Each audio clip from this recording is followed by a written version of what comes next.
All right, welcome everybody. Today is the regular meeting of the Board of County Commissioners. It's Wednesday, April 24th. We're going to jump right in. We've got a pretty full agenda today. Additions or deletions? Two changes. The agenda had listed a tentative item of appointment of board members.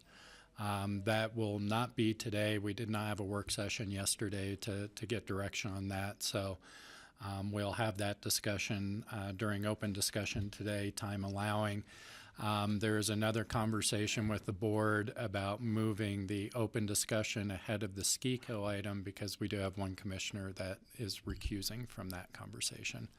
So you may want to make a formal motion since this is a regular agenda to change the agenda to have the open discussion ahead of the SKICO item. So I'll make that motion. Second. Okay. All in favor? Aye. Aye. Okay, so we'll move that up to item 14.5. Okay. Just before, after we take our break with SKICO, we'll move that so that Patty can. 15.5? Well, the No, agenda's. it's a different since, agenda. Since the different agenda. Okay. Yeah, it's that. I don't have. Trust me. Yeah, this is the new version. Okay. Public comment. We're accepting public comment. Would anybody like to, Lee, come on up? I've give you 3 minutes. Yes, sir. Thank you. My name is Lee Mulcahy, and I hope you guys all had a wonderful Easter. Thank you so much for trying to make the Housing Board more accountable. I don't know if you're aware, but they adopted a new public comment policy. And we have been told 3 times that members of the public are not allowed to criticize APSHA, the board. And the time I checked, we had a First Amendment in this country, and the Colorado Supreme Court has ruled that our Colorado Constitution allows greater freedom of speech than even the First Amendment. After we came back from Kenya in 2015, the Housing Board sent me an email, and I have it right here, and you guys have it in your record, but they asked me to provide 8 different things to prove that I was an artist. And, this community was built around the arts, and it was built around artists. And when a Housing Board is removing a family, trying to evict a family from the home that they built themselves, that are both artists, then I think that we all need to be aware of that. And I have, so you guys are aware, I have this folder here. I'm ready to present this when I went in for an appointment after we returned from Kenya. So this email was sent October 14th. I went in around the 22nd of October, and they refused to look at it. And the APSHA person marched out, and she happens to live in a 3-bedroom by herself, and she refused to look at the records. Now, I don't. I have it here. I'll be more than happy to provide it to them anytime. But this community has hired a gentleman from Denver who, frankly, is a pit bull. And when you have someone like that will, frankly, tell the newspaper that he was in, we had a discussion in the bar section in Basalt a few years back, and he said that we were in the restaurant, and that wasn't even close. It was at Heather's, and we all know the difference between the bar and the restaurant there. A way forward with compromise, and just to be allowed to show these records to APSHA to prove that I comply with their rules. And in this email, they did quote a case that said artists can lose money. So thank you very much for your time. Thanks, Lee. Thank you, Lee. Other public comment? Anyone else? No? Okay. Moving right along to commissioner comment. I'm sure we've got.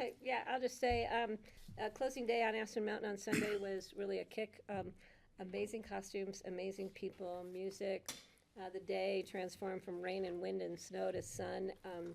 So I appreciate everybody being up there and everybody enjoying it and having a great time. And so we're looking forward to when the snow is off Bell Mountain and I can actually plant my garden. So everybody enjoy the spring. Kelly?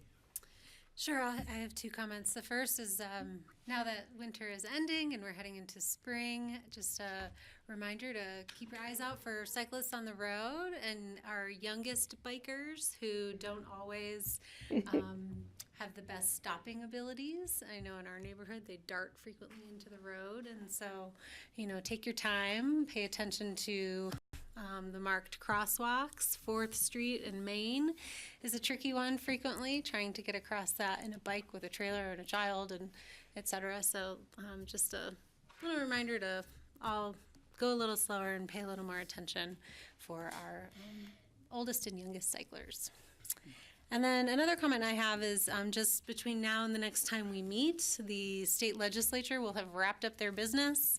They're mandated to finish by May 3rd, 11:59 p.m., I understand. So if there is pieces of legislation the public is interested in seeing get completed in the next 8 days, feel free to reach out to your local representatives. There's some great legislation that has not been passed through and signed yet that I'm hopeful will get done. Great. No talk of a special session yet? Too early?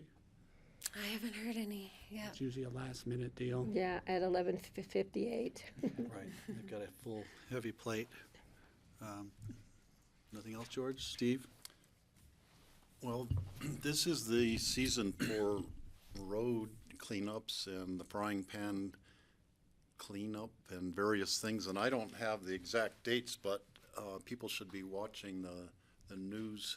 The date was settled on. Got it. I know also, because we've had so many inquiries about highway cleanup and really the deplorable condition of Highway 82 between at least the business center and the landfill, which we've taken responsibility for in the past, and I know RAFTA has, and there's discussion of May 15th being a cleanup day, and I can't say it's definitely happening yet. I'm looking at John, but I know May 15th, tentative highway cleanup day for county employees. I know Eric Scarvin and our other friend who does the business lunches does a highway cleanup as well, and there's a group of middle schoolers who want to get out there and do a highway cleanup, and we're just trying to figure out how to do it in a safe manner for the Aspen Junior environmentalists. So it's on everybody's minds. The highway really, it really looks awful, and I'm embarrassed every time I use it, and I'm sure other people are as well. Hopefully we can figure out how to get the community out there and get CDOT helping us. I wanted to add just a little bit. Earth Day came and went, and I talked to a friend who's actually a pretty serious conservationist, environmentalist, and he said, darn, I didn't know it was Earth Day. I would have taken the bus. And I thought, okay, just on one day a year. I kind of got discouraged at that point. I walked out and looked at my neighborhood, and we have incredible solar access in our valley, and so few houses have actually done much to put solar. We could be putting solar on every roof, and I think Holy Cross Electric would approve of that and appreciate it, and certainly it would move us toward renewables and carbon mitigation if we're going to get serious about this. So Earth Day is every day, folks, and I guess that's the message, is we all need to buck up and take it seriously. I have one other quick thing. Sure, Patty. Last Wednesday, Kelly and I had the great pleasure, honor, and great fun helping out with Habitat for Humanity's project at Basalt Vista. It's the joint project with the school district, Pickens County, Basalt, and Habitat. I thought they'd give us a broom and a dustpan. They give you like power tools, and and you go for it. And we had a great time. So it was Kelly, Jess, and Dan from the assessor's office and I. And so anybody, if you ever have the opportunity to help out with a Habitat project or just at the Habitat Restore store, please do. And we were able to donate our time to families who have the opportunity to move into those new houses. So it was great. It's a great project, and it was really fun. So I want to thank Kelly for helping set that up. That's right. Habitat's looking for volunteers for this. Go ahead, Steve. The Snowmass Capitol Creek Caucus Road Cleanup is Saturday, May 4th, meeting at 9 a.m. at the Park and Ride. Okay, Saturday, May 4th. Thank you. On the topic of, let's see, where did I have here. Oh, I've been instructed by my kids who are hosting a snow leopard scientist at ACES on Thursday evening at 6, and at the middle school, who will come in and speak about snow leopard conservation projects in Mongolia, both at ACES at 6 p.m. on Thursday night, Hallam Lake, that is, and then at the schools as well. So all about snow leopards. Come on down. I think we're done with that. Thank you all. We're moving into individual consideration items. First reading for public hearing on May 8th. So we First have one to up. do the minutes first. Oh, God, I skipped right over it. I already checked it off. Minutes of the regular meeting. Jeanette Jones. Do we have a motion? So moved. Second. Okay, all in favor? Aye. Approving the minutes. Thank you. Glad you got my back on that. Now, moving on to our first reading set for public hearings for May 8th. Jesse's here. She's not here. You're Lindsay. No, sorry, I don't have my glasses on. I know. It's like, you're not Jesse. Ordinance of the Board of County Commissioners amending the 2013 Roaring Fork Gorge Management Plan to allow dogs to be walked off-leash, under voice, and sight control along a portion of the Jaffe River Trail. And that's Lindsay who's coming up. Yes, I know. I'm Jesse and Gary today. You're Jesse today. Let me get a map up. So I am here for an ordinance that essentially amends our 2013 management plan for the Roaring Fork Gorge area. Is this gonna make me sign in? No. If anyone's not familiar with that stretch, it's Hey, John, Stein can you Park power us up? to Jaffe Park. And so in 2013, really 2012 to 2013, we went through a whole management plan process with the public and everything to look at the different action items for that stretch of open space. And out of that came a conservation plan, which was to focus on the different access routes from both sides of the river down into the gorge there, one of which being this trail. And so what we've decided to do is pull this trail out separately because the issue, or at the time, I guess maybe the concern was that it was actively being used as a dog off-leash area. The regulations do not reflect that. So we decided to pull that out and discuss it now and then work on the other routes, which are really fisherman access separately, which we're continuing to work on this summer and have been working on.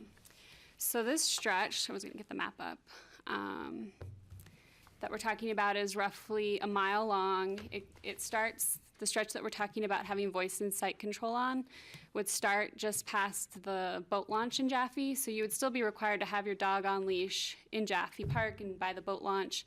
And then once you get to where there's a Y in the trail and the connector goes up to the Rio Grande Trail and then the river trail continues along the river bottom, this stretch would become sight and sound control up until the point where there's another connector that goes up to the Rio.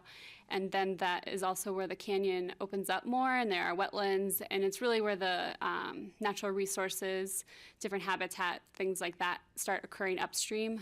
That then becomes, there's a short stretch of trail that continues on. And that would be a leashed stretch. A lot of users turn around before this point or at this point currently. So our goal was to make the regulations basically match what the use on the ground has been. I can't think of another scenario in our system that has been this way as far as the use and the regulations not being in alignment. And as you guys all know, Smuggler is really our only other sight and sound control area. There's a little patch by Lazy Glen on the highway side of the river, which has a similar scenario to this, really, where the highway wall limits where any dog could go. It's either the river edge or the highway vertical face. And this topographically matches that a lot, where the topography really limits the user between a cliff face and the river bottom, the river edge. And so the rangers did a lot of outreach this winter, January and February, to get feedback and comments. We got 88% of people. We had roughly 150 comments, I believe. 88% wanted the regulation to match what had been happening on the ground with the sight and sound control.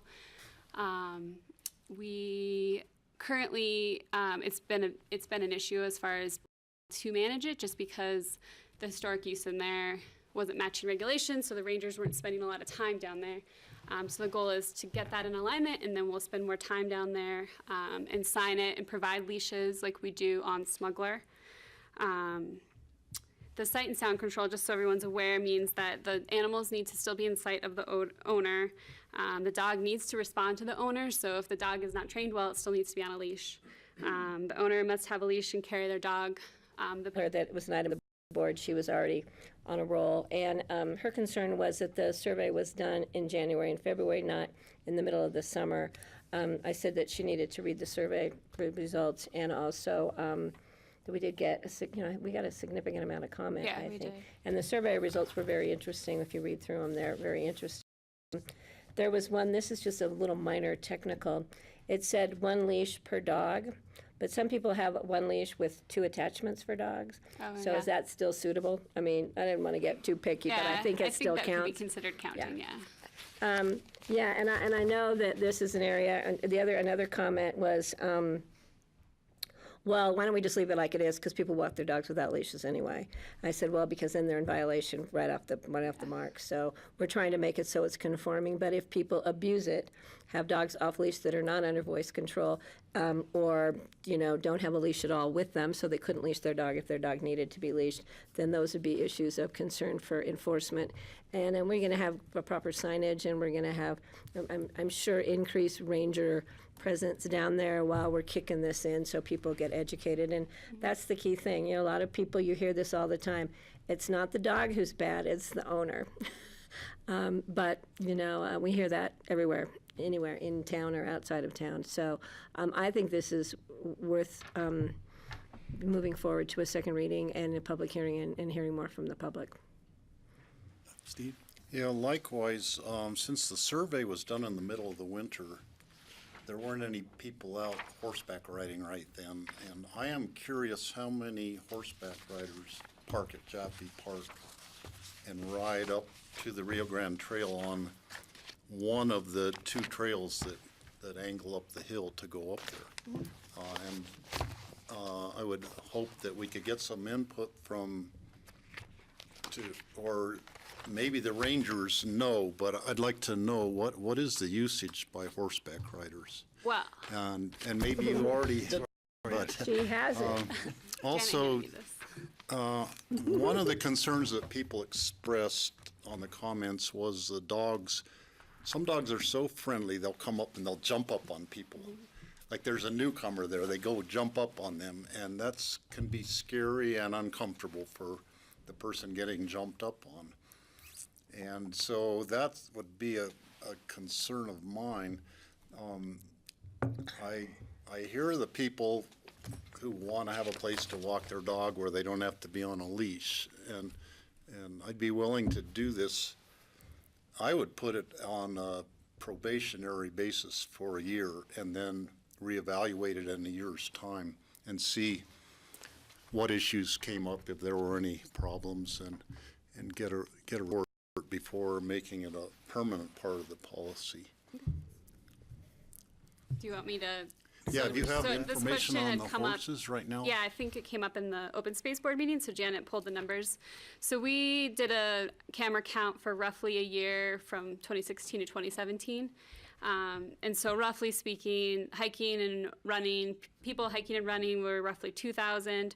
Dog walkers were roughly 1,600. There were roughly 1,300 anglers. There were 20 bikes, 8 equestrians, 26 deer, which Janet said was one night there was a group that moved through, or 26 elk, sorry, which is, usually we don't see elk in that stretch, but so that was one night she said a little pack went through. 8 deer, 1 moose, and 1 llama. So And a llama? we did expand. We By did. himself? I don't know. That's A what lone llama. so this original management plan did call for, but that being said, we saw in the year 8 equestrians on that trail. Okay. Kelly? Yeah, thanks, Lindsay. I have 2 questions. Do you have any recorded complaints or incidents as recorded in the last year for, I don't know, negative human-dog interactions on the trail? I don't know about the last year. When we first discussed this, we said that there had been one situation, which, given the use down there, is not abnormal.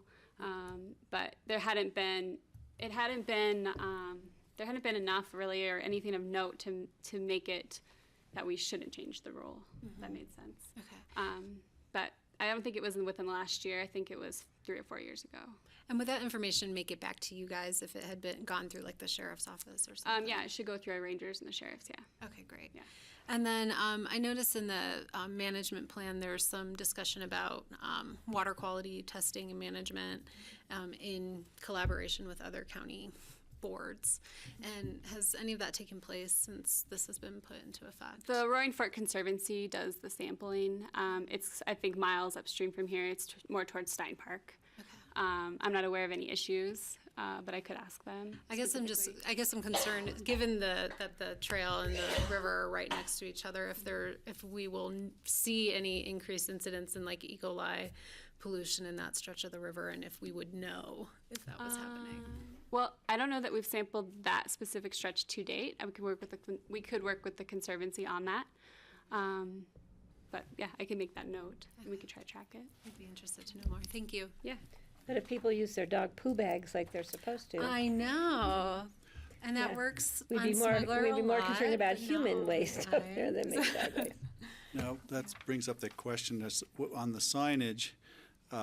It will be clear enough to somebody who's using the trail that the dogs are off leash, and that might imply that they could be approached by a dog. Just trying to think, is the signage going to be clear enough that if somebody goes down there, they can anticipate a dog could come up to them to greet them, or, it's off leash. I just want to make sure it's Okay. clear enough for all the users.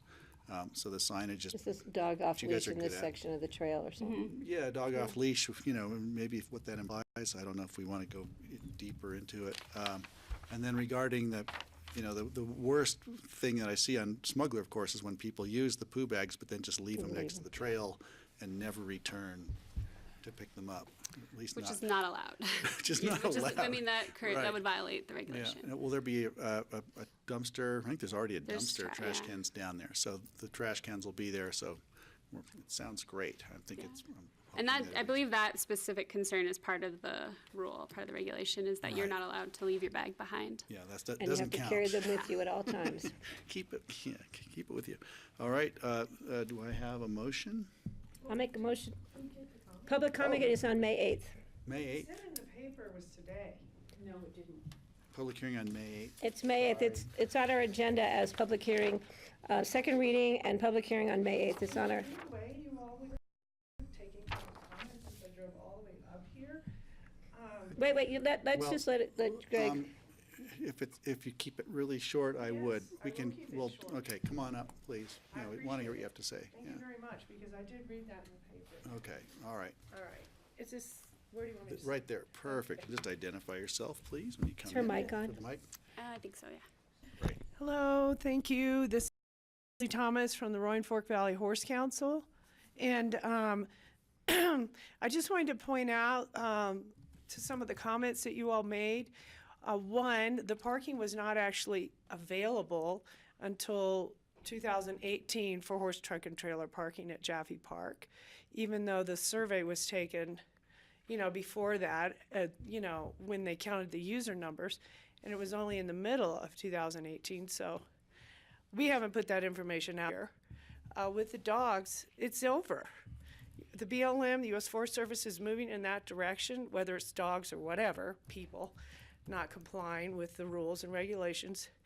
They've just skipped over all the steps of cameras and fines and, all the other kind of educational means that just don't seem to get the message across. When you tell people, if you don't manage your dogs so that they're safe, you're just not going to be able to do this anymore. And that fixes a lot of the problems. That catches people's attention. And that is what is constantly a problem with Pickens County, is that we can't seem to get any compliance that is strong enough to deter, whether it's wildlife violations or whatever it happens to be. There just never is that piece, and I think that's really critical. So Leslie, you're saying One person violates everybody else's law. signage, that specifies that? Cameras, fines, all that stuff, probation, that just doesn't seem to be enough of a deterrent on Picken County lands, managed lands, open space lands. So the Forest Service, the U.S. government, we're local taxpaying citizens using these lands here. And the U.S. government has just said, to heck with all of that. We're going to zero compliance. You know, you break the rules, that's it. You're just not going to get to do this anymore here. And I would like to see some real teeth in rules. your regulations. Okay. And move in the direction of that on everything. And I'm willing to say, let's try this. I don't think that, because I said the parking was only available recently and we haven't advertised it. But you've gotten hundreds and hundreds of letters from the horse community saying how interested they are in riding on your trails. It's just taken a long time to catch up to making it accessible for them to do it. So that's it. That's all I want to say. And then we'll write our letter. Thank you. Thank you very Thanks. much for listening. Thank you. Appreciate it. Greg, I just have to say that I think it would be very interesting to have a zero tolerance. So that means if the first horse violated something, would be closed to horses. The first jogger that did something like leaving trash would be close it for running. So we have to be very careful, and I really haven't heard of a federal government, Forest Service, BLM, zero tolerance, but it's something we need to think about. If we do have a fine system set up for there, and it's pretty significant. And we're gonna, like I said, increase our enforcement when we first open this up, just to make sure that everybody's educated. And sometimes you do have to give it a try. And I'd hate to spoil the experience for everybody else because one person had a dog that was misbehaved. And it'd be hard to say your dog is never allowed back here again, but it could be part of the discussion on second reading. So I will make a motion. Do we wanna, does anybody else have a, no, don't see any hands up. Okay. your I'll make a, Well, I would like to have the one-year probationary period included in our motion. I'm not going to include that in the motion at this time. I'm going to move it forward. I think if anything, it says very clearly in here, if it's found that there are issues, it will be rescinded. It's already in as part of this motion to move, the Did say that, resolution. yeah, I read Yeah, so I'm going to move it forward as written and set for public hearing and second reading on May 8th. Second. We've got a second. Any further discussion from John? Just an aside, to make this item complete when it comes back on second reading, I believe we should be doing a code amendment as well. There's a prohibition of dogs at large within the county. There's a prohibition of dogs at large in the county. It's embedded within the county code, and that takes precedence over open space and trails rules. Is that a two-read also? Yep. So we'd have to. Ordinance. We'd have to bring that forward for first reading and then move that to a second read after we approve this change? Or continue to line Well, up? however you want to So do it it. could you be can 3 do it. reads out. It just would not be a complete action until there is either some modification or another in the county code. Okay. Got it. Have we discussed the entire issue so it doesn't have to come back again? It looks like we're going to have. No, we'd have to bring the code amendment back at second reading, but it would be a first reading for the code amendment. We could then continue this for a third reading, which would be the second reading for the code amendment, and do it all at one time, correct? Or you can do this right now if you Yeah, want. we could do it separate and just clean that up afterwards. Yeah. It doesn't have to be at the same time. So we'd have first reading on the code amendment at our next meeting. Yeah, we that's do just, that just, for- that's just a cleanup, an added item. Lindsay, agenda. what were you adding? I'm just wondering if we did that for smuggler even, do you recall? I don't. We may need to do it for both if that's the case. Yeah, we should clean it up. Yeah, it's just a cleanup. Good point, thank you. So we have a motion and a second, and we're, Do we have a second? Have You we did- seconded. okay, all in favor? Aye. Aye. Thank you. Thanks, Lindsay. Thanks Thank for you, bringing it guys. in, and Leslie, thank you for coming, and the other folks as well. Moving right along here, resolution, repealing resolution number 097, 2015, Emergency Operations Plan, and adopting an updated Pitkin County Emergency Operations Plan. And we have Valerie McDonald. Good afternoon. I'm Valerie McDonald. I'm the Pitkin County Emergency Manager, and I work for the Sheriff's Office. Before I get to my EOP Emergency Operation Plan update, I wanted to say that the Frying Pan River cleanup is this Saturday. on the 27th, and people can go to roaringfork.org to get more information on that. And then also, my second public announcement is there's a post-Lake Christine fire panel discussion at the Basalt High School on May 6th from 6 to 8, and that is being facilitated by the Roaring Fork Conservancy. You said May 6th? Can you send that out to us? That May 6th? Yeah. That'd be great. And can I, real quick, can I make a third announcement for you? There is an event being held tomorrow. Would you please fill us in on that? And what time you would like members of the board to be there? Yes. Tomorrow, we've been in a planning process for a year for a disaster emergency training exercise. It's taking place. Top exercise, it will be a discussion on what we would do with a terrorist attack, mass casualty event at a large outdoor venue special event. It's really important to us, this work. Special events are identified as our #1 hazard risk, man-made hazard risk in the county. 150 people coming. We invited all of our public safety agencies, our incident management team, our emergency support function teams, emergency management. And we've also included some non-government organizations. The chambers are coming, schools are coming, so that takes place tomorrow, and hopefully it will be very meaningful, which means it improves our response and recovery. So the best time for the BOCC would be the morning session, is that? The whole day. The whole day? We're asking people to resist the urge to leave so we get the feedback during the hot wash so we can improve our planning. Okay. And this is at Bumps? God, it starts at 8 a.m. registration. Correct. It's And not a public event. It's not public, so this is only for. By invitation, but I just want to make sure that it was clear that the board knows. Yes, and I Thank you. believe there are electeds coming from all municipalities, and city, county, town managers will be there as well. Okay, Great, thank you. thank you. Thanks for that. Now, Sure. Yeah, now.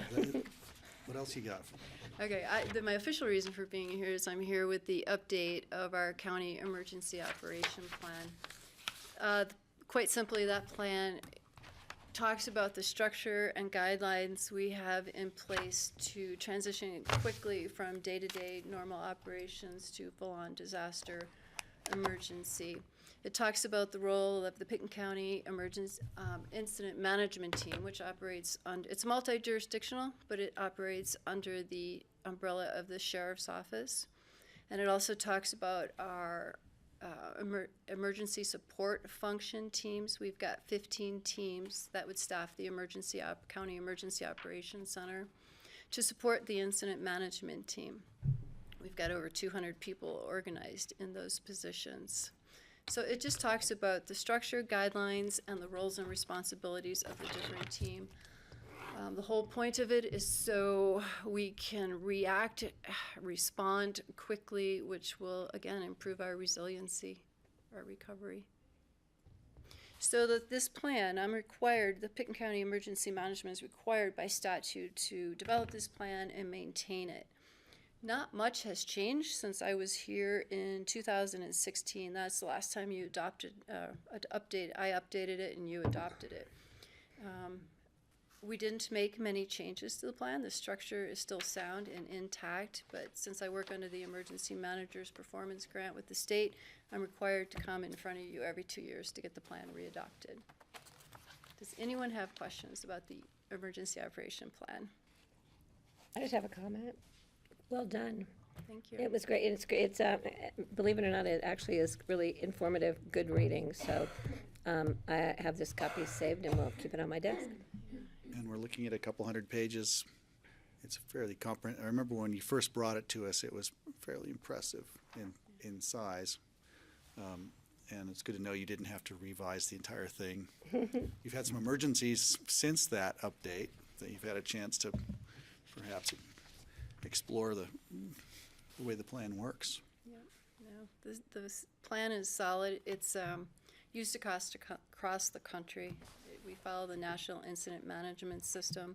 Our plan is consistent with what's used across the country. So if I was sent someplace else to work and they told me what position I was filling, I would know what that was. The same applies to our IMT, or if we had to bring people in, we will all use the same structure. It's a sound plan. It's actually a meaningful plan. Excellent, great. Well, thank you. You're welcome. It feels good that you're running this thing. Kelly and then Steve. Hi, Valerie, thanks. Hi.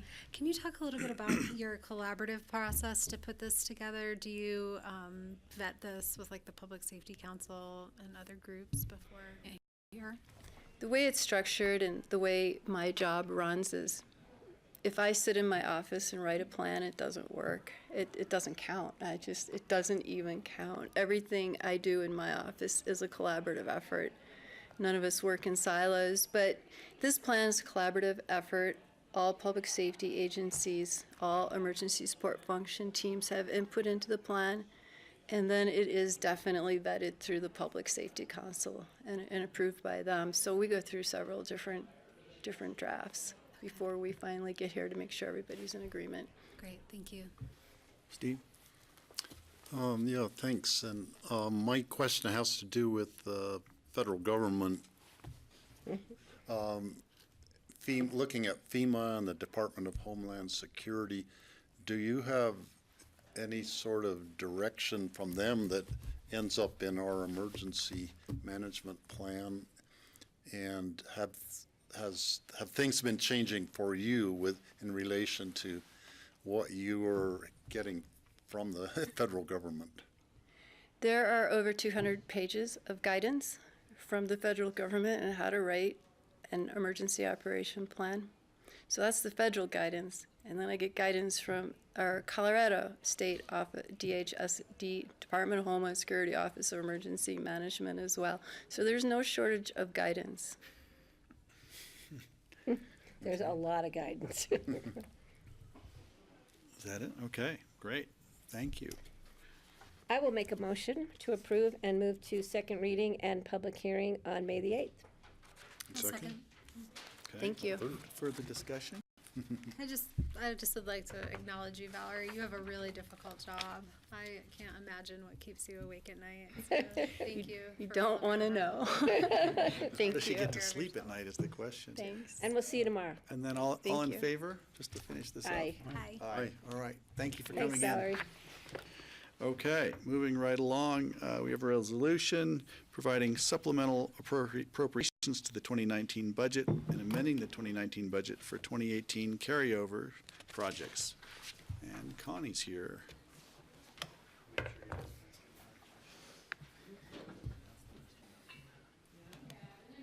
Ready when you are.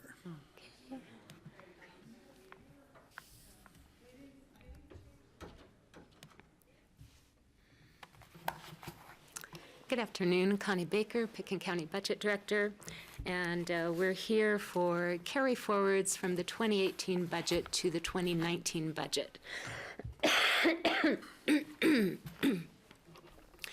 In this resolution, you will see listed the fund that all of the carry forwards are in, and then the department, if it's relevant. It shows the 2018 budget, then the 20 budget if there is one, the revenue change if we're carrying forward a revenue budget line, or expenditure change if we're carrying forward an expenditure budget. And then the revised budget is just the adjusted budget after that carry forward takes effect. There are 4 different categories of carry forwards that we allow. And so I thought I'd just give a couple examples of each one to just have an idea. One is for multi-year projects. We budget the full amount of a project up front so that we can enter into contractual agreements, knowing that it won't be spent all in the first year, that it's going to be spent over the course of 2 or possibly 3 years, depending on the project. So one example of this is on page 214 in your packet for the ambulance fund. And you'll see that we had a budget of about $6.4 million in 2018. In the 2019 budget, estimated how much we thought wasn't going to be spent in 2018 and budgeted it right from the start in the original 2019 budget. But then at the end of the year, we have to go back and true up and see, well, there was still part that we thought might be in 2018 but wasn't. We need to carry it forward so we'll still have the full budget amount for the project. And so you see here we have $1,372,000 that we're carrying forward for the ambulance. So many of the larger projects, we will re-budget part of it in the following year, but knowing that we'll need to do a true-up in the budget carry-forwards at year-end. There are a few projects that we did not do this estimate for. For example, in the capital fund, the ERP conversion, we had a little over $1 million budgeted in 2018. We did not re-budget anything in 2019. We had $688,000 left over in budget at the end of 2018, and we're carrying that forward. So just as an example of how we handle the larger multi-year projects. Other types of projects that we carry forward are one-time projects. And sometimes these are projects that we just weren't able to be finished in the year, or sometimes they cross over timing-wise between two different years. And an example of that is on page 213. In the translator fund, there are a number of lines here for broadband equipment, and these were a supplemental request that came to the commissioners during 2018, and staff thought that they'd be able to get going on this at the end of 2018, but timing changed a little bit, so we're carrying forward those budget amounts into 2019. Another example is on page 211. Departments have a schedule, and they estimate the lifespan for certain types of items that they regularly use but don't need to budget every year. So one example of this is copiers, and in the airport budget on page 217,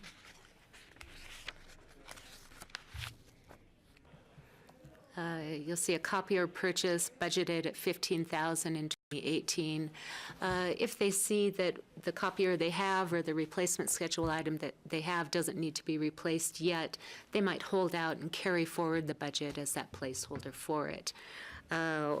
Or further up in the sheriff's office,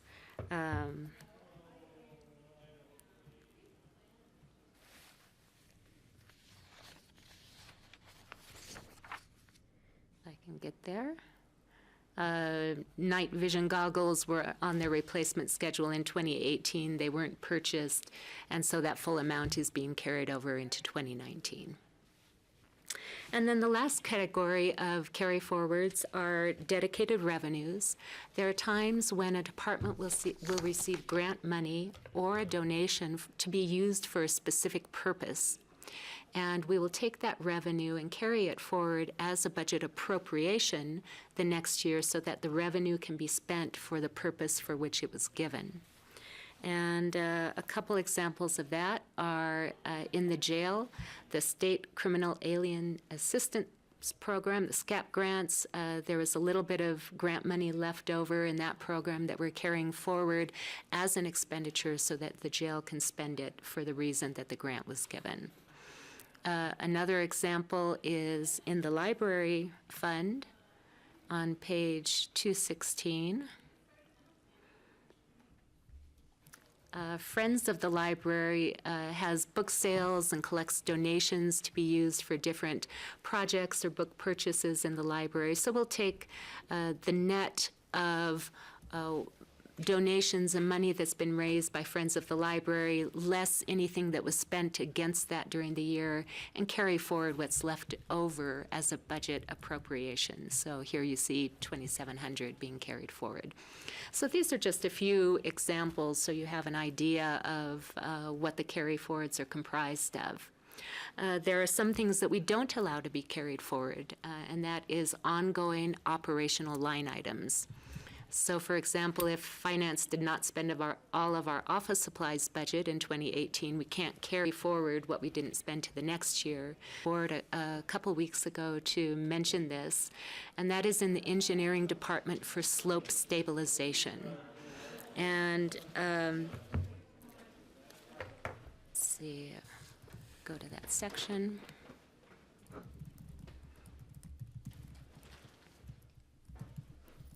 So in the Road and Bridge Fund, they budgeted $200,000 in 2018 and then another $125,000 in 2019. But when bids and cost estimates were coming in for the actual slope stabilization projects, they realized that this budget was really insufficient for that. They did have enough savings from other road projects in 2018 to be able to add them together, add them on to that slope stabilization budget, and carry forward a larger amount. Again, this is something that we don't normally do, but I did ask GR to come in, mention it to you, get a thumbs up ahead of time, and then to go ahead and appropriate it here in this carry forward budget. Got it. Thank you for that. There are a number of large items that are carried forward that are mentioned in the memo in open space, airport, housing, ambulance. All told, the carry forwards are $17,288,394 in expenditures, and that's offset by revenues of $576,860. That's a net change to the 2019 budget of $16,711,534. So seems like a large amount all put together, but then when you go through and actually look at the individual line items, most of them should seem at least somewhat familiar to the board, items that have been to you either in supplemental request or in the original 2018 budget. Are there any questions on any parts of this resolution? So, Connie, so some of these may well be carried over into 2020 as well. That's correct. For example, the courthouse renovation project will be carried forward again into 2020. So projects that are of longer duration or ongoing, yes. Kelly? So just to clarify, when we're looking at this slope stabilization screen, so the expenditure change, that's the amount they needed to complete these projects and what they cobbled together from savings from others? That's correct. Okay, great. And so we're adding that to what we previously budgeted for Yep. this year? Okay, thank you. And then do replacement schedule items automatically roll over, or do they each individually get vetted? No, we ask departments what they need to carry forward. And this year, Mara was a great help in kind of collecting all of those requests and compiling and putting everything together. And so we do ask the departments, if they don't need it, occasionally there'll be something where a department says, no, we're really not going to do this for another 2 years. Let's just drop it for now. And then rebudget it in 2020 or whenever they think they might do it. So it's not an automatic. Okay, great. And then I guess the last question, this is a little theoretical. If we have grant money that we don't spend and either maybe can't spend it before the grant term is finished, would that show up here, or is that? No, most of the grants that we receive are drawdown grants, so we first have to spend the money associated with the grant in order to draw the grant money. So if there's something that we're going to spend the full amount, we simply don't receive the full amount of the grant. Okay, got it. Thank you. Questions? No, I just want to thank you for the explanation. Sometimes you remember, sometimes you don't, and sometimes it's confusing, and your clarification was great. Thank you. Con, I just wanted to ask another theoretical question. From year to year, do you track the amounts of the carryovers? Is there a trend? Or, I assume you like to be closer in estimates, but that's not always possible.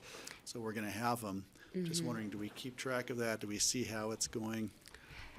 Yeah, we've started, in the past, we did not rebudget for amounts that we thought weren't going to get spent in the current year.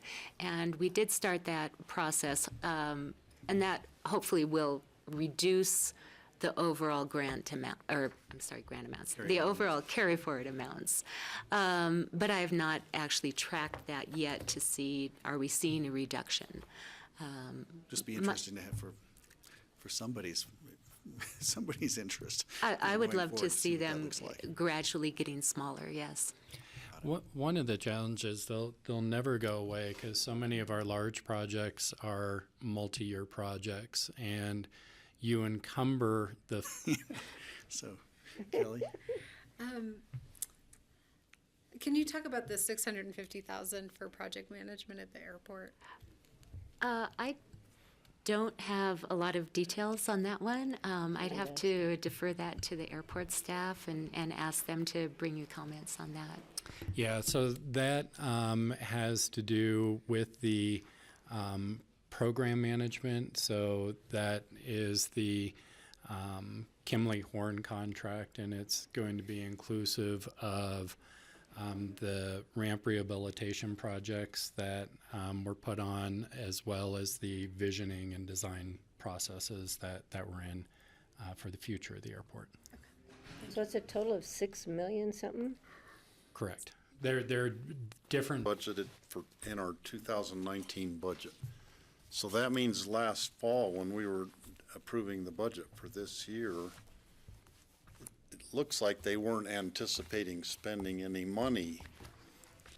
But they were counting on this carryover money. So I think when we look at the budget in the fall, it's misleading, because it actually should have been almost $17 million more that was anticipated to be spent this year. There's part of that that actually does get anticipated in the budget process. When we prepare the 5-year plans, we do have a column where we're taking into account the current year projections. And so if we know there's an item that, even though it may not be fully spent in the current year, we do think we'll carry forward the budget for it, we'll put in the projection to make sure that we've are anticipating spending that full amount. That means that our fund balance that we're projecting at the end of 2018, that's the starting point for the 2019 budget, already has built into it the fact that we're going to spend that full budgeted amount. So, for example, we have the airport pulled up here, a fence security system, $2.5 million. In their 5-year plan, it anticipated that that full amount would be spent in 2018, even though it wouldn't be, but just so that the ending fund balance would not show too much available, but would take into account the fact that that would be carried forward. So whether it's spent in 18 or 19, we've accounted for the fact in our fund balance projections that the full amount would be spent. So we do try to anticipate as much as possible and build that into the projections so that we're not way off when we get to the next year and carry forward such a large amount of money. Okay. And is there any way that you track the money, the unspent money that is then returned to the general fund because it's no longer needed? We do look at that at the end of the year just for overall savings. And I just gave John a rough estimate for the general fund, taking into account where we thought we'd be in the budget process and the carry forwards and savings and excess revenue, where we thought where we actually ended up. But then you take out the first quarter supplementals, see where we're actually at compared to budget. So in the general fund, we're about $500,000 to the good. All things taken into consideration with carry forwards and first quarter supplementals. Yeah, that could be, well, it could measure a couple of things. One, it could measure that how a department is being efficient with the money, and they didn't need to spend it all, and so it's like a feather in their cap that they were frugal, they got the project done, spending less money. It also could indicate that they took a wild guess at how much it was going to cost, or maybe not a wild guess, but an educated guess at how much it would cost, and they just Yeah. misestimated. that we projected, which is what happened this past year. And then on the expenditure side, you want to be sure you're probably budgeting just a little bit ahead of where you'll actually spend. And we're talking, a couple percentage points, not big. And so overall, we generally run a little bit of a surplus, and we try and take account of that, but we find that we're typically a little more conservative, and so you tend to have a little bit of extra fund balance at the end of the year, but it's not excessive. And it's a combination of revenues are coming in higher than were projected in the budget, and then spending right under those appropriation levels. Mm-hmm. So it's tightened up quite a bit from where it's been in past years. Okay. Thank you Thanks for that. for Thanks for the elaboration. more education on budget things all the time. I'll make a motion. We have a I'll motion. make a motion to approve, on first reading, a resolution providing supplemental appropriations to the 2019 budget and amending the 2019 budget for 2018 carryovers. Second reading and public hearing will be on May the 8th. I'll second. We have a second. Further discussion? All in favor? Aye. Aye. Thank you. Thanks for Thank coming you. in, and thanks for clarifying and explaining it so well. Really, it does help. Okay, up next, Lisa McDonald is in the house. Resolution supporting the grant application for the Fishing is Fun grant from the state of Colorado, Parks and Wildlife, for the Robinson Diversion Modification Project. And if awarded, acceptance of the grant. If awarded, acceptance of the grant. Can you explain that, please? Well, good afternoon, everybody. I am Lisa McDonald of the Healthy Rivers Program. And in front of you today, as Greg mentioned, are actually two separate resolutions supporting 3 grant applications for the Robinson Diversion Modification Project. The name of the Aspen Basalt Campground, or the old KOA, I think, as it's been called. We started developing the project in early 2017, and after presentations to both the Healthy Rivers Board and this Board of County Commissioners, staff was directed to pursue grant opportunities and local funding partners, along with community support for the project. We have since met with the Roaring Fork Fishing Guide Alliance, the Roaring Fork Conservancy, local anglers, whitewater enthusiasts, American Whitewater, Town of Basalt, Eagle County, Robinson Ditch Company, and the CPW. We've had site visits out there with CPW. We've met with the Ditch Company several times, and the support for the project is overwhelming. We will meet with Eagle County commissioners, I think, at a meeting next month when they're over here in Elchville. So the first grant is through CPW, as Greg mentioned, and so we're seeking support for that, and if awarded, acceptance of the funds. Great. Questions or a I motion? Assuming we win all these grants, when would work start to take place? We'd hope to start work in the fall. Yep, there's a window that we can be in the river because of spawning, so yeah, hopefully Would this it fall. finish in that window, or do you have to phase it? Sorry?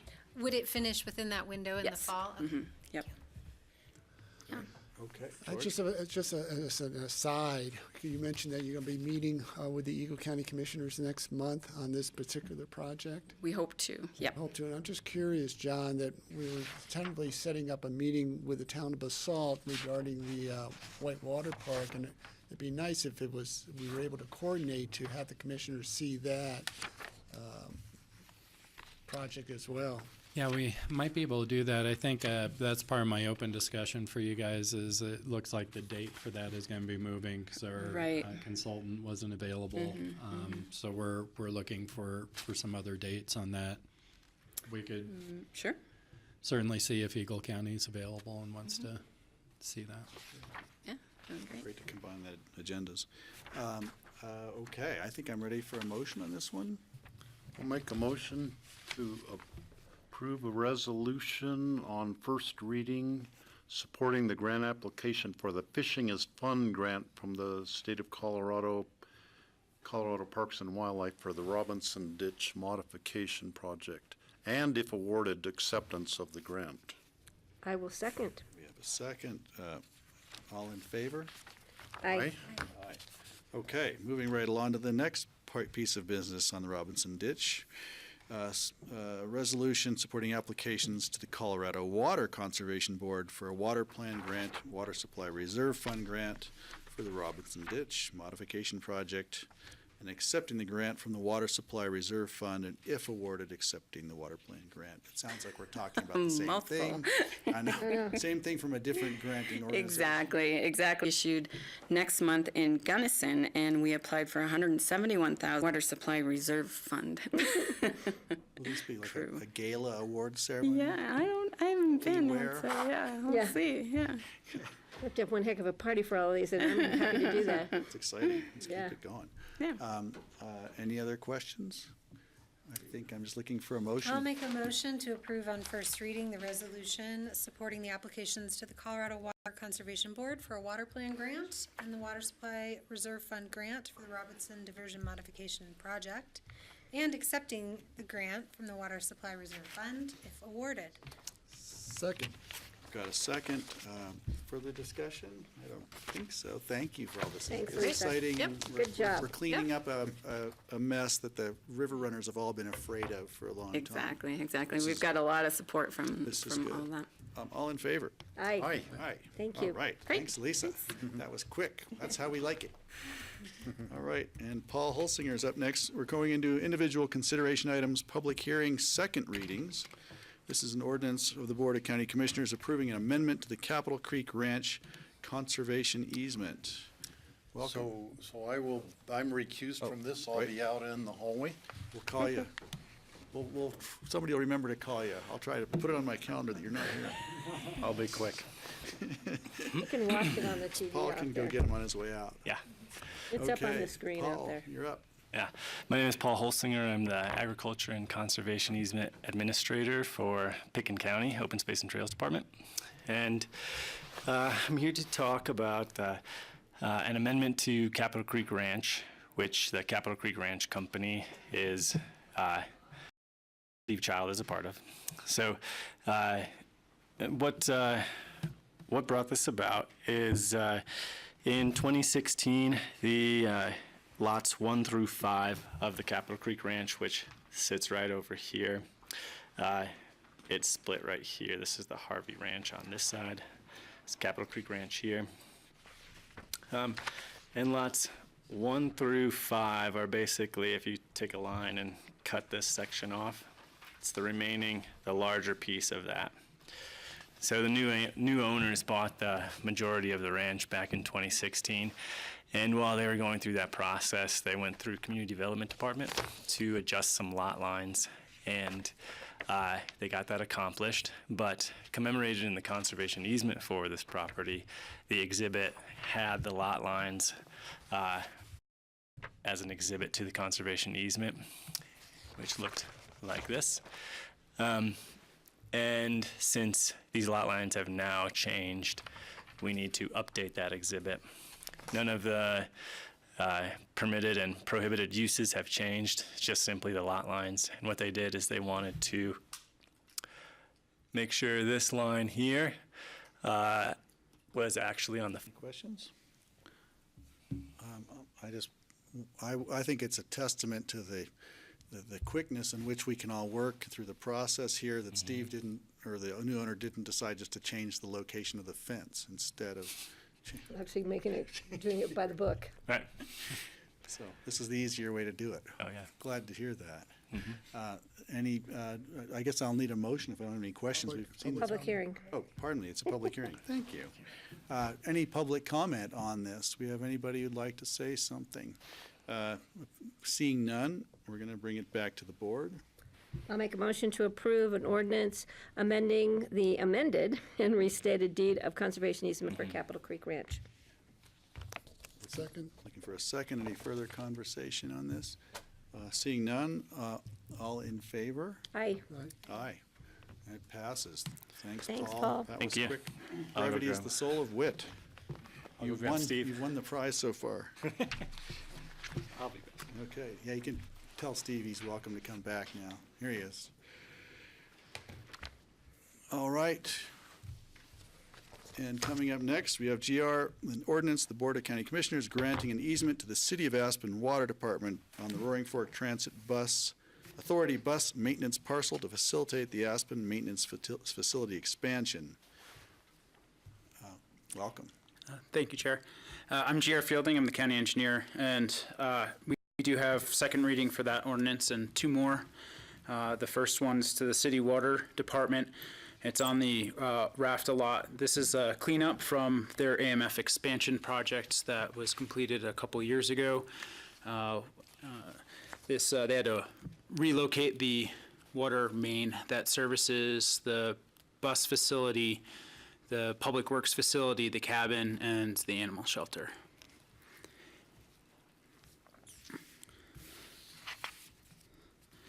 Can I ask, are there any changes from first reading?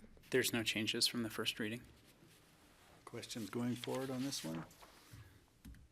Well, if not, we can, oh, Steve might have one. So I don't have any questions, but I'd like to make a motion. Oh, Yeah, it's a public hearing. Public hearing. It We're is a gonna open public hearing. so- We're going to open this up to public hearing. If anybody has something they'd like to say. Seeing none, we're going to bring it back. Ready for a motion. So I'd make a motion to approve the ordinance granting an easement to the City of Aspen Water Department for their RAFTA bus maintenance parcel.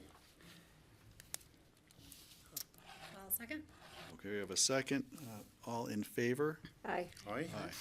Okay, and GR is going to stay put because up next, we have an ordinance of the Board of County Commissioners granting an easement to Holy Cross Energy on the Roaring Fork Transit Authority bus maintenance parcel to facilitate, this time, a bus electrification project proposed by RAFTA. And yes, these next two are for the bus electrification project that RAFTA is undergoing right now. As the board well knows that they have, I believe, 8 electric buses on order. They're expecting them to be in service for this fall off-season, is my understanding.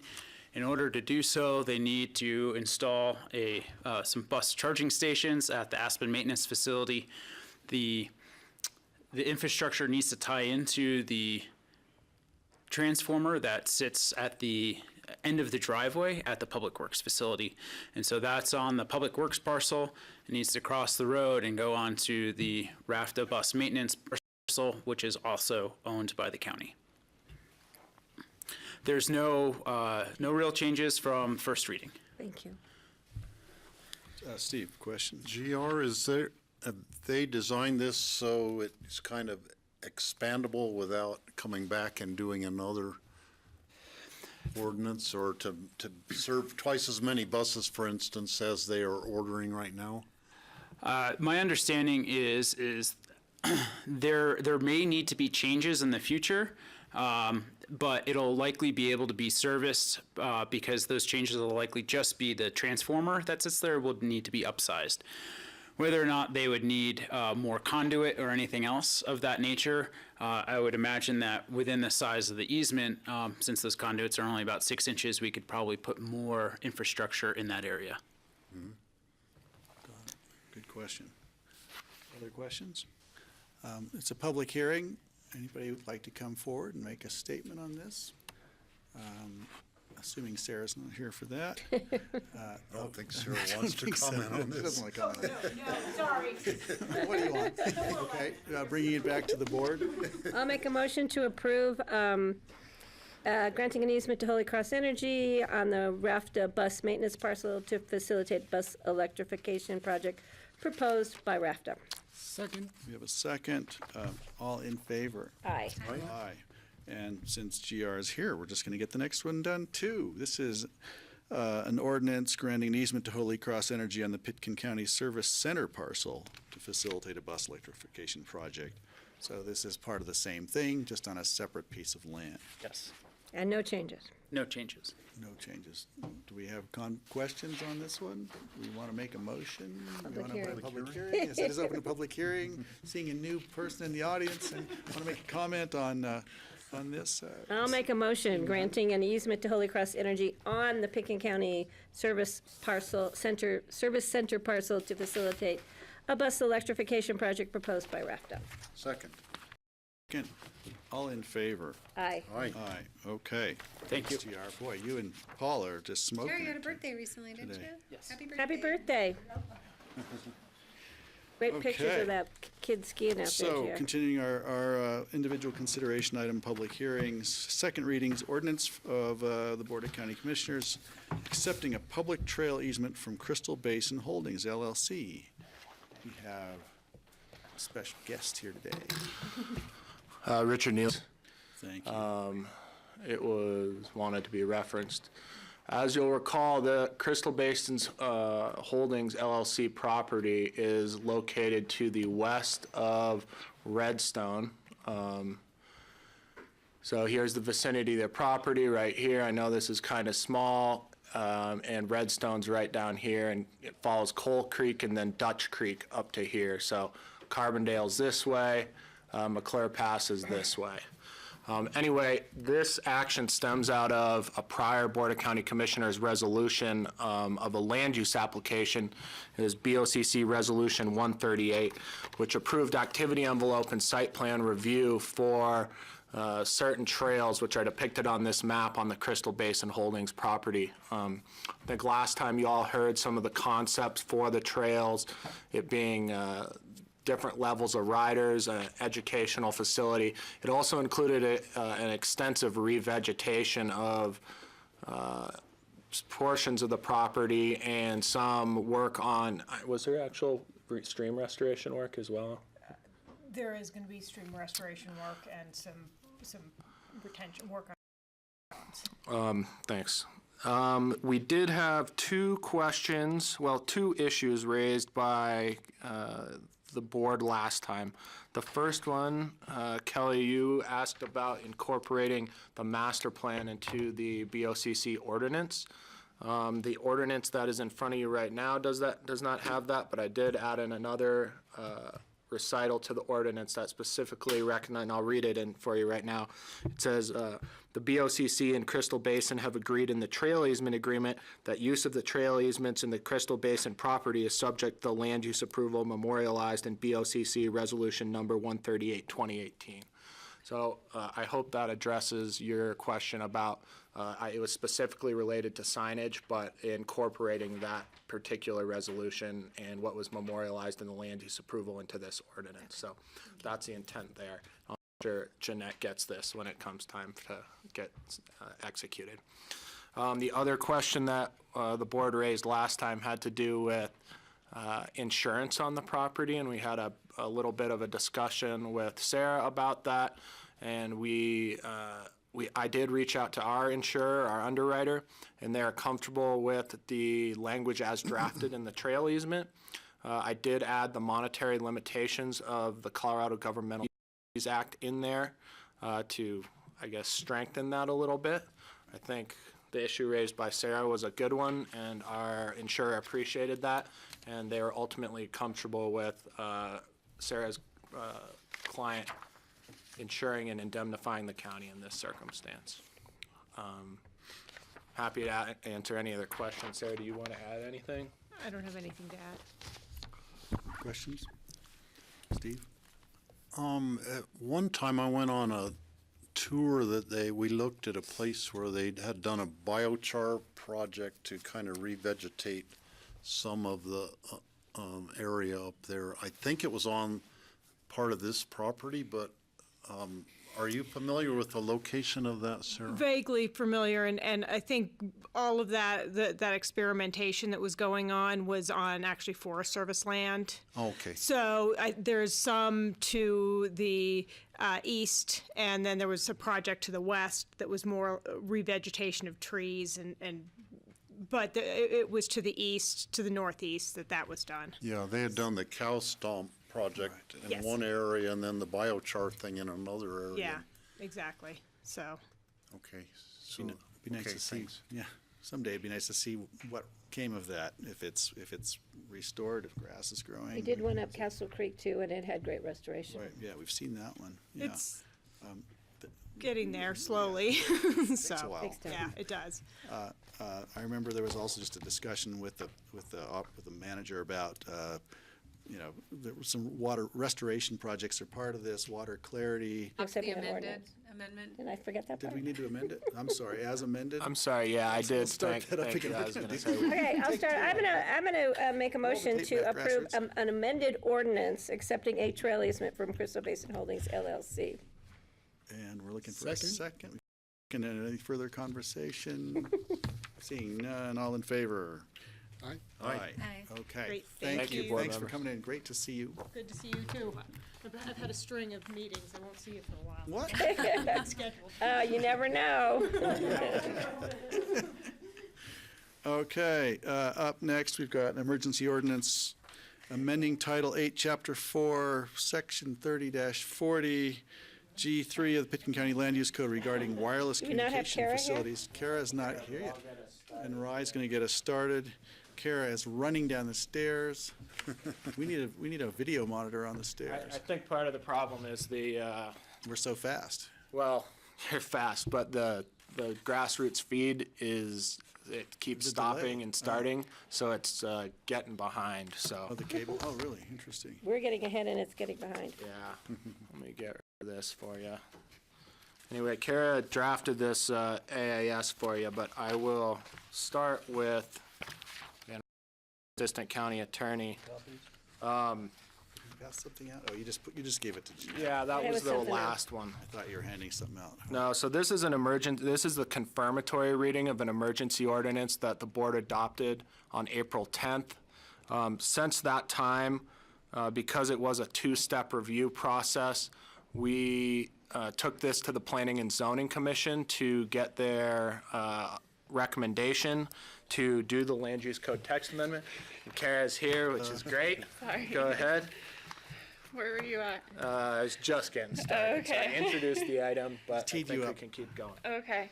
Kara Silvernagel in the manager's office. Sorry about that, everyone. So as I said, we did an emergency ordinance on April 14th about this item, and as some follow-up for some questions that the board had, we did look into what CDOT was doing as far as their small cell regulations, as well as some follow-up conversations about examples of what a good small cell tower might look like and what bad, kind of what small cell towers gone bad could look like. In addition to some very cursory work, I know that there's been some concerns about potential health impacts from those, and so we added those into the memo. And so just to bring those up today is CDOT is currently doing a rulemaking process of their utility code, and there's one small section that does address small cells, which pretty much just says that that CDOT will review them. There's not really much other guidance, so that it pretty much just allows it, but says that it will have a review. That's all that there is right now in that rulemaking process. And that's a much larger rulemaking process, so the timeline of that is less known, I guess.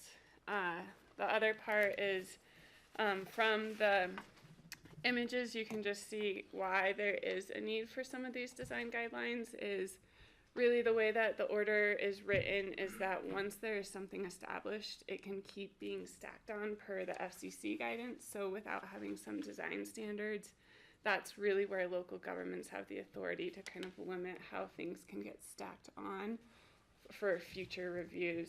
And then the last is doing some various different research on the health impacts. It's no different than some of the Wi-Fi that we have in our house. And so with that, it's in place. I don't believe we've had some comments from potential tower builders, I guess, on that. And otherwise, we are continuing to work with the city and look at other jurisdictions to see what the design standards are. Question? Health effects, just recently, like very recently, one state, I'm not sure if it was Massachusetts or Maryland, banned 5G throughout the state because of concerns about health effects. That's significant to do a statewide ban. So I think that there are going to be evolving issues. I've also heard from the incoming mayor of the city of Aspen concerns, and from other members of the public who are just, we saw that with cell towers. So I definitely think we need to keep an eye on that and see if other states, do you remember which state it is? Yeah, we need to find out what the language is on that and see if any other issues are coming up with other states that we may want to pursue in the state of Colorado. And I would be remiss if I didn't relay the planning and zone. The planning and zoning did make a recommendation on this, but it was a tough, they only passed it 3-2. There are 5 members there, and I did promise them that I would raise certain concerns that they had with it and emphasize those to you, which they asked me to do. One was to make sure that there was ongoing monitoring of health and safety of 5G in particular. They had a really hard time with what they perceived as federal and state overreach with this particular issue, and they are imploring you to pursue any challenge that you may be interested in, so I promised I'd tell them that. They also thought that it was very unfair, and this kind of goes to the federal overreach, that these tower applications were going to go to the front of the line in the community development department. And this kind of dovetails with their last concern, which was they are very concerned about staff spending a ton of time and workload responding to all these applications. So I just told them I would relay those concerns to you all and express that it was difficult getting it through the P&Z. So I wanted to let you know. So can I just, on that note, can we ask that if ComDev is seeing a rush or seeing a burden or seeing issues, that it come back to the board? I mean, there's only so much we can do at this time, and I think we're doing what we can do at this time. That's why we're doing it on an emergency level. We've done it on an emergency level, but I think that there's more issues to watch in the future, and we do need to really pay attention as we have been in the past. George?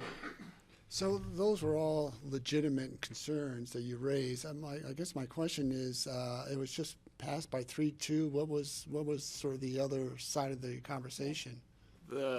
I'm sorry, the side in favor or the side against? Right, the side against. What was the side against? They had the largest concerns about the unfairness factor with these applications going to the front of the line in community development. I would say that they were, and this is coupled with what they felt to be just a really unfair amount of federal and state overreach. And what ultimately tipped the balance in favor of it at P&Z was that this was utilizing what little bit of control we did have over implementing design guidelines and things like that. But that 2 of the members just could not be swayed as far as voting for the recommendation to this board. So ultimately it did pass, but there was a lengthy discussion about it. So if it had not passed, I mean, if they had not if we did not move it forward, we would be losing any control we might have. So that's why we're doing whatever we can at this point. That's ultimately where the practical side of things fell. Okay, great, thanks. Right. Steve? Yeah, I'm very concerned about the health and safety issues revolving around 5G. I think it's unproven, untested technology at this point. Maybe the technology works, but we don't know what the effects of it will be. And at some point in time, I would hope that the Board of County Commissioners would write a letter to contact our congressman if we start getting issues here like our community development department having their whole schedule disrupted or various whatever fallout there is from this. And today we have to pass this because it's the only thing we can do right now. But in the future, I hope there would be more we could take a look at it over time and try to affect some changes in Washington about the issue. Kelly? Good point, Steve. I appreciate that. Sure, yes, they're using part of our lands? Sure, I'll take the second part of your question first, and then we can talk about the challenges to the legislation. The first part is, just like any other private property owners, except for in public right-of-ways, to put a tower or one of the 5G boxes or something, you'd need some kind of an easement. Now, the exception, or a license or something like that, essentially permission from the private property owner. The exception being that there is an implied easement on public highways for 5G infrastructure. So in those areas, we can't really say no, but we can implement these design guidelines. With respect to the challenges, there is a current challenge, I think, could you remind me about? Colorado Communications Utility Alliance, which we are a member of, is challenging it. And we've joined a challenge with a few other states, including Washington State, and so we're part of a larger challenge challenging the FCC order, and so that is going through deliberations right now. And then you want me to remind you the legislative stuff too? Oh, yes. And then as far as the legislative efforts, that then Northwest COG has written a letter to Senator Bennett's office about looking at trying to repeal the FCC legislation. Senator Bennett is actually taking up the option and is actually in the works with some different partners about drafting a Senate bill. There is a House bill right now, but in drafting a Senate bill to repeal the FCC order. So those are the different efforts that we're keeping a track on. Thank you. And I'm going to see John Whitney next week, so I'll follow up on it when I see him too. You'll see him too. Great, I will. George? So since our Where it is right now. The lawsuit has asked for those injunctions, but it has not been granted to date. That's right. So there's still hope. Did you have a question, or are you? I was just, it's an issue. It's making people nervous. It's about health. It's about safety, and it's about aesthetics. If the sides of our highways have towers with clusters of 5G apparatus on it, it's going to be very noticeable. It's going to change the landscape. The health concerns are daunting. I'm just wondering, is there anything else? It sounds like we're participating in some of these efforts already. Anything else we could be doing or should be doing proactively before we see an application come in? Is there anything else? I think we're on it. It seems like we're doing everything we can. Just want to make sure the public knows that we're paying attention. Thanks to you all being vigilant, and we're watching it, and we're going to see where it goes. I believe we've got a public hearing here. Is there anybody who would like to say anything on this issue, 5G towers? Seeing none, I'm going to bring it back, and I'll entertain a motion. Think I can get it right this time? I'll make a motion to approve an emergency ordinance amending Title 8, Chapter 4, Section 30.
back with our April 24th County Commissioner meeting.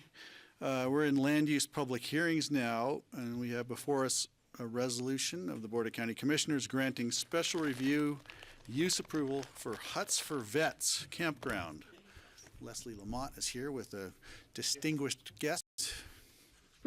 So, hi, I'm Leslie Lamont, Senior Planner in Community Development, and this is Paul Anderson, the founder and Welcome. executive director of Huts for Vets.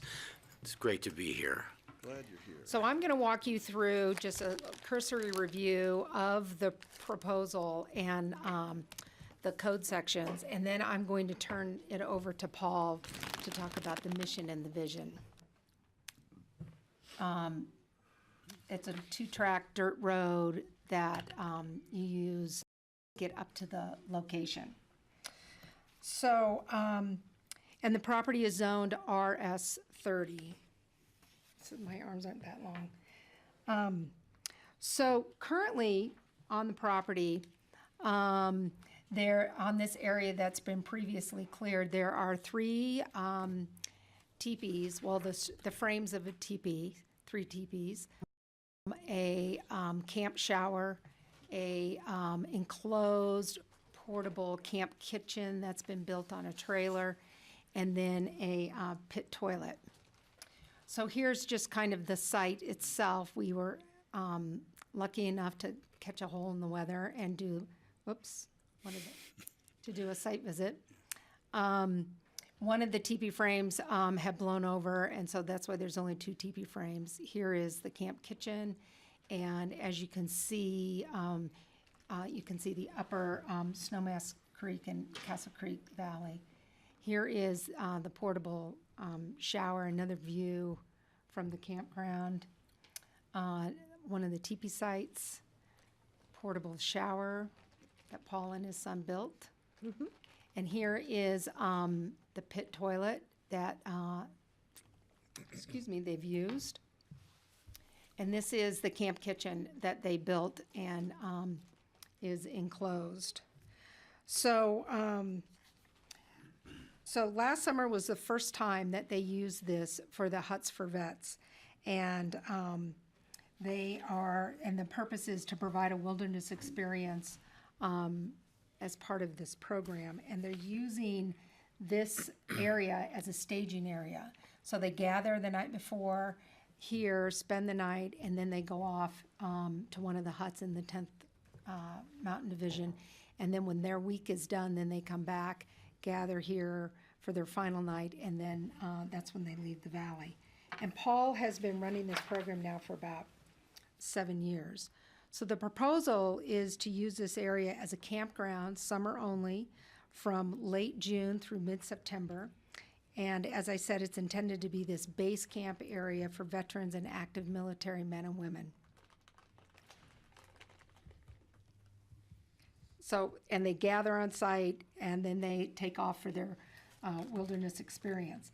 A typical group size is 12 participants and 4 support staff, and it's proposed that they would spend no more than 12 nights during the summer at this location.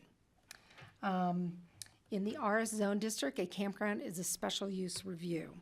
So our land use code provides a definition for a campground, an outdoor facility designed for temporary overnight accommodations for human beings in tents or shelters for recreation, education, naturalist, or vacation purposes. Then you can read the rest.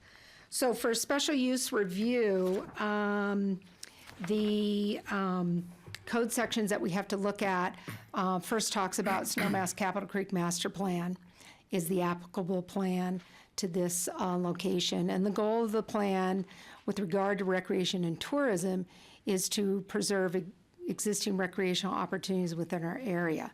The Snowmass Capitol Creek Caucus, this application, Paul went and made a presentation, and they submitted comments to us.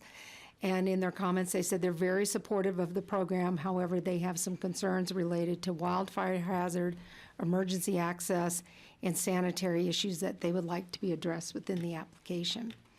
The second aspect of a special review process is you look at all these land use policies that we have in the code. So wins, and they are concerned about smoking and wildfire. Huts for Vets has a strict no smoking, no campfire policy when they're up on this property. And we have some conditions of approval that were suggested by a former retired Basalt Fire District captain, having looked at the site, and he's recommending removal of 50% of brush and grass, additional fire suppression capabilities, restrict smoking to a designated area, and post a map of an escape route. So then the next bunch of land use policies, staff found that the application is consistent with the land use policies. However, with regard to scenic quality, there were some complaints after this last summer, and this is how Pickens County became aware that Paul was using the site for a campground. The teepees were white canvas, and so Paul has committed to dyeing the white canvas a darker color to blend it in with the surrounding area. With regard to air quality, energy, noise, staff finds that the program is consistent with those land use goals. However, with regard to wildlife, this is an area of winter concentration for elk and mule deer. However, this is a summer-only program, but the code does have a stipulation in it that there should be no activity in this area between December 1st and March 31st. So we've made that a condition of approval. With regard to utilities, water, sewage treatment, solid waste, there's no utilities that are required for this campground. They haul in and haul off, they haul in their water and they haul off their trash off-site. They've set up this solar shower that I showed you a photo of. They've dug a 4-foot pit toilet and put a little camo around that. However, the Environmental Health Department does not support using a pit toilet. And a vault toilet would be okay if they wanted to add that up on the site. And also they need to collect their wastewater, the water from the shower and the wastewater from the kitchen use needs to be collected and stored and hauled off site as well. And so staff is recommending that Paul get together with the Environmental Health Department staff and work out their issues, their sanitary issues and wastewater issues prior to this season. No housing is required. This is temporary use. This is a nonprofit that's supported by local volunteers, and the site will comply with state and federal laws. So the other standards that we look at in the code, endanger public safety, welfare, substantially injure value of adjoining or abutting property. The Roaring Fork Fire and Rescue looked at this application, and as I say in my memo, and they did their comments in the application, as long as the group on site strictly adheres to the parameters set forth in their application, which will reduce the risk of a wildfire starting from their presence, they're supportive of the campfire at this location. They also did not have any issues with regard to emergency access. Staff finds that this use is consistent with the intent of the RS Zone District to preserve environmental resources and maintain the rural lifestyle while allowing low-density, single-family residential development, but also a campground, recreational uses are subject to special review in this zone district, RS 30. So then we have the character of the vicinity, location, design, operating. Staff finds that this is compatible with the rural landscape and complements the no-impact recreational and natural values of the area. Staff recommends that there be no parking allowed on East Soapers Creek Road. In the past, Paul has met people at the airport, or if people have driven in, they've used an off-site location to then gather participants and shuttle them to the site, and they go all the way up to the site. There's no parking down below. But we're making a condition of approval, no parking on East Soapers Creek Road. Adequate public facilities to service the site. Again, the pit toilet cannot be used. Water needs to be collected on site and hauled off. And and Paul needs to get with our environmental health department and work out those issues prior to this season. Specific use standards for outdoor recreational use. And so using a campground in our code, the definition of a campground has some specific timeframes related to it. Not more than 15 consecutive days, no more than 30 days in 6 months. Paul's application proposed 12 nights, 12 participants, 4 support staff for summer only. However, in reviewing the application and, looking at doing our site visit and talking about this, Paul thought it would be good if he had a little bit of flexibility. So, for example, he might not be able to get up into the huts as soon as he hopes this summer because of the snow. So he may want to start and spend more nights on this campground. This staff is recommending that this special use permit be no more for 20 nights a season in the summer. And we find that that this proposal meets with our specific use standards for outdoor recreation uses, again, working with environmental health. So if 20 nights becomes the standard, then Paul will have to check in with environmental health and make sure that he's still complying with their environmental health standards. Leslie, quick question. When you say summer, you mean all the season outside of the winter closure, so it'd be spring, summer, fall is what we're Yes, talking about. So, okay. yes. So the application was for June to mid-September. Right, okay, all right. Right, But if you can't get to the huts this spring, you're still gonna be, it just won't be huts, it'll be there instead. Got it. You're not moving anything Right. into May, or just want to make sure we know what the time span is. Okay. And then we're requesting that at the end of the season, the canvas comes off, the teepee frames, and environmental health in particular doesn't want the camp kitchen left up on site. And so we're requesting that the camp kitchen and anything that's removable be taken off the site at the end of the season.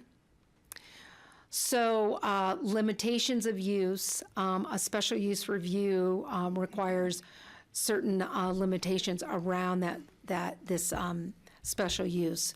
So staff supports granting this special use review for 3 years, as well as we're asking for an annual report to be submitted at the end of the season by Paul. So gives us an opportunity, and let me back up, that report should be submitted to the Community Development Director. That gives us an opportunity to kind of assess how the season went, if we had any comments or complaints from neighbors, how can we work through that? And so we're recommending a 3-year timeframe on this special use review. And after that, Paul would have to reapply. So then we get into our rural character, environmental protection, natural hazards. Much of this was covered in the special use items. The only thing would be that this area is mapped Mancos Shale area. However, there's no permanent structures proposed with this proposal. And if they were to build a vault toilet, environmental health, there's no problem with installing that within Mancos Shale.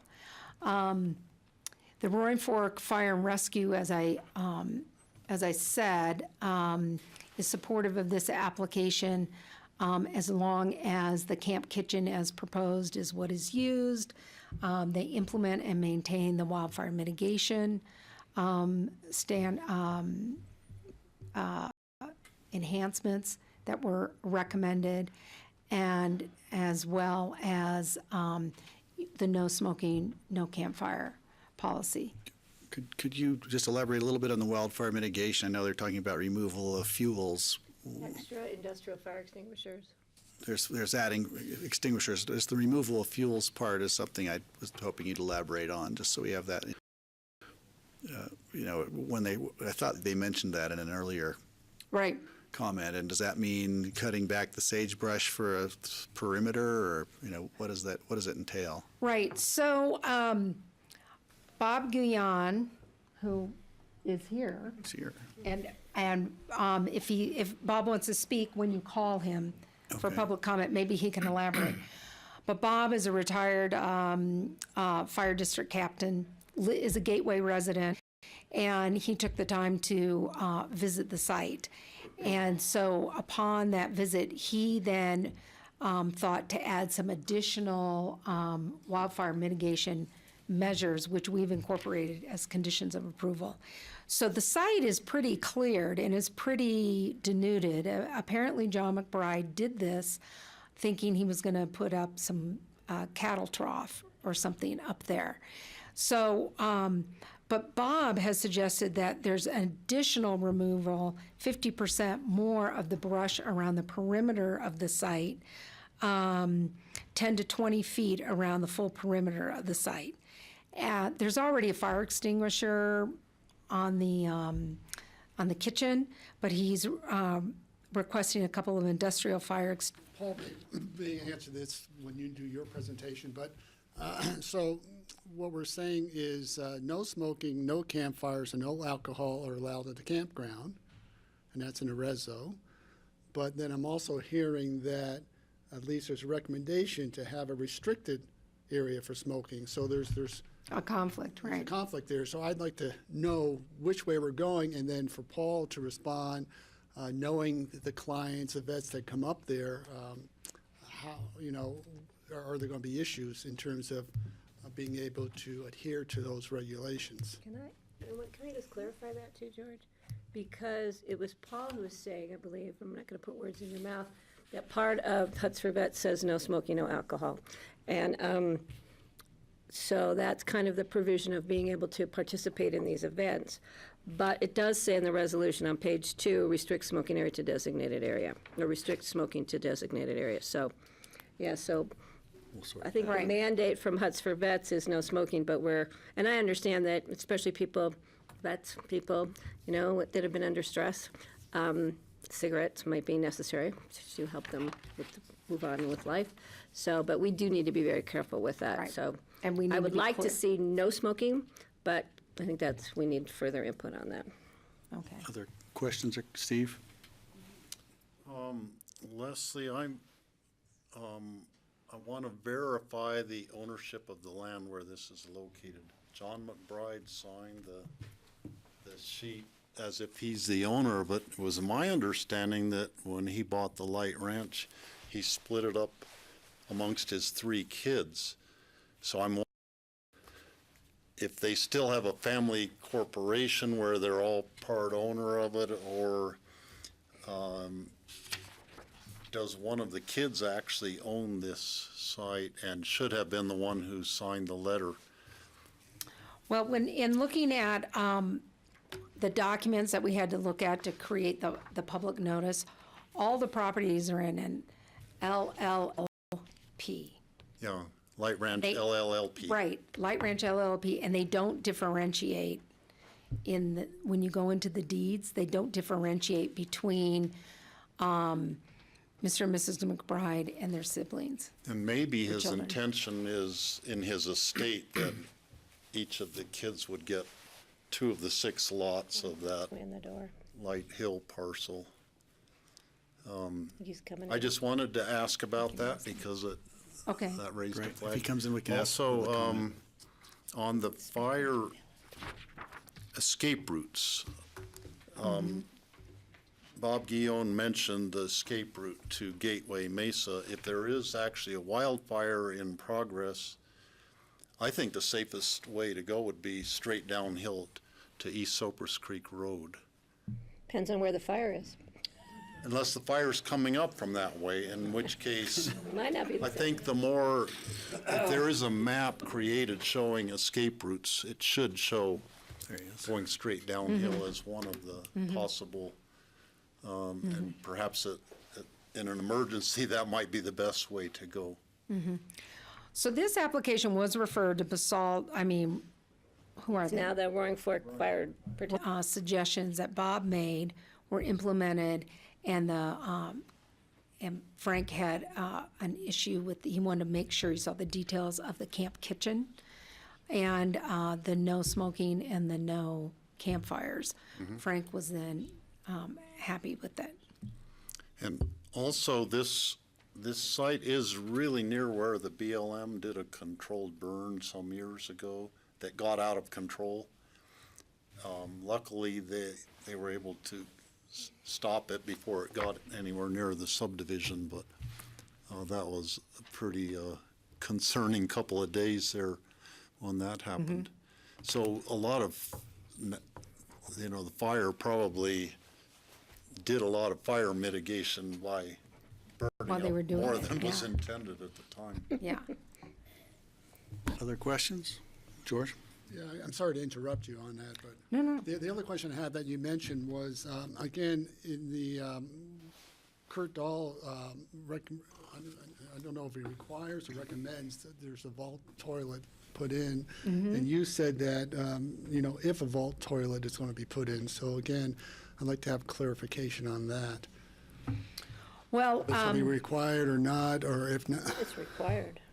well, it is required. However, when Paul and I talked about the conditions of approval that the Environmental Health was making, Paul's initial thought was that he would just provide porta potties and not build the vault toilet. And I think that goes into, that's part of Paul's longer vision for this program that I'm sure you're gonna talk about a little bit. And the Environmental Health Department would not have a problem with porta potties. Okay, and can a vehicle get up there to service those porta potties on that path, The road? that road? Yeah, Okay. yeah. Be a little bouncy. They got that little kitchen up there. And again, one of our conditions of approval is that at the Maybe administratively, can we do that? I'm looking around the room at people who. I'm looking at Suzanne. I think that's, for you to decide if you just want to, if you're Yeah, it's up comfortable for us. saying if there are no issues, then Community Development Director could, extend the permit. For another period of, or another 3-year if, period of time. Right, or if any issues have come up, that it would come back to you. I would like to include that if the board is supportive of that, because I think, having Huts for Vets have to go through a process like this again, I'd rather the use of time and energy and funds go towards the veterans that it's established to serve. Thanks, Patty. I was going to say that as well. Thoughts on that? Soliciting your thoughts? Holding mine until we get to that. Okay. But we will still have, within that 3 period of time, we'll still have an annual Right, annual review. report. Yeah. And right now, in the resolution, that's set up to be just a report to us, to Community Development, not necessarily back to the BOCC. Unless So there's an again- issue that you need to bring to us. Right. Yeah.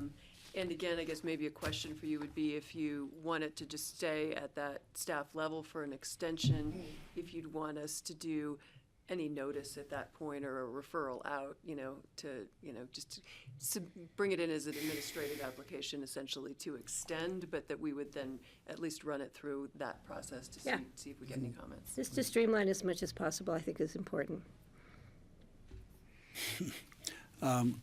We haven't heard from Paul. You have a presentation. You want to say a few words? I think we'll have some public comment as well Yeah. after that. No, that was mine. That's my They're PDF. both up there. Oh, there we go. Yep, there you go. And then just under slideshow, at the top. From the beginning on the far left, up above. There you go. Yeah, perfect. Uh-oh. Sorry, you've been evicted from the system. Okay.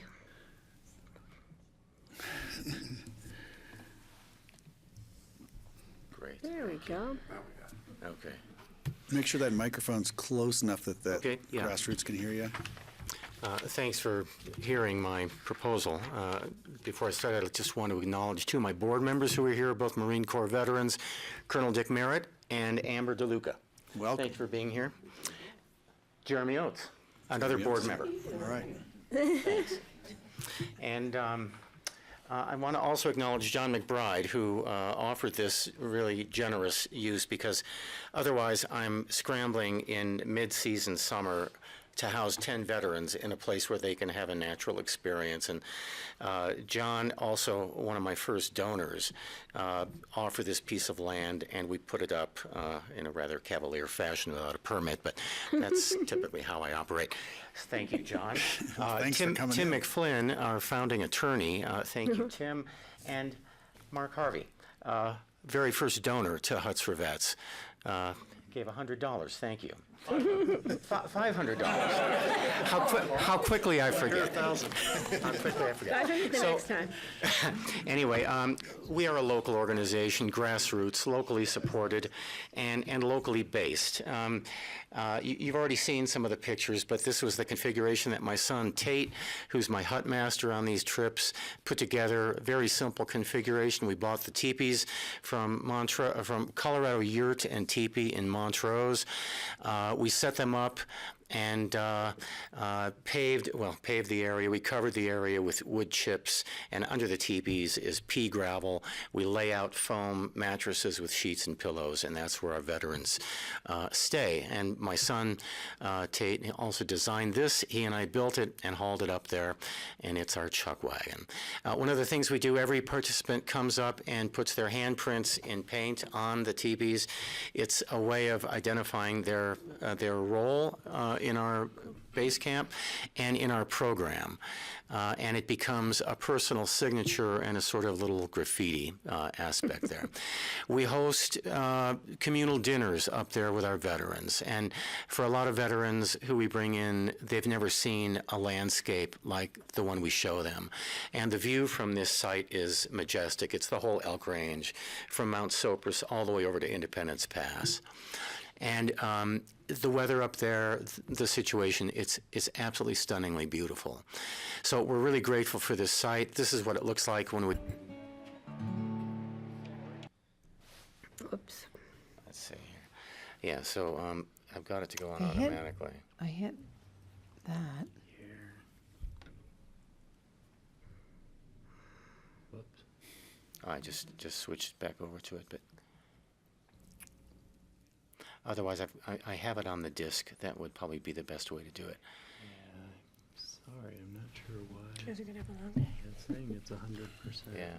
Can you get back to my thumb drive?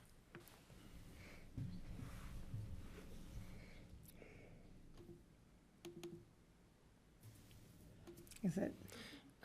If you can just click on this one, double click on that one. Yeah, that would do it. Still no sound. It is? It's working in there. That's really bizarre. Yeah. You may just have to give us the narrated version. Well, it is playing on grassroots. It's just not. At least the public's getting to see it. You know, without the hear it, I should sound, say. We're getting to see it, but not hear it. it's going to miss everything. That's too bad. Is there there was a sound icon down there. I think we're all pretty familiar with what you're doing, and I don't know, Kelly. I don't know if you have much history, but you understand what they're. Okay, well, transformative experience is what we're talking here, and it's really valuable. Yeah. Okay, we might as well just. You can keep talking through it if you. 300 feet in the mountains. It's almost 7 miles. There. Small groups. Let's don't take any more than 10 veterans per program, and that's so we can really communicate with them and really connect with them. Thanks, you guys. Thank you, John. What was it?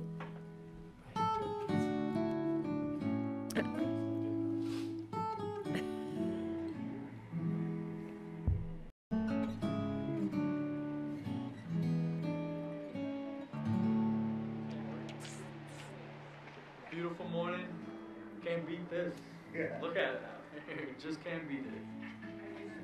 The trailhead into the wilderness is really a portal of sorts. It's a place to enter with a new mentality. And for the next 3 days, we're going to be in the wilderness. Open your sensory systems. You know, a lot of us live in our heads a lot. So drop off that if you can. Walk like an Indian.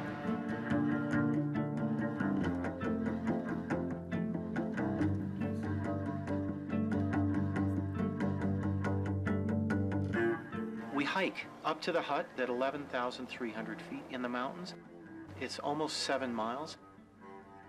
We take small groups. We don't take any more than 10 veterans per program. And that's so we can really communicate with them and really connect with them.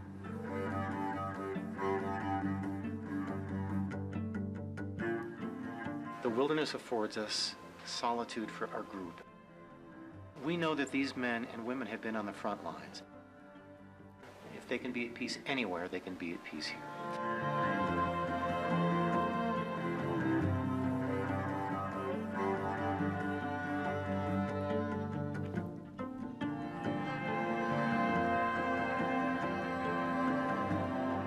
We look for veterans who are what we consider the highest risk. And we think combat veterans are among the highest risk. I mean, currently today, the suicide rate is 22 or 23 veterans per day. A lot of those veterans have endured soul wounds, traumas to their deepest selves. I was the third Humvee in the rotation, and boom, IED. Killed my driver, killed my gunner, messed me up, got shrapnel cut.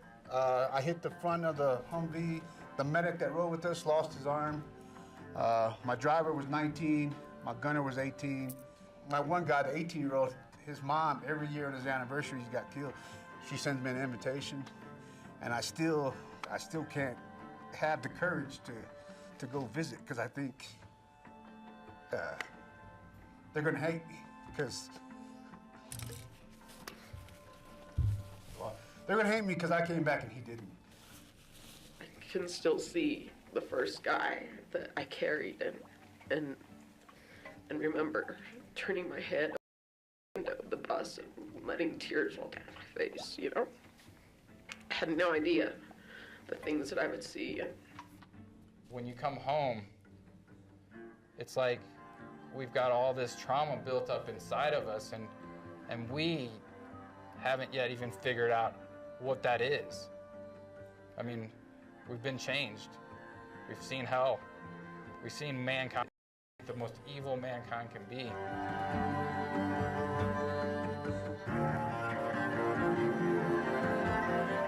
So let's get into Stacey Bear a little bit. So Stacey Bear, former Marine.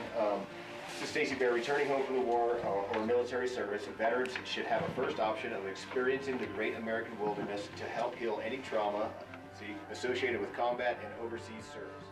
You know, it really does reach, you know, the fact that he's trying to, you know, it's important for us to reach back and find what wounded us. And in order to heal, you know, you have to address the wound. We don't expect gratitude. We just expect you to, in your mind, consider both sides. While you're at home safe, think about someone else is giving up for you to be there. This whole trip so far, you know, this article woke a lot up inside me that I didn't even realize I was still fucking dealing with. Excuse my language, guys, but that's my favorite word. Anyway,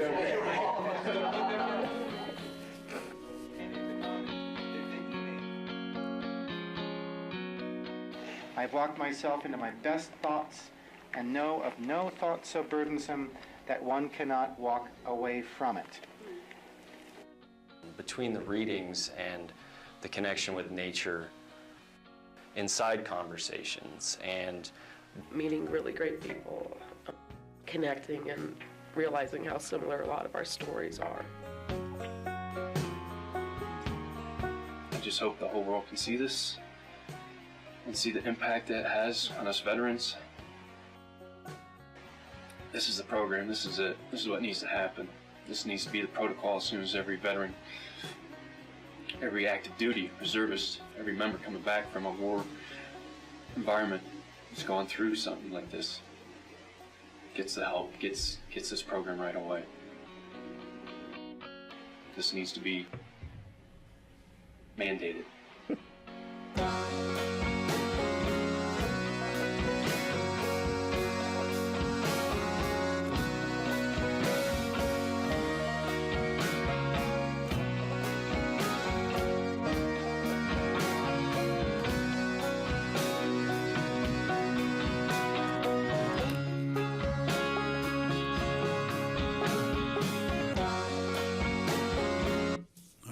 thank you for showing that. I'd forgotten. I'd actually forgotten about it. But Thank you for being in on the filming of that. Got my stash of Kleenex right back here. That was Yeah. beautiful. Okay, where do we go from here? Well, You're still not You're still done. presenting, Paul? You have more for us on? You know, what we're looking at here really is a temporary site. I just looked yesterday at a 35-acre parcel of land in Eagle County that could be perfect for us. We're looking for a permanent site, something we can own and establish and actually build an operations base, a structure, something like what the 10th Mountain built in Leadville just last year. And so it may just be this summer. I mean, ideally, we have potential funding that could really propel us into a new stage that would be sustainable and enduring. So that's what we're looking at. Again, the need was there. It was expedient to put a temporary facility on the McBride's parcel, thanks to them, and it worked great. We're off the grid. We want to be as low impact as possible. So we'll answer and resolve any and all compliance issues we can to make sure everybody's okay with it. Board comment? Yeah, so Paul, back to my earlier question with Leslie in terms of the way this reso is being written and this conflict between no smoking and then a designated smoking area and the ability to, for the applicants to sort of adhere to those. Yeah, we tell our participants no smoking. A lot of veterans self-medicate with marijuana, quite frankly. It's realistic what's stated, that it's difficult to absolutely guarantee someone's not going to have a vaporizer or something like that, but it's certainly not anything. And our staff is up there when anybody's there, so there's supervision. The best we can do is announce the prohibition. I mean, there's also no firearms allowed. There's no drinking, no campfires. Again, we want to be as low impact and as low risk as possible, and so we can just do the best we can do to make the prohibition and then try to enforce it ourselves. So the way this reso is written, though, it's should we have in a reso no smoking allowed, and you do the best you can, versus saying, well, smoking is allowed in designated areas, but sort of opens up a Pandora's box, right? Yeah, I mean, if I could ask Bob, maybe Bob, what would be a designated? Have him come up. Bob could come up. Could you come up and have a seat? Sure. And maybe just describe what hi. Never met, how are you? Yeah. His son's in the 10th Mountain Division, by the way. I interjected that it was a designated smoking area because I had not read their application, and I didn't realize that they had already said no smoking. Bob, sorry, can you identify yourself just for the television? Just tell me your name again. Bob Guyan. Bob Guyan, And okay. I'm retired fire captain of Basalt Fire, which is now Roaring Fork Fire. I'm on the board of directors and president of Basalt Fire for many years, 18 years. And I was the captain for Old Snowmass for 18 years. And I live in Gateway Subdivision, so I'm probably the most familiar person in the country on the BLM and that area, having done all the firework up there. And so I went up, and when I heard from some of my neighbors who were opposing this initiative, and I spoke to them personally, and then like an old fool that I am, I hiked up there in 2 feet of snow, which took me about 2 hours, because I really wanted to verify in my mind what the site really looked like. So I made that recommendation about a smoking area because I didn't realize that they had already agreed it'd be no smoking. But still, from a practical point of view, and looking at the participants, it seemed a little like me. You tell people you can't have a cigarette if you really have to have one, but that's certainly Paul and his organization's call. But I was looking at it as a wildland fire guy. So I spoke to Frank Rudicoff at Roaring Fork Fire, who's the fire marshal for Pitkin County. I spoke to the fire marshal for Eagle County as well, and told them I had visited the site multiple times now and felt that there was very little, if nominal, fire danger. The site is well mitigated. It's down to what you call mineral soil, which is things that don't burn any longer. No matter if you pour gasoline on them, they're probably not going to burn. And after looking at the site, I made those 3 simple recommendations. Push back the perimeter 10 or 15 feet by fuel reduction. So cut the sage and some of the brush back about 50% for about 10 or 15 feet further, just to make the site a little safer.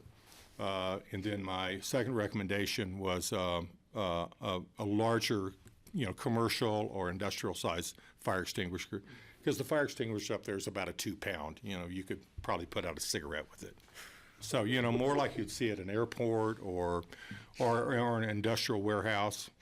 And then my third was what you brought up, escape route. Well, escape route is not your main egress route in and out. So there's what I consider an all-weather road that is suitable for non-4-wheel drive vehicles. I think you could drive, a Honda Prius up to the site very easily. But the escape route is an alternative route, because if there's a fire below, perhaps on McBride's property or off of East Cypress Creek Road, fires run uphill, walk downhill, is the saying. And if there's a fire below their site, you want them to have a known escape route. And there is a trail that leads to a road, a BLM road, that then has egress or exits onto the Gateway subdivision at the top of Light Hill Road to a paved road. So just for safety's sake, and in wildfire, you always know which way you came in, and you always want an escape route. If when things go bad, you want to know where to go. You don't want to have to think about it and look for an escape route. And there's a very well-established weather trail that would take them out if there was ever a problem. With the road in being, a good fair weather road, you could have ambulance service or fire apparatus could easily access the site. So I just made those recommendations from my, my own point of view, having done lots and lots of wildfire, both in Pitkin County, Eagle County, and also all over the country as a federal wildland firefighter. Great. Thank you. That's my comment. Bob, thank you very much. While we've got it open, I'd like to open it for public comment. If there's someone else who'd like to say something in a couple of minutes, we'd love to hear from you. Now's a good time. If not, we'll keep moving and bring it back to the board. But if you want to say something, now's your chance. Closing it then, and then Kelly. Sure. I wonder if it would help to propose saying that we have smoking only in restricted designated areas, subject to county fire ban, to which we would ask that they would include that in their orientation to the attendees. I guess I'm just thinking about what BLM adjacently does in terms of their designations and restrictions, and aligning it a bit with that. Can I respond? Well, okay. I'm not necessarily opposed to that. I think when we have a fire ban, we have a fire ban. But in what Paul was saying, and in light of if you have a designated area that allows smoking, will you not then have more smoking? Rather than to say we have a smoking ban, and no smoking during our activities to dissuade people from smoking. But like you said, sometimes they need a little encouragement to move through the day. But just with monitoring, because I don't want to say it's like when you used to go through the airport and they had a smoking room. That was horrible, because everybody and their mother went into that little smoking area, and it was like oozing out the doors every time somebody opened it. It was encouraging people to have that cigarette before they got on an airplane. So I don't necessarily want to do that by saying you can all go over here and smoke. So we're kind of encouraging people, I think, to have a cigarette up there. George? Yeah, I think Bob just brought something in without realizing, but Paul, just to confirm, I mean, your policy, Huts for Vets, says Huts for Vets prohibits smoking at campfires. That's your policy. So We have a that, campfire at the hut, but we But don't yeah, have this a is campfire different at the there. base. yeah, so if that's the policy, I mean, just because we had utilized a resource that came up with a suggestion, but it doesn't purport to the organization's policies, and I think we should support the organization's policies and have that in our reso and leave it at that. That's fine with me. And then, you know, there's always edibles. How do you know? We've had extensive discussions about edibles. All right. So that would be item number 9 in the reso page 2, right, Leslie? Right. And then we 9, just delete bullet that and point. put no smoking, no Strike. wildfires per It policy. actually makes it cleaner for us too, and we tell our participants, okay. we're approved here on the grounds that you don't smoke here, and honor that, or, whatever. Yeah? Yeah, and then what, I was gonna say, the other issue that we would like to add to the reso is the process for reapplying in 3 years. Some statement as to what process we decide that'll streamline that if there's no issues that have been brought forward in the year or 3 years prior. Right. Well, let's talk, we're gonna talk about that. I think Kelly has something. I just want to be, I'm fine with since this is a special use permit, with aligning with the use of the group applying, but I do just want to be realistic about smoking. I mean, people are visiting from different parts of the country, and when we had a fire ban last year that told people they could only smoke in their cars with the windows up, I want to ensure that sort of that information is getting relayed along, because, if smoking is a really hard addiction, and if you're going to go off and go into the brush to smoke, I just continue to have concerns about that. Right. If I could, I like sticking to your own rules about the smoking, but I also, as a practical measure, is there some way that you have an area that, if somebody's overcome and has to do it, you want to steer them to a safe place to do it? Easily. I'm just I think thinking. you already probably do that. It's probably what you already do, just clearly there's a big concern with fire danger in the area, and that's what we're trying to fix here. We also have to be realistic. We can make a rule, but if it's not enforceable, if you know it's going to get broken. So I spent, I think, one trip, I didn't see anybody smoke on the trip I was on, but that's anecdotal. But, so I think they're doing their best, their absolute best to follow the rules. But they should all know how to stay safe. Yeah. Is that enough? That's fine with me. I think Paul's dealt with it. Right. In either the high country vets, the huts, and on this property. I got a couple, I'm sorry, I got a couple more public comments. I'm not sure if it's going to move us, we got to keep moving here, but if. You could consider him an expert because we he is a board member. Well, we have a on board, Huts if for you've got a Vets. board member from Huts for Vets and I a think first he would be donor. appropriate. Mark, you come up also, we'll try and, if you want to make a comment. Very quickly, I was just thinking. You have to come up, though. You have to come up and get it on the microphone. It's either all or nothing. All right, thanks, Jeremy. Thanks for coming. Real quick, Jeremy, Greg. your name again? Jeremy Oates, and I'm a board member for Huts for Vets, and I'm also a veteran. And my only comment, I think we maybe beat the smoking thing to death, but my one comment on that is, we sign these veterans up, and then we bring here. And, as Paul said, these are our most at-risk, the targeted audiences are our most at-risk veterans, suicide and substance abuse, self-medicating, et cetera. So I don't want to speak for Paul, but I don't think we're going to kick someone out of the session if they have to smoke a cigarette. I think that's counterproductive, and obviously understand the constraints of the fire ban and all these things, but I think that along with the the pit toilet and the vault toilet and all that. I mean, all these things seem to be fairly simple engineering solutions and or standard operating procedures and briefings that the participants receive when they come about, you know, what the expected modicums of behavior are. But I don't think that someone smoking a cigarette would be cause for us to return them to We're not asking. No, we don't want to do that. Right. So I think managed, and I don't see it as a big issue. Okay. Thank you. Thanks, Jeremy. Mark? Mark Harvey, and I didn't mean such a formal comment, but I was thinking Paul could show them a 1 or 2 minute video of the basalt fire last year to show them what happens when you do light a cigarette or shoot a tracer bullet. So, but I support his program very much. Great program, and hope you approve this proposal. Thanks. Well, thanks, Mark, and thanks, Jeremy. Paul, I wanted to ask if I could.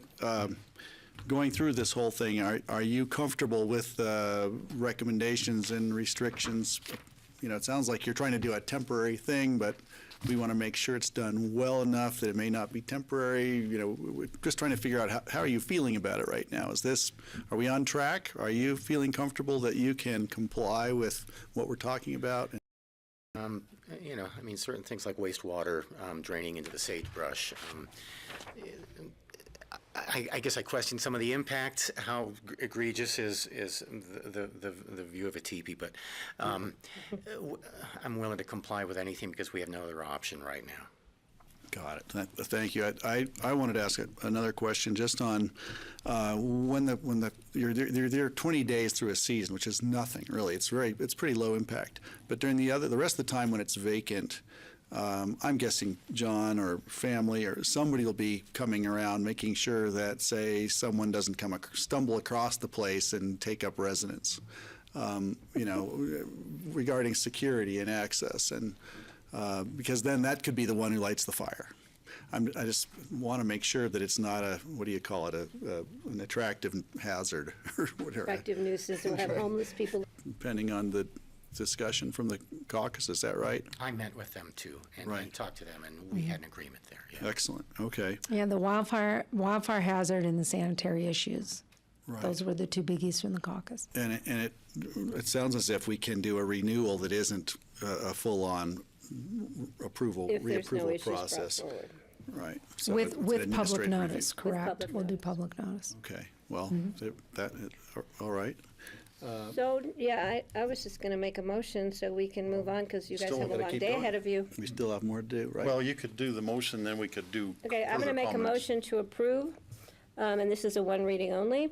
This is a resolution granting special review use approval for Huts for Vets Campground as amended with the two issues regarding smoking and a streamlined process for renewal. Do I have second the motion? A second further comment? Steve? Regarding the fire protection and escape routes, there were wood chips on the ground there to cover the pea gravel, it sounded like in the one photograph. It just covers. Are those wood chips actually on the ground? That's what it looked like. Yeah, wood chips that we got from the landfill. They were just to cover the dirt, so if it rains, when it rains, it's not a mud scene. There might be, I mean, in terms of fire protection, the wood chips are going to burn if there is They a use fire. them all over the And maybe there's some other just topsoil or something that could be put on in place of that too. No, they use wood chips for a lot of wildfire mitigation issues in the forest. So I think that's the purpose of leaving wood chips on the ground in the forest. So That's not a hazard. yeah, so it's not a hazard. So anyhow, We can't have people talk from the Yeah, audience. right. Sorry, Bob. Just a We got to minute, keep Bob. it. I'm not going to say to change it, but I would say to look into it, and if there's something more appropriate, if it is potentially a fire hazard to have the ground burning right there, then something else might be more appropriate. The second thing about escape routes, there is a road that starts in the Miller's property adjacent to this one. I've personally gone up it in a Jeep. Years ago, it was considered a public right-of-way. I think the current owners of that land don't regard it as a public right-of-way and the public quit using it. But that's another escape route to go a little bit to the east and then down an existing road that goes right down to East Cypress Creek Road. Just for your knowledge, it could, you know, if there were a wildfire up there, that would be good to know that that road is there just to the east of there. Okay. That it? Or more? In terms of, I mean, I really appreciate that you're gonna somehow, tops of the teepees, about the upper half of the teepees is what shows from Capitol Creek Road, and last summer, everybody, that also would make it less of an attractive nuisance. And just so you know, this isn't the first time there have been teepees that you could see. There, on other people's property, there have been teepees from time, you know, different times. So this isn't the first teepees that ever were visible along there, but. I think the Utes might have. Utes might have had them. And I mean, I'm supportive of Huts for Vets, and I'm fully supportive of this application. If there arise problems that are become insurmountable for this site, I would hope that you would approach the community there and look for a Questions that I don't think we answered, including if we want to include any, you know, if we're just letting this run through the community development director, or if we want to have any noticing or referral. We did include noticing for the provisions. public as part of my resolution, my amendment to the resolution. Leslie chimed in on that and said we will include in that public notice. Okay. How about referrals to similar referring bodies I think that's here? probably part of the public notice to go to the Castle Creek caucus. We can incorporate. I mean, not Castle Creek, following the Okay. provisions of Huts for Vets. Great. We're not in conflict with ourselves on this. Right, thank you. Okay. Okay, all in favor? Aye. Aye. Thank you. Aye. Thanks, Paul, for doing that. Okay, thank you. Thanks for you. coming in. Appreciate you all coming in. Amber, Colonel you so Merritt, thanks for coming, Okay. and everyone else. Jeremy, thanks for coming, and Bob. Okay, on to the next thing. This is a resolution determining that the Harvey Steamboat Partnership Limited parcel is constrained and granting one constrained site TDR. Tammy's here. Hi, Tammy. Afternoon.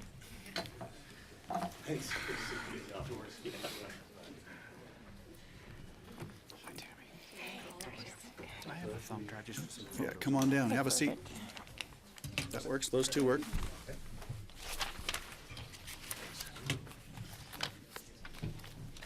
Once we're all settled, if you could all identify yourselves for our televised audience, our worldwide audience. Mark Harvey, I'm one of the partners in the Harvey Ranch. I'm Ann Harvey, Mark's sister. I'm Kurt Sanders, applicant's representative. And I'm Tammy Cochin, planner. Great, welcome, thanks, glad you're all here.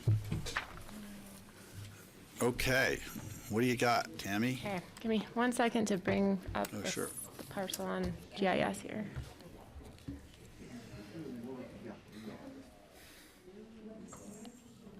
I don't know if they're gonna close the door for us, they are, okay.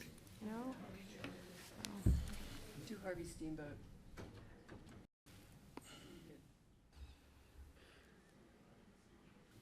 There you go.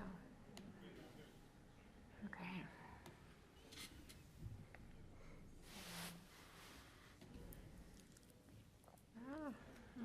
Gosh, what did we do before maps and more? I know, okay. It actually took a lot less time. We just used paper. Okay, all right, so, all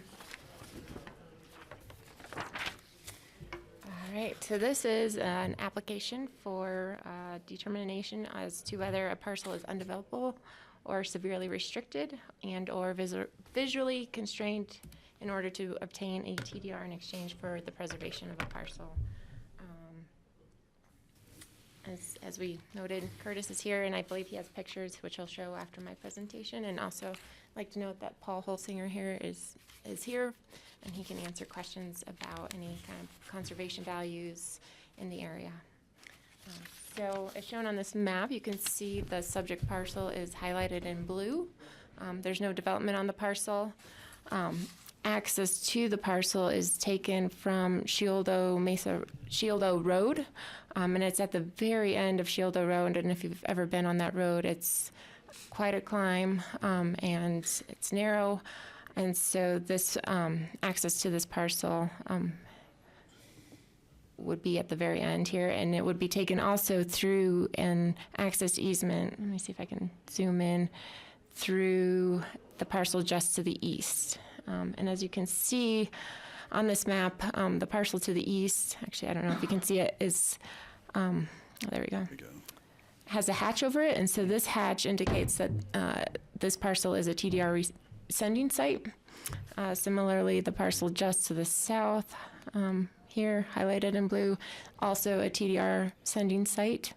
And additionally, this larger parcel, which is the Harvey Ranch parcel, has also has been determined to be a TDR sending site. So just a little history. In 2015, this was owned by Michael Vernon, and he submitted an application to the Community Development Department for an activity envelope. This application was objected to by the neighbors. It went to a hearing, and the hearing officer ultimately approved an activity envelope. However, he did note in his determination that approval of this activity envelope does not ensure site plan approval. He said there's some evidence that the property may be a constrained site.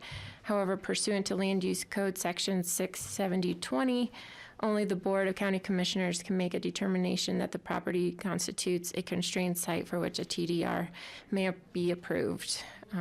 So right, the board is the decision-making body to determine whether or not preservation of the site is undevelopable or severely restricted.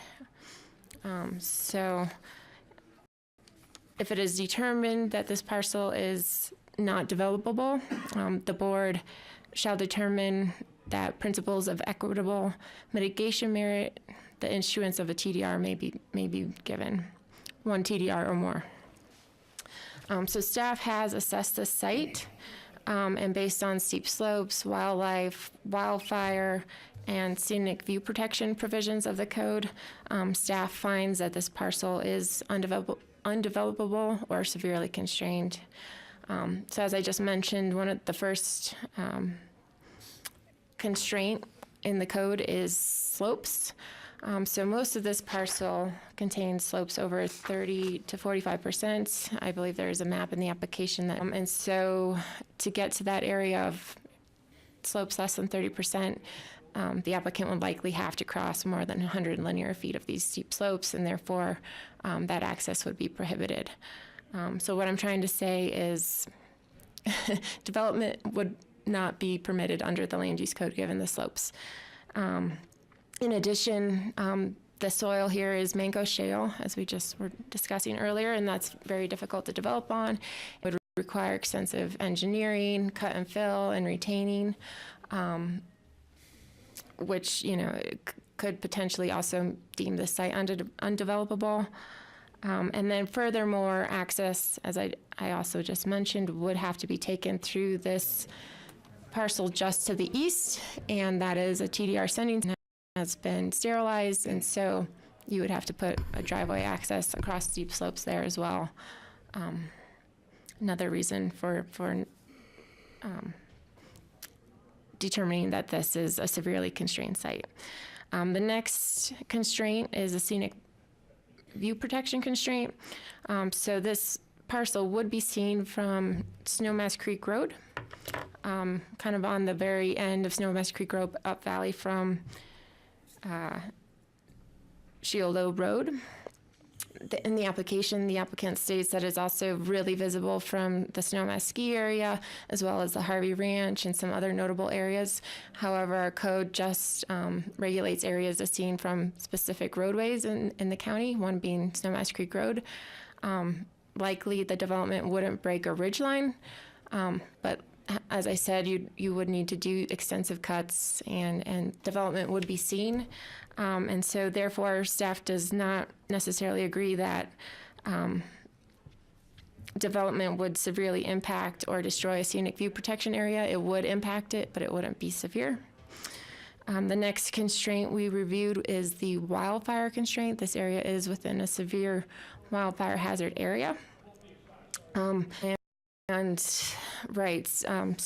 Shieldo Road is a difficult road to access as it is, and so to further get to this site, you would probably be building a driveway that would not be compliant with the county standards for driveways, including slopes and width. So, emergency access, emergency vehicles would likely not be able to reach that site. As well as, winter access would also be very difficult. There's some letters in the application from the neighbor describing some of the conditions in the winter and the hazards that exist with that. And then the next constraint is the wildlife constraint. This parcel is not mapped within significant wildlife.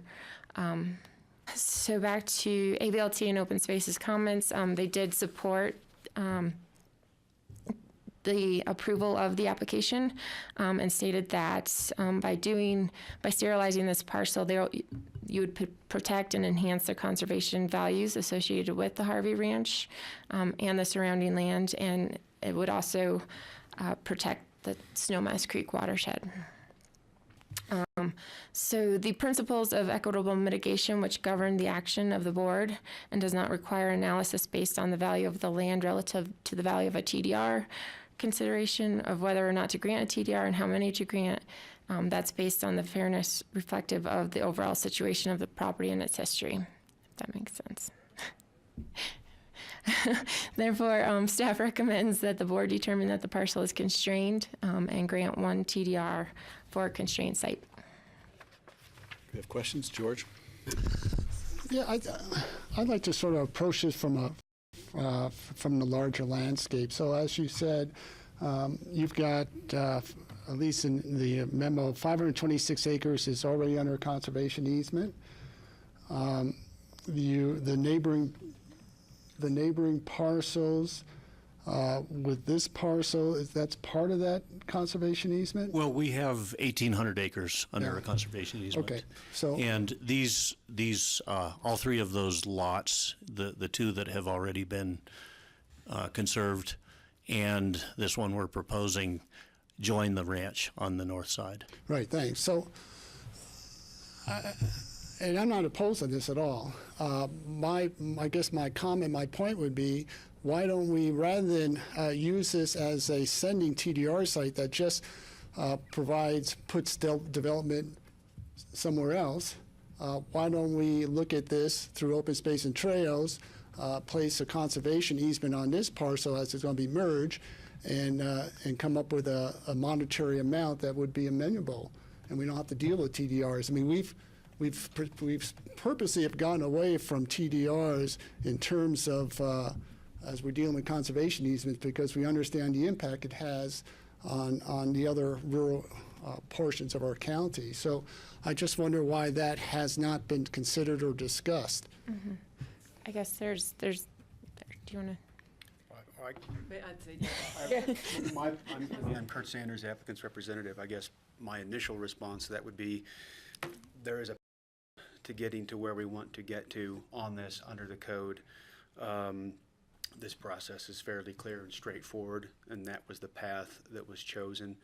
I don't think that something that you describe would necessarily be ruled out. I think the path to that outcome is less clear than what we have contemplated under the code and the provisions for the code to get this property. Moves development from one site to another site. We have talked to Open Space and Trails since about 2014, when the development was proposed on this parcel, when the activity envelope approval was sought. And they are, very interested in conserving the site one way or another, but they did say to us that they thought we ought to seek a TDR. I don't think it's ruled out that approach could be used, but At the time we were looking at it, originally the price on the lot was so high that it looked like we might need more than, more funding, basically. And then the price was lowered to a point where we felt we could buy it, and we would still be contributing significantly financially even if we get a TDR. So I personally wouldn't rule out working with Open Space and Trails, but I think they guard their budget quite wisely. I mean, that's all right, but we ultimately have control. But to your point, Ann, I mean, we can come up with probably, we know what TDRs currently sell for, we know an average, and actually it would be more beneficial for you because you'd have cash in hand without having to think about trying to sell a TDR and what that price might fluctuate. So I just think that's something that the board should be looking at. That's a great comment. Yeah, Patty? George, thanks for bringing that up. I did not even think of that. I too am supporting preserving this parcel. I've been part of preserving the last parcel and the last parcel and the last parcel, so therefore I have to continue to support it because it's a great opportunity. So I, since you're already this far in the process, if the board was to choose to remand this back to Open Space and Trails and have them look at opportunity for a conservation easement, I would then think that it would probably be best to continue this one to see where we were going to go. I know, but if we don't, if we deny this now and send it back, then you got to start all over again, and I don't think we want to go there either. Okay, I thought that's what you meant when you said remanded. No. I mean, no. I mean, in other words, we pause this, go back to open discussion again with Open Space and Trails and say, would you consider this, recommend this to the BOCC? Let's discuss that further.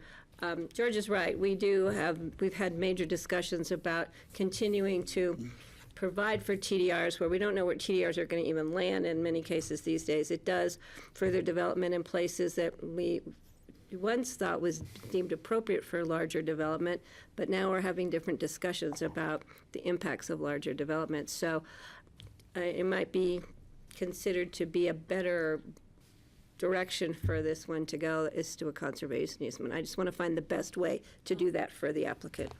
Just my understanding of conservation easements is that a parcel that small, you can't place a separate conservation easement on it. We can put a conservation easement, I think, anywhere we want to. We can make it very easy. Okay. I mean, it could, Open Space and Trails to review it right away. Good. Try to get the thing closed quickly for you guys. And flip back to us for. That's reassuring. Our thought saw you is, panic there. Our thought is that rather than putting a whole separate easement, we merge those three into the ranch under the rules of the existing easement.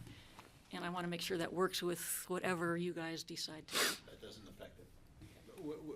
And would an option be, though, to go ahead and get an approval, if we were to obtain an approval today, and then vacate the approval, subject to negotiations with Open Space, and that way at least something is accomplished today?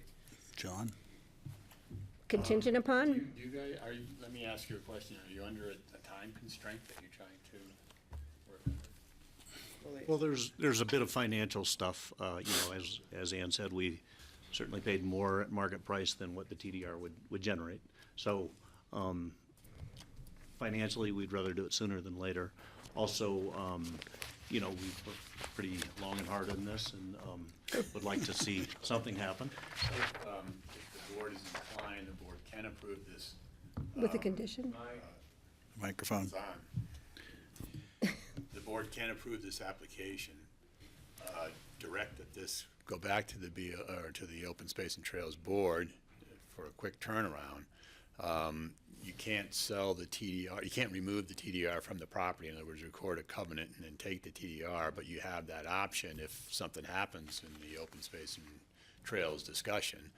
But if you have that in hand, just don't exercise it, and then we would buy a conservation easement from you for an amount, I would assume, that's in the ballpark of what you'd be expecting anyway. Or I think that we could stipulate to a holding off period before recording the sterilization, or recording the deed restriction and obtaining the TDR if we want. Right, we would hold the TDR in our hands until the discussion happened. 30-day or 60-day period, and we won't, there'll be no action during that period taken with respect to the approval, something like that. Steve? I believe a point of order is in order here. We're not following the procedure with having the applicant do their presentation. This is also a public hearing. Right, well, We're can open it up. well on the road on the discussion. We haven't Sorry. heard what the public has to say at this point. Good. So I'd rather follow our standard All right. procedure, and then we can come back to discussing this point later on in our discussion. All right, thanks for the reminder. Is the applicant done with their discussion? There's no point of order. I do have a right? question of staff before we move to that. We have a staff question, and then we're, So with regard to this application in front of us, I just have a question regarding the scenic view protection area constraint. What does that additionally give the applicant that if we defined it as a constrained site, what additional benefit provides to them from also finding that constraint? Because it seems like the resolution is written one way, but your memo suggests something else. So really nothing. I mean, they're asking for 1 TDR, and staff would still recommend, even if it was visually constrained, that 1 TDR be given. I think it was, maybe speaking for the applicant, trying to argue that it's constrained in all these ways, and staff believes it's just constrained, per wildfire and all those things I listed, but not visually constrained. Okay, thank you. I might just add to that to understand. There are 2 provisions in the code: constrained site under constraints, or visually constrained, and really it was intended to address a property that might have a visual constraint but not have the other types of constraints that exist under the code. So again, in this case, it kind of just becomes part of the ask under the constrained site. Thank you. okay, we're gonna read, this is a public hearing. Well, why don't you let Let's the see, applicant, do if the, we're gonna follow the oh, point not of order, finished please, yet. for requiring us to. Sorry. Done. So what we had, I recognize that I think that there's a sense that we'd like to get down to business on some of these other issues, but, and we'll get there, and I'll try and be brief. What we're thinking is I'll speak for a few moments just on the 4 corners of the application and just try and underline a few things that Tammy said. And then I would like Mark and Ann to speak. As you can see, Shieldo Road is coming down to the property. The property is that odd-shaped yellow feature. It has a tortured history. It is what it is. There it is. So Shieldo Road comes up to the property. It's a fairly flat section as you're coming towards the property, and then it begins to incline upwards towards that bend to the left. So where the road proceeds to the left, that is Eric Hansen's house. He's lived there for a long time. And then the road essentially, the current road dead ends there. And then so next to the left would be one of the Harvey family properties, and then then you get on to the subject. You have a license for that thing? I have your tail number on there. I'm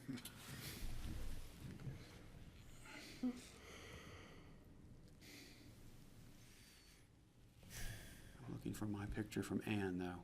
Is it the one, go down, was it the one with the steep? Or the Google Earth Sunnis one? Creek Road or something. Actually, the Google Looks Earth like a one is the good one I was slice. looking Yeah, for. go down. Right. Getting rid of Look Mark's long. drone pictures or from the back of a horse. Just Google Oh, this is it, yeah. Okay, so I think this really tells more of the story than anything. So the pond to the left is on the Harvey Ranch Conservation property. Subject parcel is outlined in yellow. Eric Hansen's existing house is shown there. That's the last structure on the property. So you can appreciate the topography of the property in this slide and what it takes to get there, and then what lies beyond the Hansen property. And again, as Tammy pointed out, you go across a separate property owned by a Harvey affiliate, and then you would get onto the subject parcel before you would get into a development, an activity envelope. The current approvals have the activity envelope down right above the road on the subject property. So big picture, the property is owned by Harvey Steamboat Partnership. It's a Harvey family entity. Connie's the boss. Connie's not here today, unfortunately, but we have 2 other Harveys with us, which is almost as good. Almost. 8.5 acre parcel, RS 30 zone district, non-conforming lot size. The property is in what's referred to as Shieldo subdivision. It's not a subdivision in the sense that ever approved by the Board of County Commissioners. It's an assemblage of meets and bounds parcels that has an interesting history, but at any rate, the point is that this is a parcel with a development right now that wouldn't have gotten approved if this had come in through the front door. Michael Vernon owned the property for a period of time, and in 2015 was able to obtain site plan review, an activity envelope, approval of an activity envelope. The Harveys opposed that approval at the time, and so it went to a board of, hearing officer hearing, and the approvals were granted, but a finding was made by Tom Smith, who was the hearing officer, that he said, however, pursuant to land, there is evidence that the property may be a constrained site. However, pursuant to Land Use Code Section 67020, only the Board of County Commissioners can make a determination that the property constitutes a constrained site for which a TDR may be approved. So an approval was given with respect to the property land use approval, but there was an acknowledgement, which I think is unusual, that it's a bit probably as good a constrained site property. So the Harveys purchased the property after that approval was obtained in 2018. There's no secret, they paid $285,000 for the property. And the value to the Harveys is, as you can see from this slide, its proximity to the Harvey Ranch and what development on that steep hillside would do to the Harvey Ranch. And so from their perspective, it's really hard to put a price on it. But if the TDRs are trading between $230,000 and $50,000 right now. So if the play on this was to buy this lot and get a TDR out of it, as Mark explained, they're operating at a loss on this. To backstop, again, some of the requirements for a constrained site determination by the commissioners. What is a constrained site? The code defines it as a site that has been designated as a sending site because of the difficulty or impossibility of approving development on the site pursuant to Section 670. And the code goes on to state that, as Tammy explained, the considerations on your part is that of equitable mitigation. Again, I don't have a very clear grip on what that means, but I think it means you all have a lot of latitude in making some determinations as to what you would like to see happen with the property, and it gives you the discretion to utilize the TDR program creatively. So there are, as Suzanne explained, there are two bases under which a constrained site can be found. One is that the property is a legally created lot that is undevelopable or severely restricted as determined at the discretion of the board. So you all have a lot of leeway in making that finding. And then the other separate criterion is what's called a visually constrained site.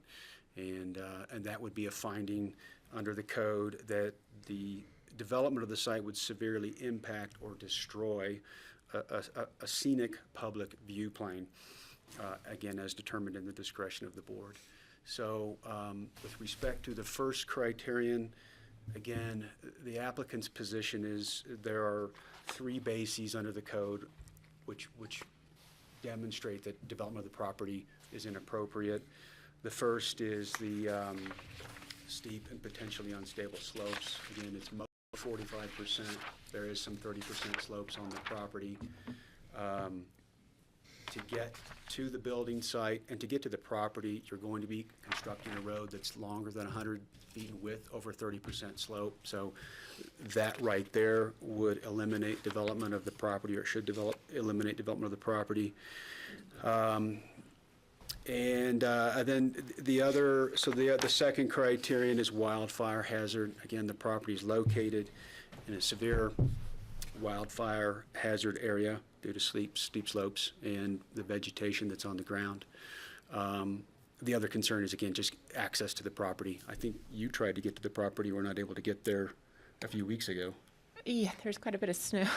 I did a lot of post holing. So, yeah, getting a fire truck up there, let alone a turnout and those concerns speak for themselves, and there's materials in the application supporting that. And then the third criterion is wildlife concerns. And again, the code, the applicable section of the code is 72070 with respect to wildlife. And that code section lays out certain general principles for consideration of development in wildlife areas. And again, this is not a mapped wildlife area, but there is extensive wildlife on the property, and this is immediately adjacent, again, to the Harvey Ranch property. But again, those concerns that are described in the code, or those considerations, are maintaining large intact areas of native vegetation, protecting rare landscape elements, such as locally rare vegetation, maintaining connections among wildlife habitats, contributing to the regional protection of rare species by protecting their habitat locally, and minimizing the combined and cumulative impacts of activities and development on wildlife species. So all that dovetails with this property's proximity to the Harvey Ranch and trying to create a buffer between the Harvey Ranch parcel and development. With respect to the second criterion, which is, can I get back to the main screen on those thumb drive pictures, which is scenic view. The application did point out that this property is visible from, say, Krabloonik and the Maroon Bells areas. Tammy is correct that is not a specific scenic review. Those aren't specific review considerations. But the view of the property from Snowmass Creek Road is, and so that's the property there. To the house that's up there is the existing house owned by Eric Hansen. The circled area is our understanding of where the approved building envelope would be. So that's what you'd see of the property from Snowmass Creek Road if it's developed. And then just finally, there is a provision in the draft ordinance that Tammy provided that addressed ongoing payment obligations with respect to Shiloh Terraces Road Association. And the Harveys, 3 properties are all members of that road association, dues paying members. The county implemented that program 10 or 15 years ago to carrot and stick into creating a way for the roads to be maintained in a safe manner up there, and not allow people to develop unless they join the association, and provided for the funding of the association. And the thought behind that, again, is unless something else is worked out with open space, then the idea would be to find a way to bring these 3 parcels into the existing open space parcel and merge those in. And then at that point, the Harveys would then go back to Shiloh Terraces and have a discussion as to the road issue, whether it's appropriate for them to continue funding road maintenance when the parcels have been merged into the separate Harvey Ranch property and made subject to the conservation easement.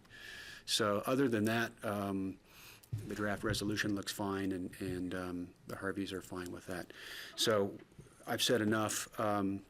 I'll let Ann and Mark speak. And Mark, again, I have some of your pictures here on the thumb drive if you'd like to put some of them up. I think they show what the Harveys are trying to protect with respect to the Harvey Ranch, but I'll let Ann and Mark speak. I have a question. Yeah, Patty. I already had pointed out and pulled up the applications or the resolutions from the previous TDR on the other property. And the board did not put anything about the HOA assessment in there. So I'd actually written down here that that needs to be deleted. It's really up to the homeowner, property owner, and the homeowners association. The county has no purview or authority over homeowners associations. So my recommendation, just for discussion further, would be to delete that provision at all, as it's not been included in any of the other resolutions. So to keep it consistent with with actions we've taken in the past. And just to note, that did come from the HOA. They submitted Right, they comments asked for and it, they right, but we haven't requested put it in the previous reso, so I thought that would be more appropriate, but we can discuss that. What's that? Do you Sure. want to move over here? And I'll get out of it. Mark and Ann, on deck, you're next? Yeah, I guess so. Great, thanks.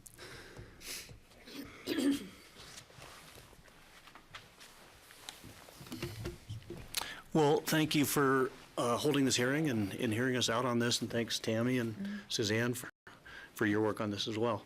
I'll be brief here, but I just wanted to talk a little bit about the history of the ranch and where these lots fit in, so you kind of understand the setting. These lots, these 3 lots, are kind of the capstone effort that we've been making to try to preserve this ranch since we bought it years ago in 1963 when my parents bought it. And we bought that ranch, 1963, and we've run it as a cattle operation ever since. We've run cattle on it every single year since then. It's high country. It's 8,000 to 10,000 feet. It's a very productive place in the summer, and like the rest of the high country, it's quite snowy in the winter. And we've tried to run that ranch so it's been a good place for wildlife. So it's been almost a wildlife refuge. We've tried to do that with good erosion control, with good irrigation practices, with weed mitigation, and with light grazing. We run fewer cattle than we could up there, and I can say confidently we've never overgrazed any part of that ranch. When we bought the ranch in the early 60s, as Steve well knows, this whole valley was still a very ranching community. It was, sheep, cattle, hay production. And land continues to get chopped up, unfortunately. It continues to get partitioned and divided up. Things have slowly evolved since then, but in the old days, if you talked about conservation and ranching in the same sentence, you'd be considered a communist. So it's nice that things have slowly changed over those years.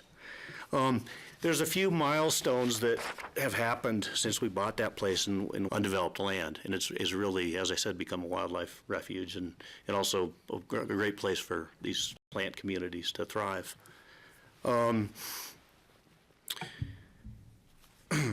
So back in the 60s and 70s, after the Wilderness Act, a bunch of Aspenites, including Steve's dad and including our mom, got together and worked very hard to get wilderness designation for the White River National Forest. And it took them years and lots of work, and finally, by 1980, they got designation. And so now our ranch borders not just the White River National Forest, but also a designated wilderness. So it's become even more of a entryway into this great wildlife preserve. And with every, anyone who owns a ranch knows that generationally you kind of have to decide at some point what you're going to do with it, whether you're going to cut it up and develop it, or whether you're going to try to keep it as a operation and keep it in the family. And we've been trying to keep it in the family and also to protect it for eternity. And to do that, we worked with Pitkin County Open Space and Aspen Valley Land Trust and GOCO Colorado. And after years and years of cooperating with you and with all your help and AVLT's help, we were able to put a conservation easement on the property in 2005, 2006, which was a big deal for us. And it was one more milestone after the wilderness designation.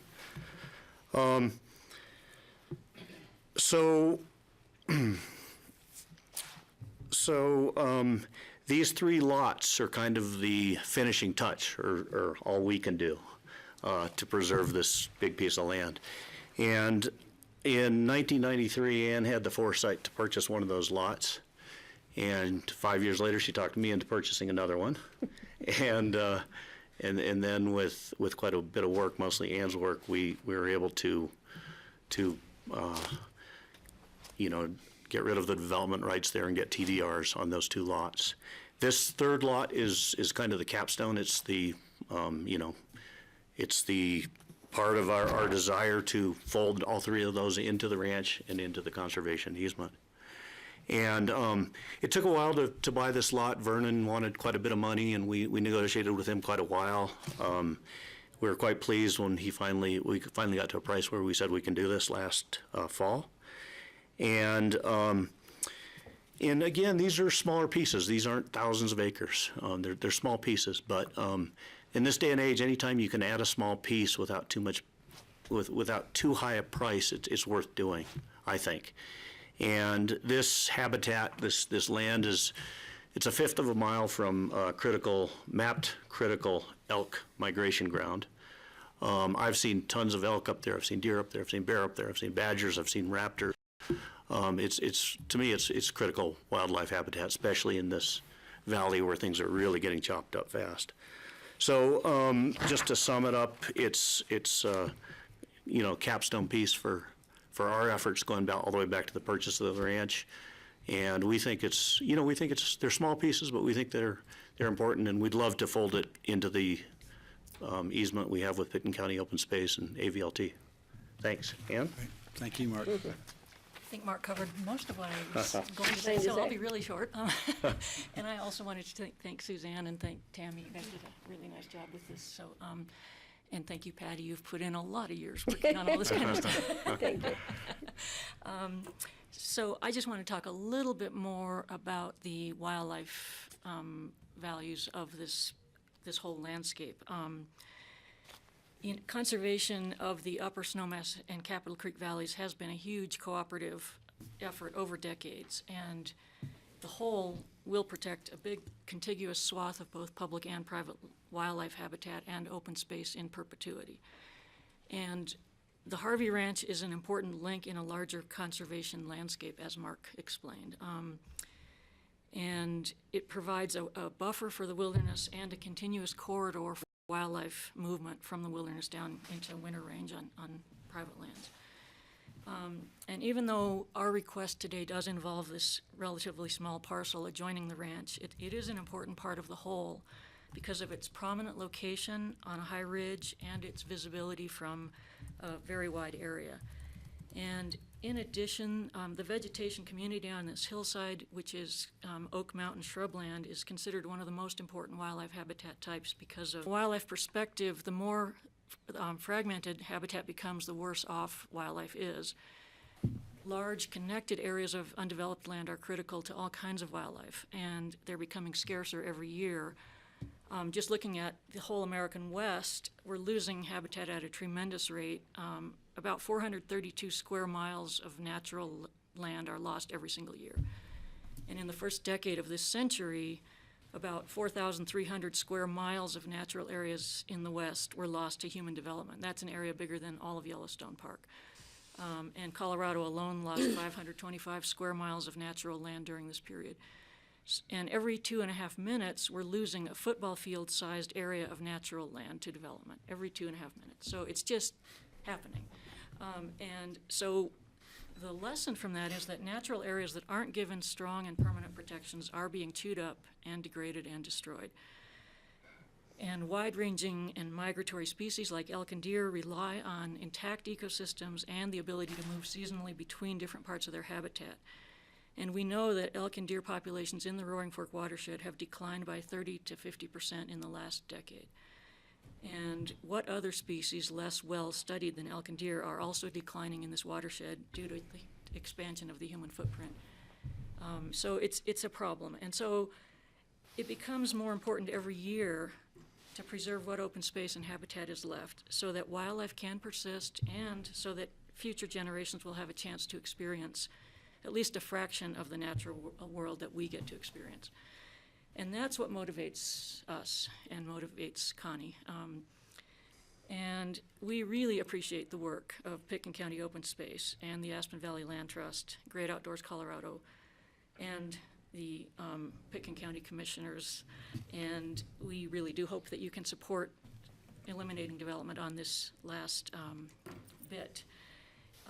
This large-scale effort in the Snowmass and Capitol Creek valleys really is one of the crown jewels of open space protection in Pitkin County, and it's a great gift to the future. So thank you.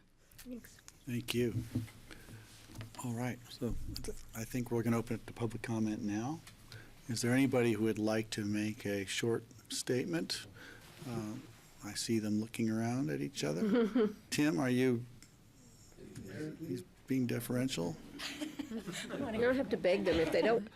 I could probably do it, but I had a lot of issues getting home this year. The road closed too. Even the plow trucks, they fell off the road and had to be MacGyvered back. I don't think that affects this. Just adding another house up there, just another person falling off the roads. And it seems like the people that are coming out now to live out there are very city-like, very dependent on services. They call for ambulances and fire trucks and being the hazard. Like if somebody builds up there, you require them to cut down a big open space to protect the house and make it a little fire safe. These are tiny, and I have been trimming around the site regularly to protect my own home, but I just wonder if that's considered. You know, if a fire gets out there, that whole hill is going to disappear in about 20 minutes. And there's nothing the fire department's going to do about it, and I don't know what the answer is there. Thanks for your comment. Good to see you. We are super concerned about wildfire mitigation, and yes, you nailed it, in many of our even more urban neighborhoods than this one. We're actively, as a homeowner association, taking care of the road itself so people can egress in a fire safely if it is burning violently, just to get them out safely. That's all we're doing. But most of that hill, you can see it's 100% scrub oak, and it'll be gone in 20 minutes. Right. Well, thank you. We got anybody else? We've got one more. Tim, come on down. You have to get to the microphone. Yeah, you could go over to that seat there, Tim. Right. We'll take a brief comment. We've got a long way to go tonight. Thank you for coming. Thank you. Tim McFlynn, and as I think most of you know, I was a long-time near neighbor of Harvey Ranch and got to know it very well, and Shield Hill. 24 years until this past spring. Also a long-time person with open space. Like 30 years ago, about this month, Connie Harvey came in and said, the county needs an open space program. It's 30 years ago. What I want to suggest here, and it's really building on what you said, Patty, and I eliminated 90% of what I was going to share because it's been said so well already, is that when I looked at when I read the reso, I put a little sticky note, and I think the ComDev analysis by Tammy and Suzanne is terrific on the actual eligibility for a constrained lot TDR. What I want to suggest is that it would be terrific, I think, if when you start deliberating and get to making a decision today, that you kind of combine these ideas, and if you think it's eligible, grant a constrained lot TDR not to be recorded, to give some time for this other opportunity that George brought up. When I tagged this, it was this continue to pay the dues forever. Forever's a long time. And your suggestion, Patty, was you looked at the last two TDRs that were given to this family, and that wasn't in there, and it should be deleted. I think they would be delighted if that is what you all agree. I've never seen that kind of a requirement of pay dues forever. Forever's a long time, and in another 50 years, you've had the ranch for 60. Who knows what'll be at Shield Hill? Who knows what those dues will be? who knows where the gates will be? I mean, that could be a staggering number in the future. All they need is a board meeting to decide a whole new regime to raise money. So I would urge you consider Patty's thought, and if you don't have consensus about adopting Patty's idea, just delete it. A real common thing, and I think John would agree, a common thing that lawyers put into these kinds of agreements is, and Kurt mentioned it, unless the parties otherwise agree. I mean, this is simply, it's between the landowners and the HOA. Shouldn't really be dictated by the county, in my view.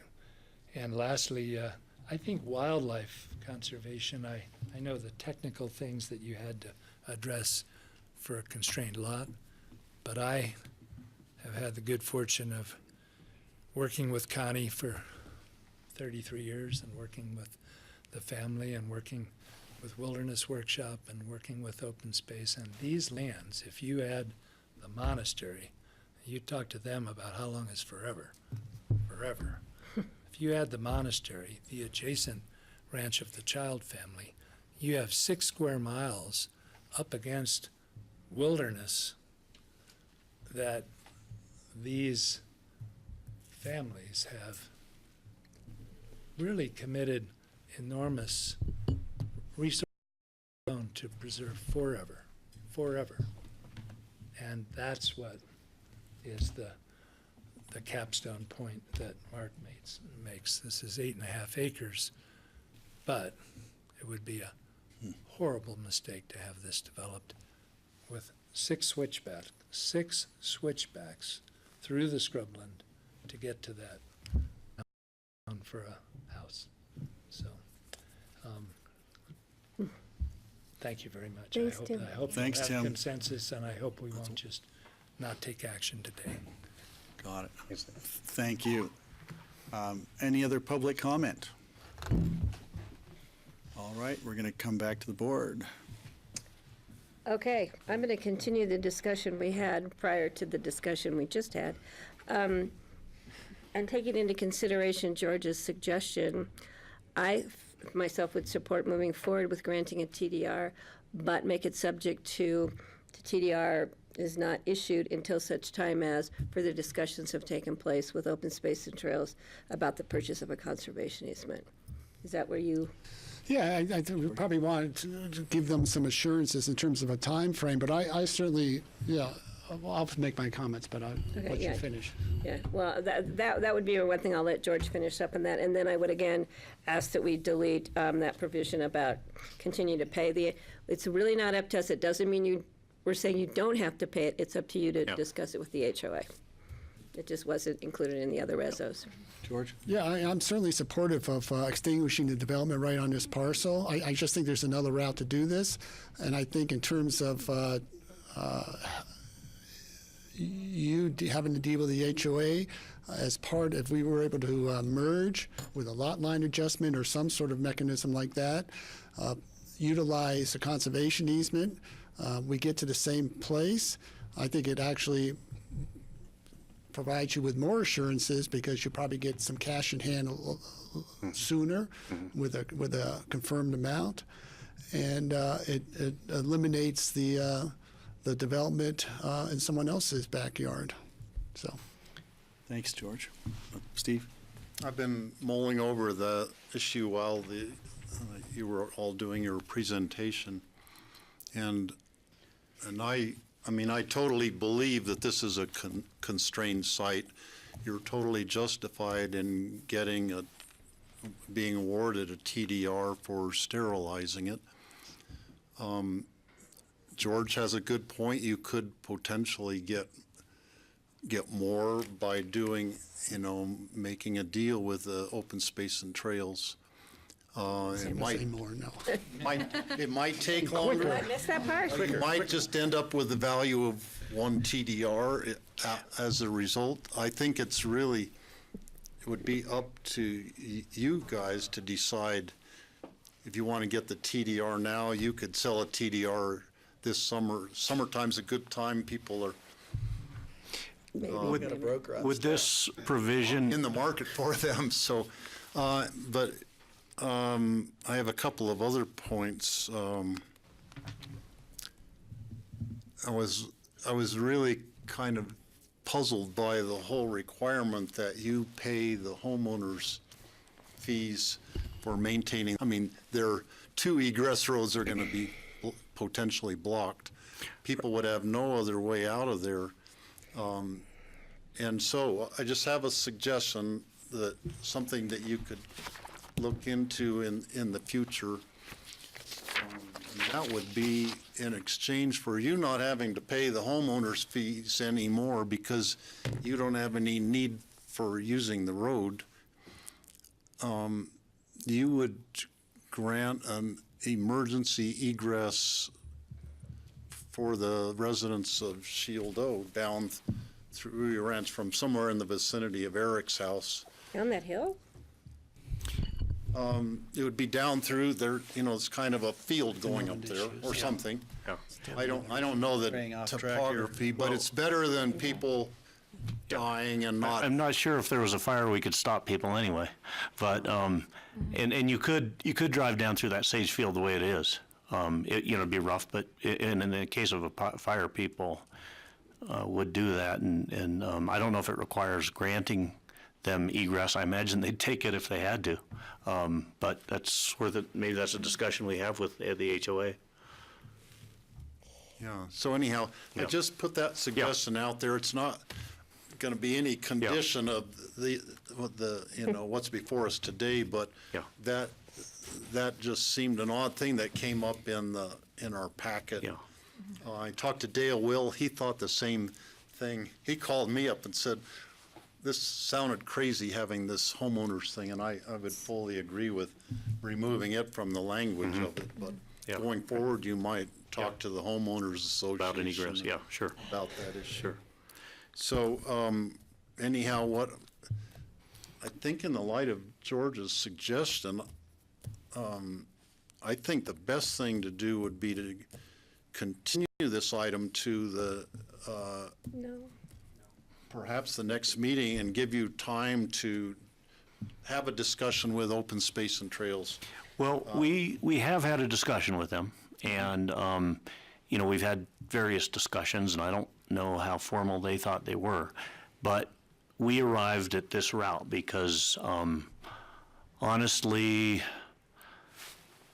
it didn't go very far. And like it'd be much easier for us just some sort of cash basis on an easement if it was similar value to a TDR. We'd love to do that, but we did try.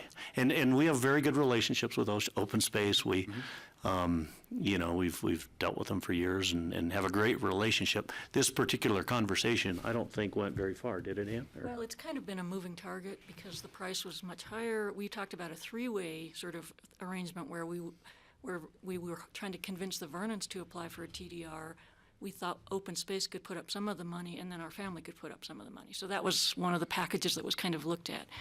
But like all these land use things, there were many moving parts, and things changed over time. And sometimes we were kind of given encouragement that there was open space money, and then other times we weren't. And this seemed like the cleanest kind of approach. And they were encouraging of us asking for a TDR. And it doesn't mean I'm closed to the other option, but we were kind of encouraged to do this. I just want to see if Kelly you had a question? I want to keep moving this. Well, I just have a couple of comments. Thanks, George. I knew you were going to come up with some great idea because I sort of was struggling a little bit with creating opportunities for intensifying development somewhere else from a place where development is potentially very unlikely. So, I'm supportive of moving forward and encouraging Open Space to pursue this conversation while we balance that against some assurances for the applicant. I would look to John to maybe provide us with some timelines to abut that with. And I also just want to say that, Patty, I support your idea of removing the HOA language. It seems appropriate. To do this very cleanly, I'm not super compelled by the scenic view area protection constraint. If we pass this resolution, I would like to have that just taken out. Just called a constrained lot? Let's call it, yeah, support it based on the constrained lot provisions, not based on the scenic area protection constraint provision. I don't know if we I have. think that's what it says right now. It doesn't include it as a constrained, visually constrained Look at this. site. It's just included as one of the various constraints. There, D, what is that, 17? Well, there's not a finding that it's visually constrained, I know that.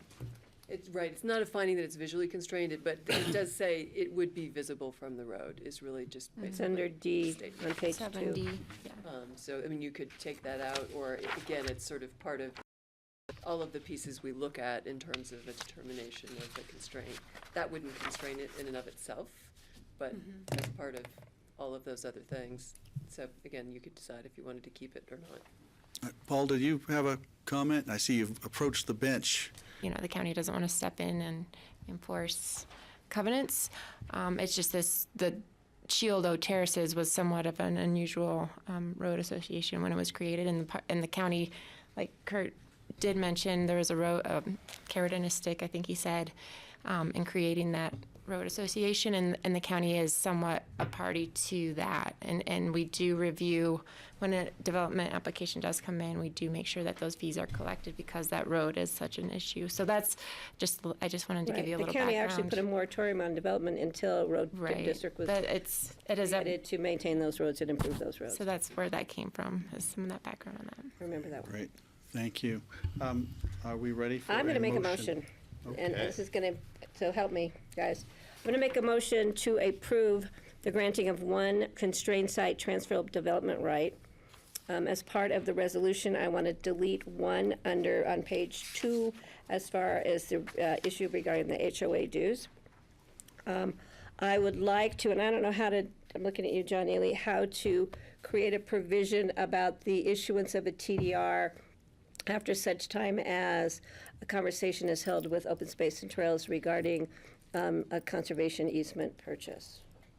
The easiest way to do it is with a timeline.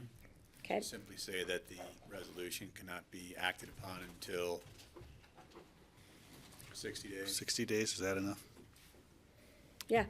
I would like to have 7BD. And delete the language. And you want to delete, you want to add that, the deletion of D as far as the scenic? Even though it just says would likely be visible.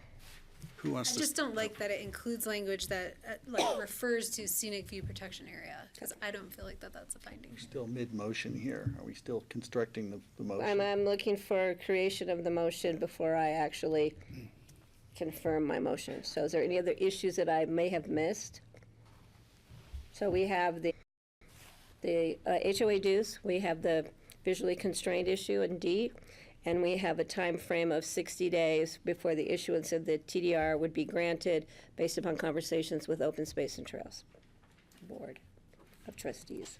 I'll second the motion. We've got a second. Any further discussion? Cover it. George, is that hand up? Maybe you. Well, the only thing I'll add is at the Open Space and Trails meets on May 2nd, it would be great if perhaps you appreciate that. Open Space knows that this is a consensus by the BOCC. We feel it's very important. They've already got it by text. Well, not the further board, but the trustees. conversation. Further conversation. There is an interesting thing that is happening here with regards to the caucus boundary. The Harvey Ranch and the Snowmass Capitol Creek caucus area. Shield O Terraces is in the upper Snowmass Creek caucus territory. And are you asking why that is? And then you would be, We know why that is. so you would be owning land in They currently do. either both, or the boundary could be adjusted so that the entire Harvey Ranch was in the Snowmass Capitol Creek caucus area. Yeah. Any comments about that? Well, you remember we were sort of war buddies on that whole thing. When that caucus got split up, they gave us the option of being in either or both. And being a good patriot, I with the Snowcap Caucus. And, I don't know if it's gonna, I don't know, how that affects your business, the county business. We just chose it because, we support that caucus and tradition that's been going on forever. So that was just our choice. I don't know what it has to do, how it affects you guys. It's up to you. Okay. And it has nothing to do with this motion either. Nothing to do with the motion. Okay. I'd like to, Decide that today, but Okay. that's something that could be Considered, thought about yeah. and maybe changed. Sure. any other further conversation? Aye. Aye. Thank you all. Thank you very much. Thank you all for coming. So are we going to do open Okay, I discussion? think, I'd like to do open discussion, then a short break, or do you want the break and then No, open? let's do open discussion and then, if that's okay with the board. Okay. It's a short, open discussion. And we keep, you And- keep it focused? Okay, open discussion. Yeah, I do John, have a thank few you. items. I'll try and move through them quickly. Guys, we're Hey, continuing. we're gonna keep going here. You guys gotta clear out. Thank you. Just confirming with you guys, we did cancel the joint meeting on May 7th with City of Aspen. The board was going to review Healthy Rivers and Streams applicants I watched the for videos. Tuesday. It would be beneficial to get some direction. We won't be able to appoint until the next meeting, but we'd be able to give them notice of upcoming, for example, joint meetings with. So we could give direction on that now. Right, and then the rest would come back on the 8th. And I'm going to support both Chris's, the last two applicants that we interviewed. Chris, I concur with Patty's. Yeah, I definitely, I really liked Chris Wheatley. He was Chris my Wheatley. number one choice. Between Chris and John, they both have ties to fishing kind of things, but I thought that Chris was the better choice there. I also like he's from Aspen, so, we were sort of looking to recruit a little more up valley Get some more. representation. Are you okay with that, George? I am. I agree as well. I think we have a consensus. Also, Appreciate everybody coming in. Yeah, I thought, we need to tap into both Cindy Kerr and John Prosnek for possibly serving on other boards, because they both really want to help, volunteer in the community, and maybe we could offer, Cindy has already applied for the Senior approach Services them Board. about that. Great, that's great. What else do you need there? All right, Greg, I think Julie McCluskey's office had contacted Right. you about a potential meeting with the board on May 15th or 16th. Neither of those days are regular board meeting days. Right, they'll be in, she and crew will be in town on those 2 days, and I'm sure they'd love to meet with any and all of us. As long They're as you gonna just be in- put it on our future agendas or something. Right. so If So, we know. yeah, so perhaps what we can do is if the board could just, individual members could contact Charlotte and, whether Choose a date. 15th or 16th works, and we'll try and get that set up. Got it. She's also going to the schools and elsewhere. She'll be in the community 15th, for a it's our couple days. highway cleanup day. Thank you, you're right. Oh, we can invite her. She can join us, She yeah. would love to do that, actually. Photo op. She's a great lady. And then last thing, we already talked about a little bit, but the joint meeting with Basalt originally planned for May 14th. We were not able to get our landscapers, designers for the kayak park there, which was the main point of the meeting. So we're now looking at June 11th or 25th, and we'll get back to you on that. 25th, something else is happening that day. Something big, other than my daughter's 30th birthday, there's something happening that day. I'll Tell do- me, Right. I'll try What was and that date, John? June? right now, we're looking at 11th or June 15th, 11th or June 25th. Oh, I think I have a COG meeting on Postponed the from May 14th. Correct. Yeah, Is that a postponed from May Thursday? 14th. No, it's Tuesday. The 25th is? Yeah. Okay. Okay, And that great. is all that was, I really need to cover with you today. That's all we've got. Great. Okay, then, Before we take your break, I'm going to just declare that I am going recusing myself because of a conflict of interest with a family member. But I will be watching from upstairs. got it. Okay, so after we come back, we're going to take a 10-minute break. Is that good? Grassroots, 10-minute break, then we come back to our last item. Thank You you. guys could probably, Dave, you could probably set up in the meantime. Yeah, they'll Right. give you setup time, if that's okay.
Okay, we are back, and it's Monday, or it's Wednesday, April 24th. Board of Commissioners regular meeting. We're in land use public. So I'm just going to talk a bit. But just to start, I thought we'd sort of backtrack just a little bit and talk a little bit more clearly about kind of the ski rec zone district, how that works in the master plan that's associated with that, and just make sure, you know, that that's clear. So we have a ski rec zone district in the land use code, which our ski areas fall within that. Ashcroft actually is also a ski rec zone district as a cross-country and Nordic ski area. So Aspen Mountain, Buttermilk, Highlands are all in the ski rec zone district. That zone district requires that you have an approved master plan that specifies activities and uses that will occur within that area or within the ski rec zone district. The code does in the use table, I think that's, you know, people have looked at that under the use table where we usually list, you know, what's an allowed use, what's a special review use, what's prohibited. Under the ski rec zone district, we use an M for a master plan use. So there's certain uses that are potentially allowed in the ski rec zone district, but only if they're approved under your master plan. So there might be something listed as a possible use under the ski rec zone district, but it's not something that is part of the approved master plan for that specific ski area. So again, I think that's, you know, kind of just the basis for the zone district. There is potential for uses as with any zone district, but then gets narrowed and specified in their master plan. So it's very specific about what can occur within that ski area. So then when you have your master plan, only those uses that are listed in the master plan are allowed for that ski area. And then there would be some uses listed that are by further review.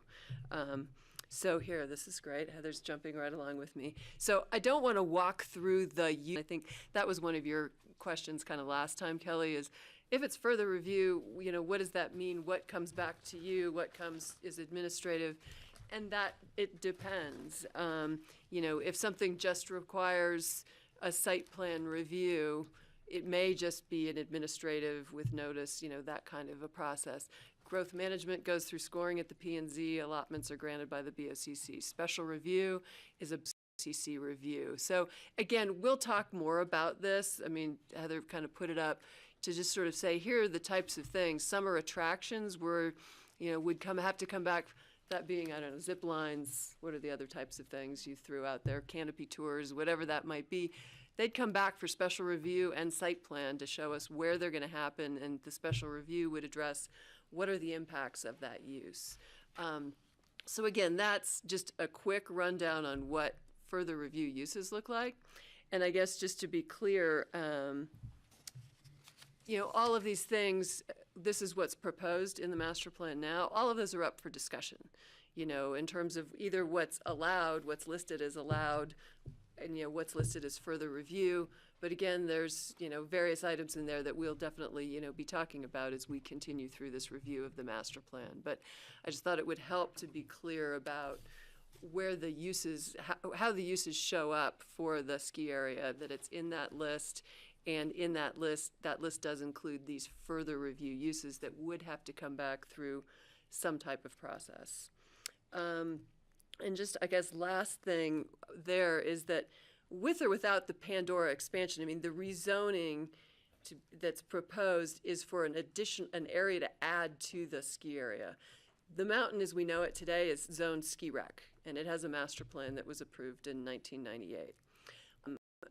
They have things they'd like to do on the existing portion of the mountain, and that's part of the amended and restated master plan that, you know, that's up for discussion. In addition, they're asking to rezone Pandora area to ski rec, and then by rezoning it, add that to the ski rec master plan. So I think just to make sure it's clear that, you know, most of the mountain as today is ski rec, they're asking to add an area to that zoning and then include that under the master plan. So just sort of a little more, I guess, basis for that, but maybe any questions there. Can I add one thing? So, the other piece to just understand as well is the list that falls under these buckets is really a four-mountain list developed for all of the mountains in Pitkin County. And then a few of the items as you go through each of those in the bucket become specific to Aspen Mountain. So it's a list that doesn't get developed from scratch. This is really has been transferred mountain to mountain, and because many of them you see lift operations and very basic across all four mountains. And then you'll see some that are specific to Aspen. Thank you. And again, I think our intent at some point is, we can walk more, very specifically through that whole use list, but we weren't going to go there just yet. So next we were going to jump into having a bigger discussion about the Pandora rezoning and kind of the other items associated with that, the new lift, the ski terrain, and then some of the issues that, definitely came up at the last hearing regard, concerns about the snow road and access for the public, and the construction management. But I'm just going to start with the rezoning and walk through the code criteria and kind of our responses to that. And then I guess maybe see, how you guys want to proceed, if you kind of want to, hold there at that point, have questions on that, or kind of how we want to go through all of that. So, so just to start, again, Heather's with me on her on her slides. Thank you. So the request is to rezone areas out of AR10 and rural remote to ski rec.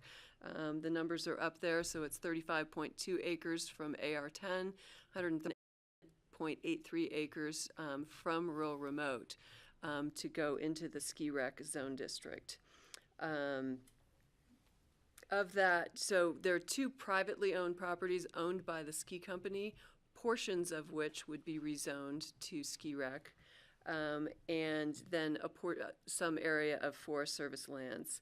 So those numbers, there's about 113 acres of the ski co properties to be rezoned, and 53 acres out of the Forest Service. So the split on that is almost 68% of the rezoned area is Aspen Skiing Company property, and 32% of that is Forest Service land. The total area to be rezoned then is 167 acres. A question that came up at the last meeting about the private property in rural remote to be rezoned was, has that been sterilized through TDRs? And the answer to that is no. The two ski company properties have not come in and gotten TDRs to, in rural remote to sterilize those properties. So that has not occurred.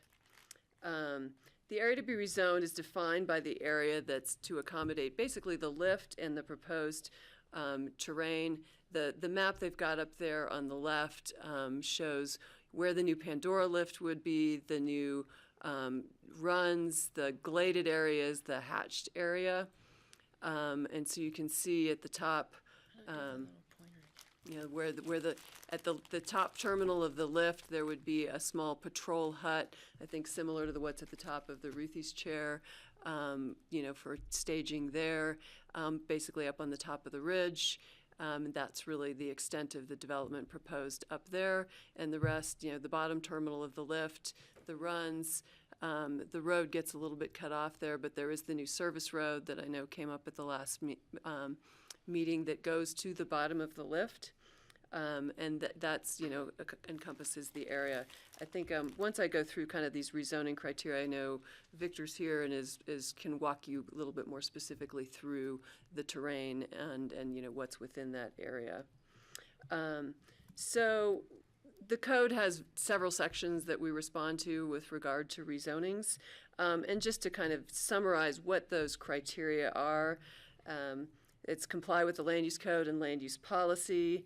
Are there changed conditions affecting the property or the surrounding area that support the rezoning? Does it have an effect on traffic generation, road safety? Is it consistent with Pitkin County master plans? In this case, the East of Aspen Independence Pass and Maroon Castle plans are applicable. Is it compatible with surrounding zone districts and land uses?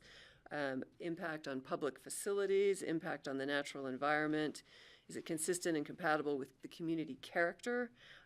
Does it conflict with the public interest? So those are the specific criteria in the code that have to be addressed as part of a rezoning. So rather than walk through each one of those, I've kind of sort of put it more broadly into kind of the findings that we've made, with staff recommending approval, the Planning Commission also supporting the rezoning based on those criteria and based on some of these findings. So the land proposed to be rezoned is adjacent to the existing area.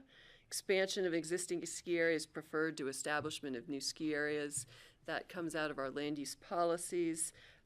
Also kind of gets in the master plans, those applicable master plans, they say, we agree with, some of the policies. So again, that plays through there. The land would remain rural in character, though the intensity of use would change, obviously, due to the introduction of developed recreation with new ski runs, the service road, and the lift. The area does currently experience consistent human activity with backcountry use, snowmobiles, and snowcats for powder tours, but there is no other development proposed. So essentially, there is somewhat of a change in character as it does bring developed recreation to this area where it's been, obviously non-lift served, but used in the same manner. Other than electricity to run the lift, there's no expansion of municipal water and sewer lines to be rezoned. There's compatibility with the adjacent ski area and surrounding Forest Service land. The top terminal of the lift will be located about 950 feet south and slightly east of the gondola building out on Richmond Ridge. And the skier use would occur on the east side of the ridge, where it has limited impact on the surrounding privately owned properties. So most of, again, the rural remote area goes out the ridge and drops over into the Little Annie Basin side. The ski activity will be from the ridge and dropping down onto the east side. The rezoning does not result in significant adverse impacts on the natural environment. I'll speak a little bit more about wildlife.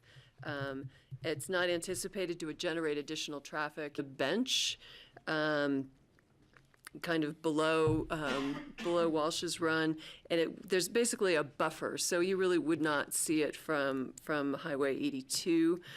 Because there's an area for where it lands on this bench where you're not necessarily picking up the lift terminal itself. There will be, a change in the visual, what you see when there are some ski runs there, and some of the gladed areas, but they're looking at trying the glading to try and minimize that visual impact of suddenly going, oh, that's ski runs rather than, a gladed area, a forested area. They've tried to utilize natural openings in the terrain that are there today, trying to keep clusters within the trails, tree clusters in the trails to, again, their caucus areas. But they did both recommend basically a conservation zoning of public lands to preclude residential development. So that was to be applied to whether it's Forest Service lands or, potentially, any other government, held lands. We, in 2006, created a zone district in the code called the RSG, which is Resource Government, that was a step towards, that idea of putting a conservation zoning. But the rezonings of any areas under that zone district has never been applied. So any areas, publicly owned lands, within this area, were never put into that zone district. But so then I guess taking that step to the intent of that was to preclude residential development on those public.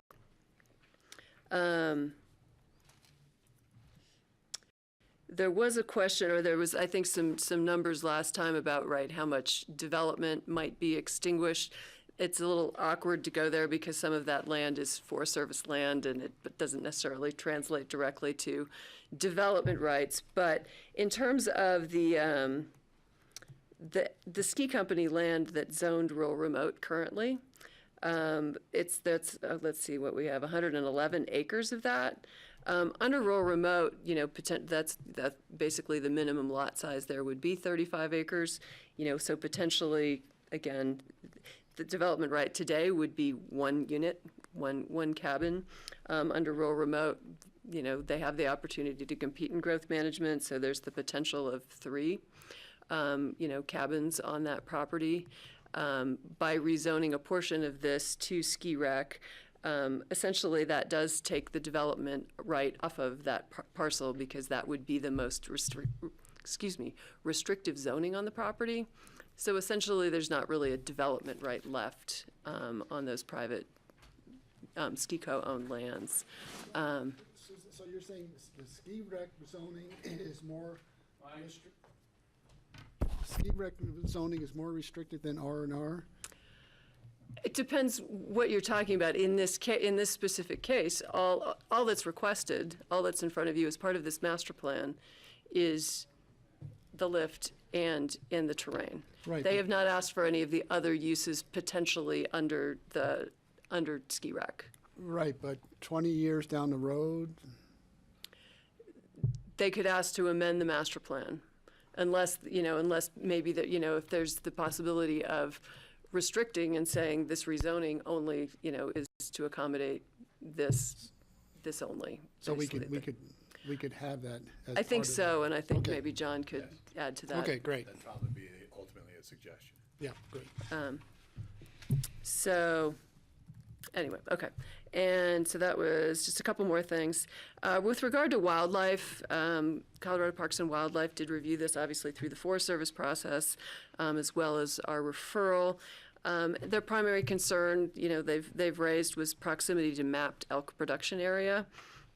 You know, there's a lot of analysis of that in the Forest Service documents in terms of the suitability of the terrain, the value of the terrain given the amount of use it's had over the, you know, all of those types of things. But I think where we've landed again with the limited use that's proposed, construction would have to occur outside of May 1st to June 21st, and those are the dates in our code when we restrict development, you know, activity in those elk production areas. Again, this is proposed for winter use of the lift. There would be no activity during those times once the lift is built. And so this addresses the issue of not having impact during construction. And again, right, only winter recreational use is proposed, so it avoids those production times. So again, that's a very simplistic response to what's been a lot of analysis, you know, again, with the Forest Service and CPW being involved. But those are conditions in the resolution in terms of mitigating those impacts. And let's see. Actually, I think, George, your question kind of answered my last piece about the concern about are there other uses that could be allowed in ski rec that would not have been allowed in rural remote? And I think that's something you could restrict with the rezoning.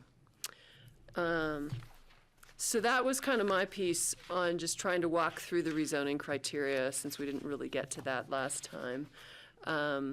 Maybe we have questions right on this piece before we move on to the next one.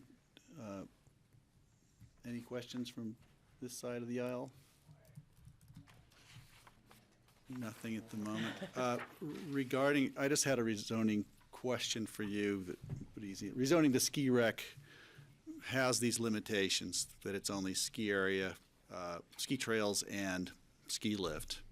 Does that affect any of the other zoning, other properties in the surrounding area? Like, for instance, we have other properties on the ridge that are rural remote, but we have a grandfathered parcel. I think I mean, it's only, you know, this area that is proposed.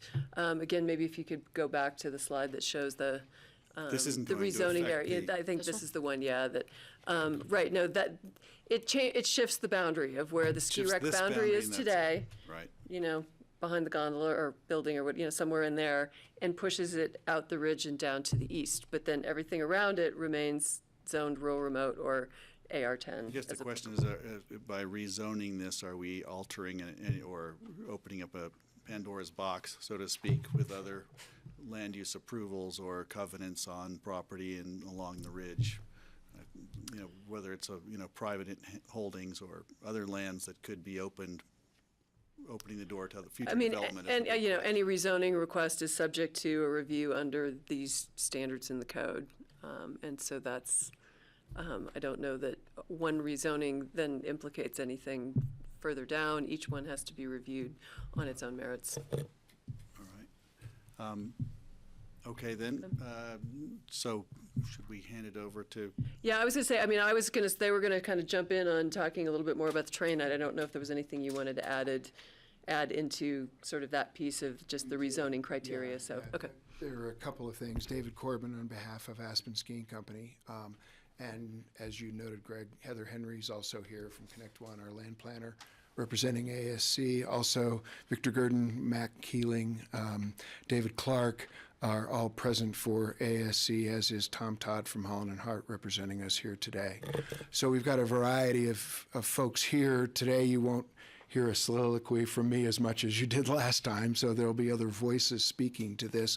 But we did want to touch upon the zoning in the first place before moving to the next topic.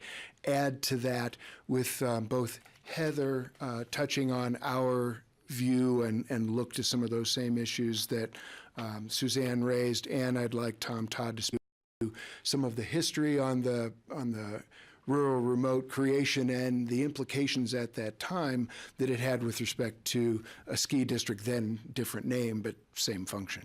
So I'd turn it to Heather, and she'd touch on a couple of these points. So I think Suzanne really went through a lot of this, but some of the discussion, questions from you all, as well as public comment, talked about the characteristics really of rural.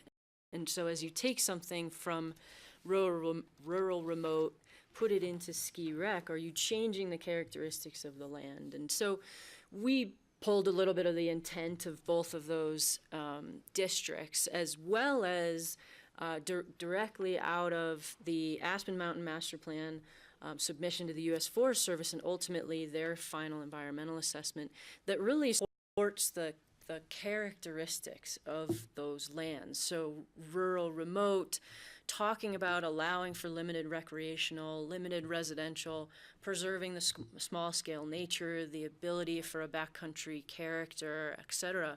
And then as you look through the intent of ski rec, thinking about not just the ski rec and this broad list of uses that's in the code, but the master plan that ultimately dictates the uses of those lands, which is really what's before you when we talk about rezoning, is what is then proposed in the master plan. And so you look at the character of gladed terrain, some limited ski runs, and one lift, bringing electricity only and no other utilities, etc., and really reinforcing the characteristics of rural land.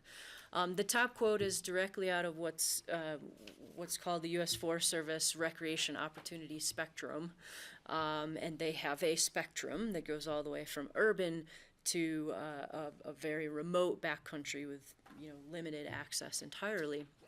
And you can see they talk about rural lands as being characterized as culturally modified setting, yet where the natural environment has been substantially modified, but there is still a natural environment that is present.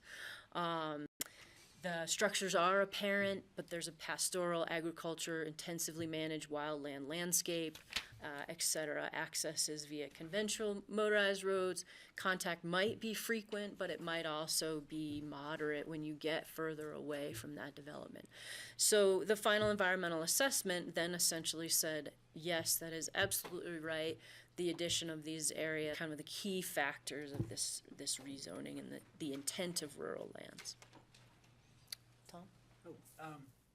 My name is Tom Todd of the law firm of Holland and Hart. I want to thank you for this opportunity to speak a bit on the history of the Rural and Remote Zone District.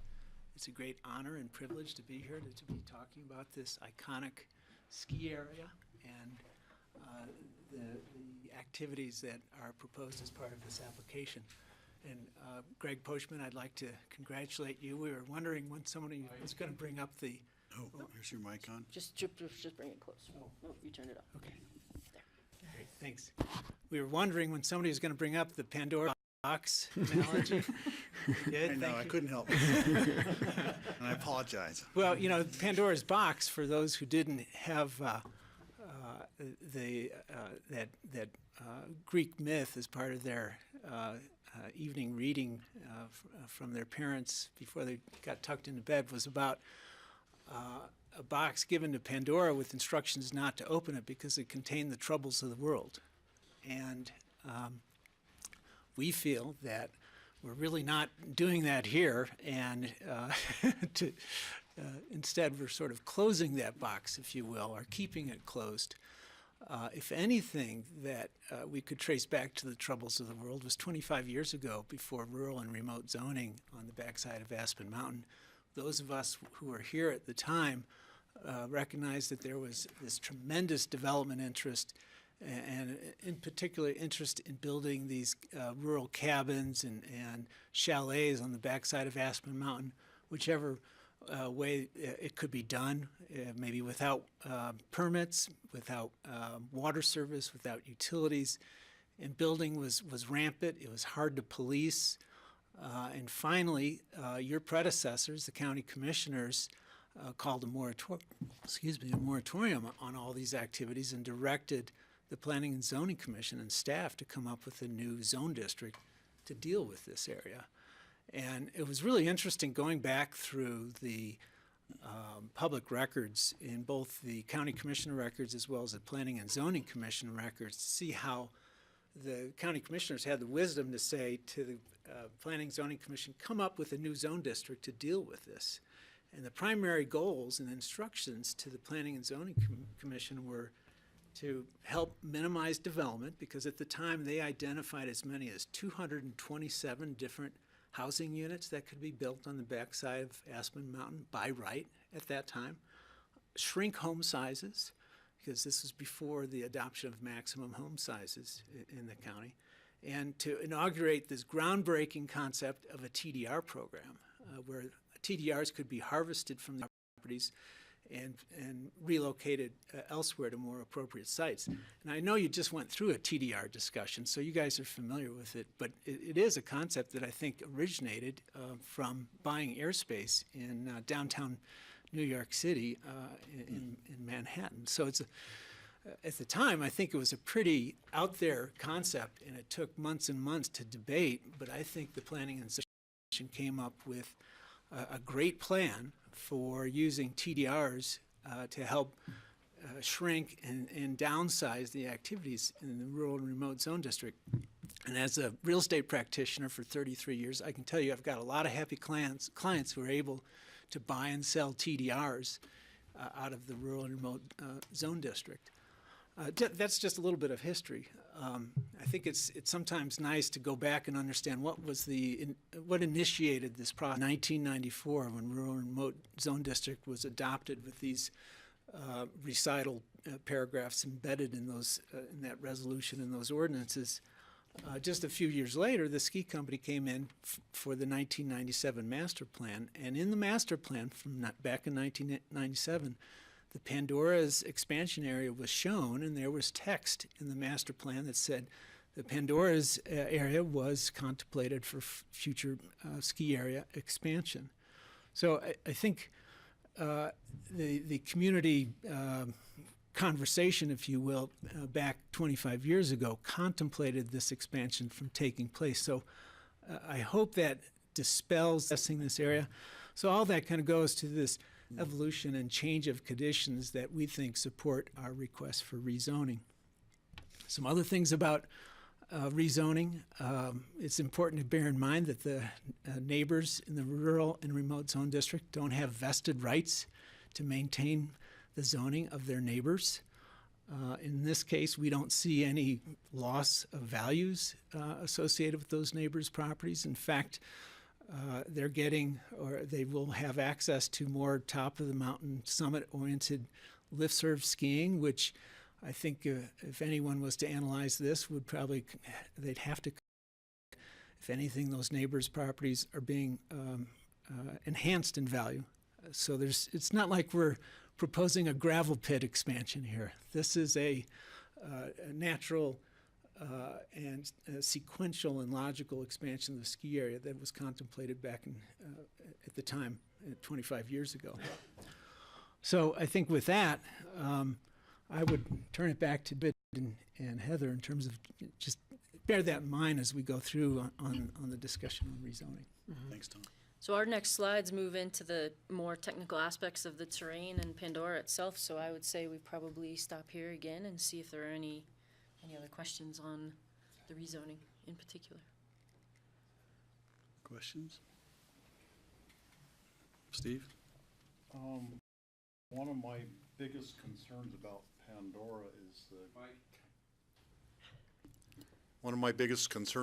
Pandora is the county road that runs through there from Midnight Mine Road and swinging around up onto Richmond Hill.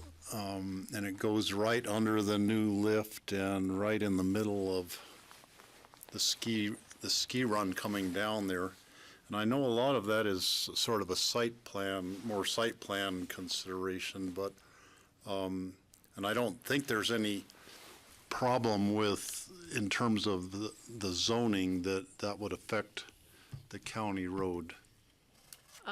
We're definitely going to touch on those issues. Kind of actually after this piece about Three just slides walking from now? through, in a couple of slides, yes. But the zoning doesn't affect it in any fashion whatsoever, does it? The location of the county road Necessarily. I mean, or obviously changing it if it has to be it's changed? The use of the lift then implicates this change in the shift to a snow road, again, but so definitely everybody's prepared to discuss that, and GR is here as well, on that topic to be able to talk that through, so. It's a great question. We'll get there. I think we're almost there. And improvements impact it, exactly. Right. It doesn't Well, I know it's more impact the site rezoning. And so, plan. yeah, we do, we have effectively the site plan version, Yeah. about 3 slides. No, I was just looking in terms of the rezoning, if that in any fashion affects the county road location or relocating it. And if it doesn't, that's Okay. okay. We'll keep- Just verifying that. Yeah, Quick, Kelly? Is the service road that's referred to in the rezoning criteria one in the same in the county road, or is there a certain component to that? The new service road, I think, is the reverse road. I don't know what you're calling it. And you can get to that in Boy. the rest of your presentation, but I'd like that Yes. question answered. Regarding that road. I think we'll answer that as well. Okay, So we'll Kara, jump keep in. going. All right. Victor? Hi, So- Victor. I think, Greg, you asked a question. Tell me your name first for the audience. Victor Gurdon, sorry, Thanks, Victor. with Aspen Skiing Company. And some of the discussion that took place last week was knowing that the steep terrain on Walsh's and Hyrups and Christie's goes across there, and that whole band goes across.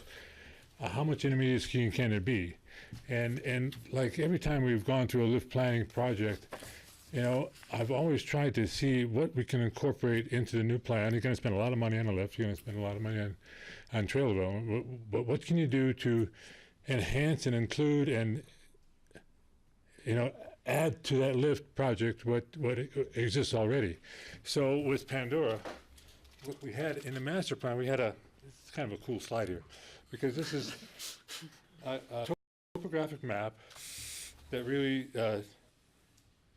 is color-coded to tell you how steep the terrain is. And the pinkish red colors are obviously the steepest portions. And you can see, Can I run there? Cursor there, yeah. If you go right through here, you see, oh boy, that's gonna be tough. You're good. Blue trails are essentially what you can do. And the other thing that's kind of neat about this one and the way we designed this was we wanted to incorporate as much of the existing terrain that is repeat skiable by the Gents Ridge lift and see if we can get to there as well, back to Pandora. So where the cursor is now runs like 1 and 2 Leaf and Copper Trail and even Silver Bell. But with that, as you come down towards North Star, towards the bottom of that area, then that trail that goes back towards the bottom of the lift is essentially the return road that will take you to the bottom of Pandora's. And from there, to ski back down to the Gents Ridge lift, you essentially got a long, flat trail that's the North Star Flats. and this road will actually keep you going faster and longer than the North Star pitch will. So, and what I've also done is that dash line around the outside kind of indicates the intermediate pod portion of Pandora's, and then the blue dash line around Ajax Express shows the intermediate pod skiing of Ajax Express. So in context, there's a lot of terrain there. And of course, Pandora's goes a lot further out to the south and includes all the steep terrain back toward Cherris Wall and the Glades and everything else that'll be there as well. Then if you go down to the bottom of Pandora Lift, the treed area between those intermediate runs will be gladed so that intermediate skiers can get a tree run, a graded experience, and make that work as well. So I think when it's all said and done, with Pandora being a high-speed lift, access back to the sun deck, that the Gents Ridge chair may be obsolete. Interesting. Thank you for that. Well, while you're talking about that lift, I did want to bring up just that, getting stuck at the bottom of the lift at the end of the day is still the question that pops up, obviously. Right, and as we said last week or 2 weeks ago, it is a dead-end lift, and what we'll do is come back, if we have to evacuate that, we'll evacuate that out the road that comes back towards North Star, the trail that actually brings all the people down there, and have snowcats and snowmobiles and be able to pull people out of there. Right, okay. But of the 10 years that Temerity's been there, we've had to do it once. Yeah, I was just going to say Temerity is a much longer evacuation. Yeah. And it's a one dead end lift, and there's Doesn't happen that often. once in 10 years, so it's. Yeah. Right. We walked out of there. Good point. I've walked out there Oh, it was you. before the lift was in. Okay. Okay. Thank you. Sure. Great. Any other questions? So Suzanne mentioned briefly some of the visual impacts. These were some of the tiniest visual simulations we've ever done. So 3 of these will be before and after visual simulations from multiple mile markers along Highway 82, primarily starting at the very first pull off from North Star and then working our way up the road about 1.5 miles. So looking up towards this terrain and the bottom terminal, part skiers right, left as you're looking at it, of those lower intermediate runs. So that's this view. If we work our way up the road slightly, we're just kind of starting to come around that knob a little bit, and because this lower landform is really now starting to be more prominent, you're barely seeing some of the clearing on that second horizon of those gladed runs, again on skier right. And then lastly, this would be one of the least impacted views, again really because now you're looking at the face of that lower landform, effectively almost a false horizon, with your lift terminal slightly behind that and only breaking that second horizon line slightly with the tree clearing. Great. Thanks for that. Okay. And we might just add, in terms of the lower terminal, as Heather mentioned, is hidden, but likewise that top terminal is up and over and behind, so likewise doesn't reveal from, the Highway 82 along these mile markers that have been noted. So it's, kind of remarkably hidden in a sense. Suzanne mentioned a little bit about our wildlife impacts. We pulled a couple of quotes. I think one of the other important things to review would be the overall, these are specific to the elk terrain. However, the overall wildlife impact begins on page 61 of the final EA. I have page 388 in your supplemental information. I don't know what page that is in the 1500 packet, but page 61 of the final EA reviews all of the major species criteria. However, these are some of the key quotes regarding the elk habitat and vegetative cover overall for the elk. So really revealing no substantial impacts to these areas. Oh, do you mind going back just one page, or see read the bottom quote?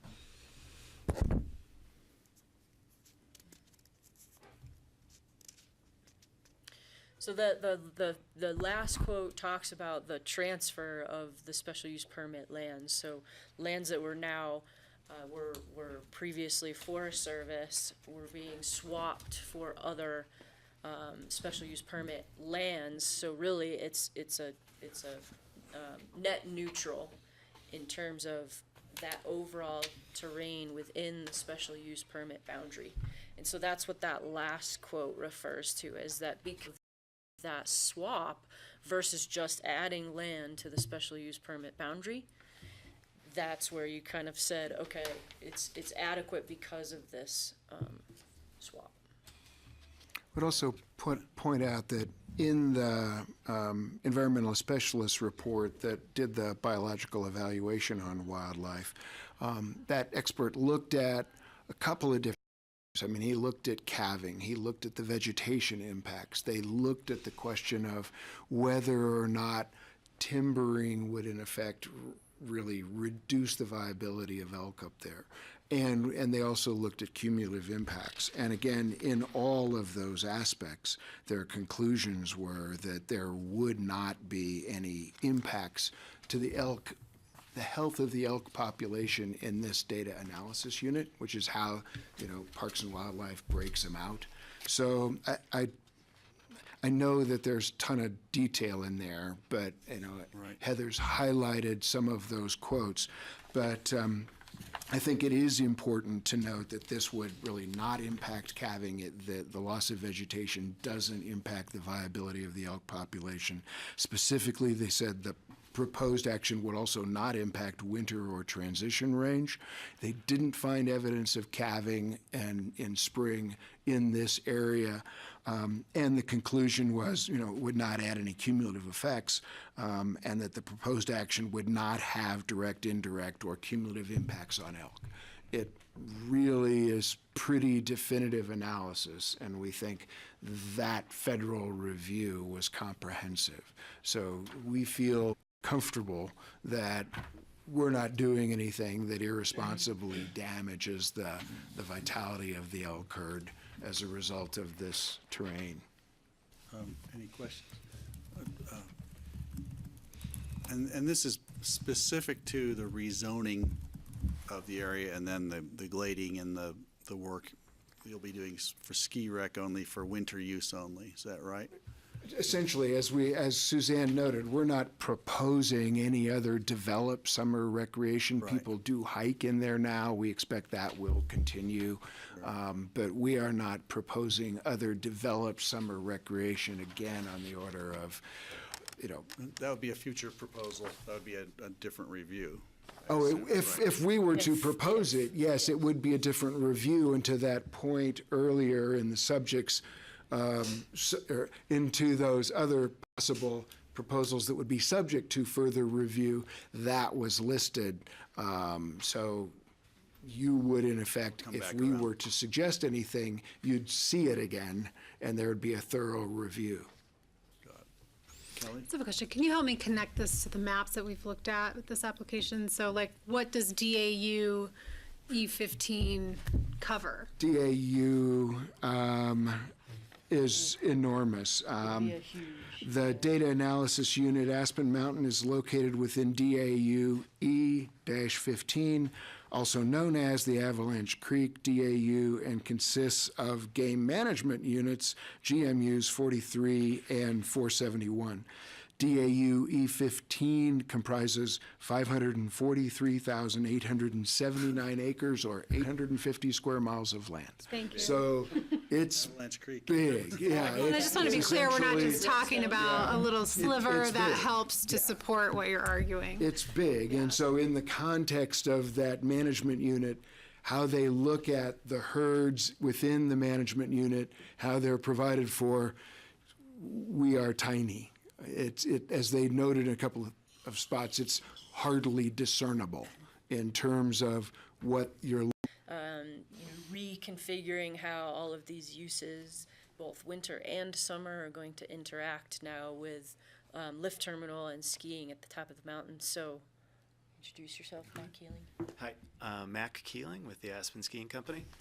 And this is a slide here that you very briefly at the last session, and I just wanted to highlight it because there's a note there that says grading to provide access to sun deck from Pandora's. There's been multiple questions, including today, about what does that mean?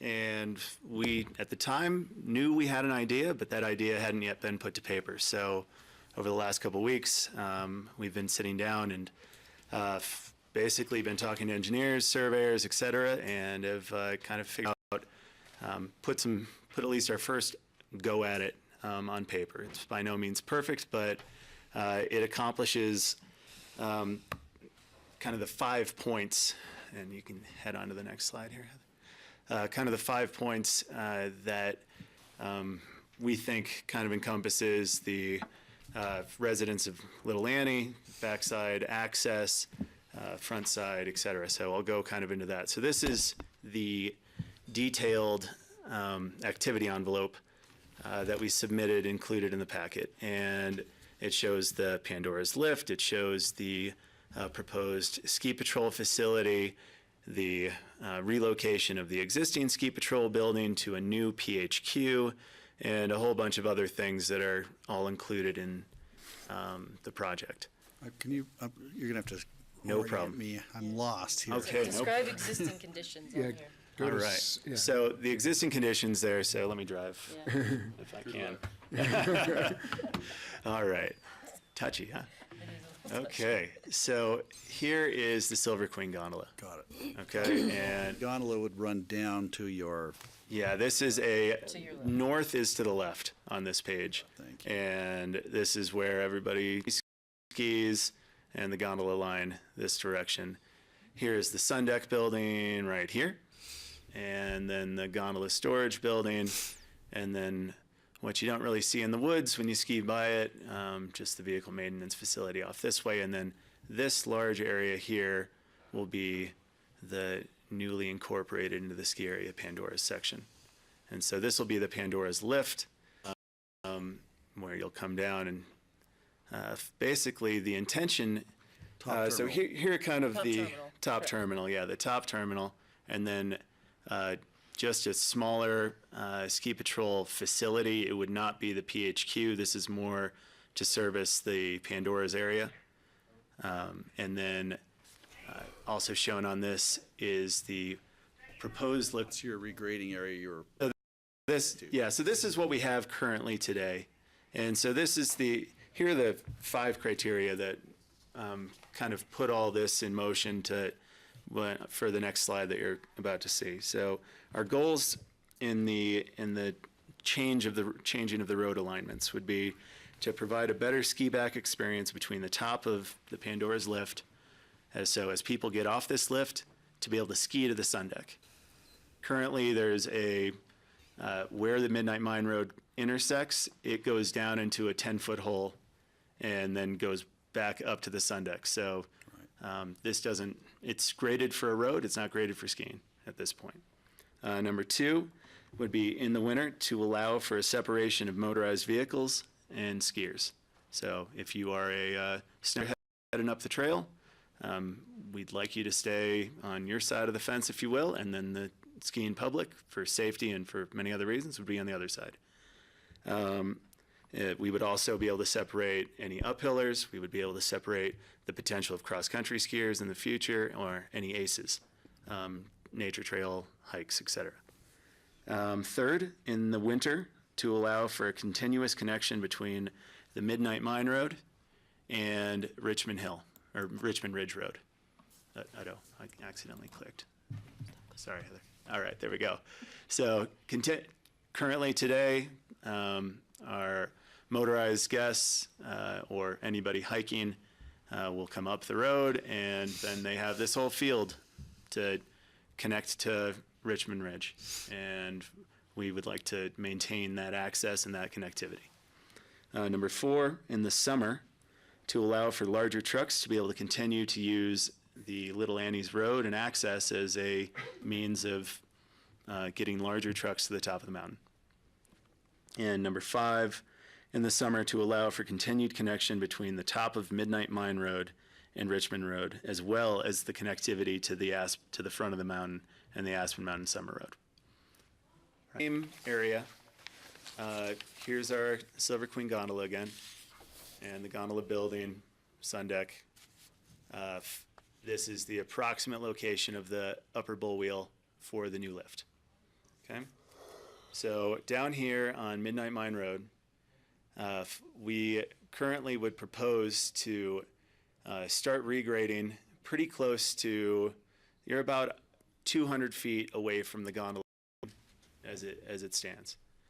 And currently let's just call it the marina, is for the most part located in this area right here.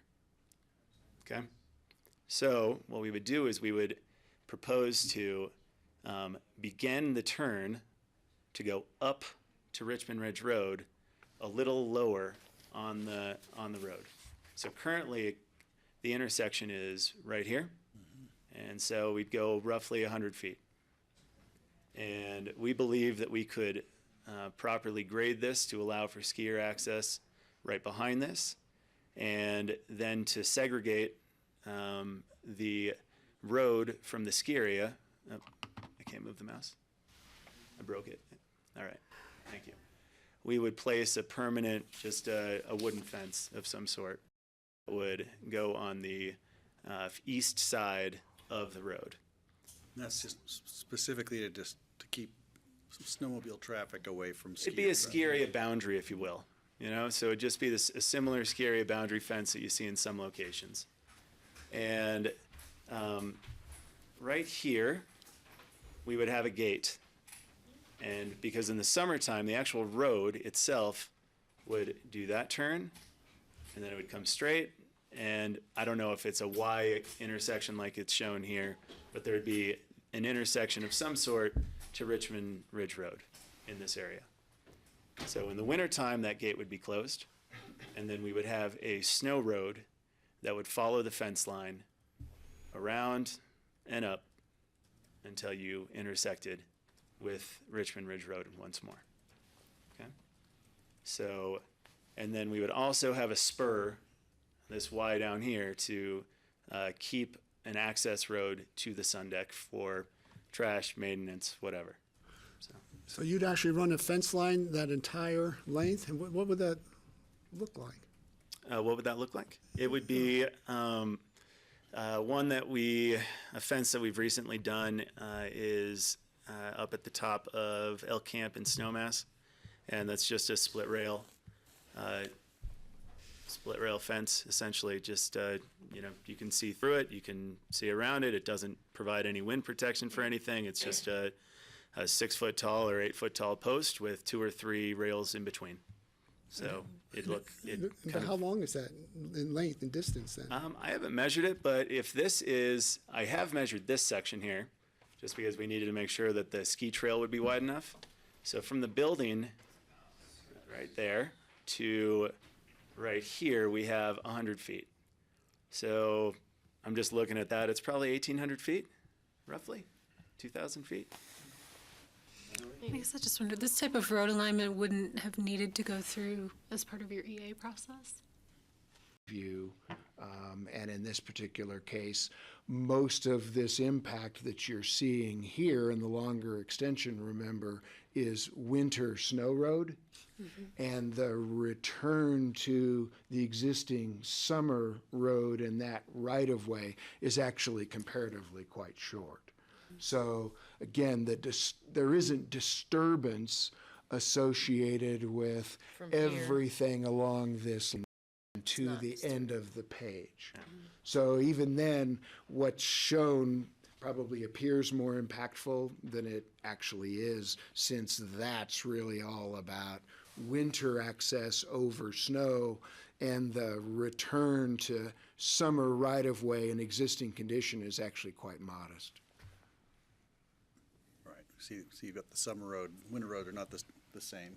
Got it. Right. Steve? So is that road something that you would actually grade a road there in the summer to provide a more or less flat, So, even I'll let platform Matt for speak. snowmobiles to go on? so where my cursor is right now would be the extent for that connection for the winter summer distinguishment here. The summer road would go this direction, and so there would be additional grading up to the connectivity of Richmond Hill Road here. There would not be any grading this direction over. It would just be the install of a fence.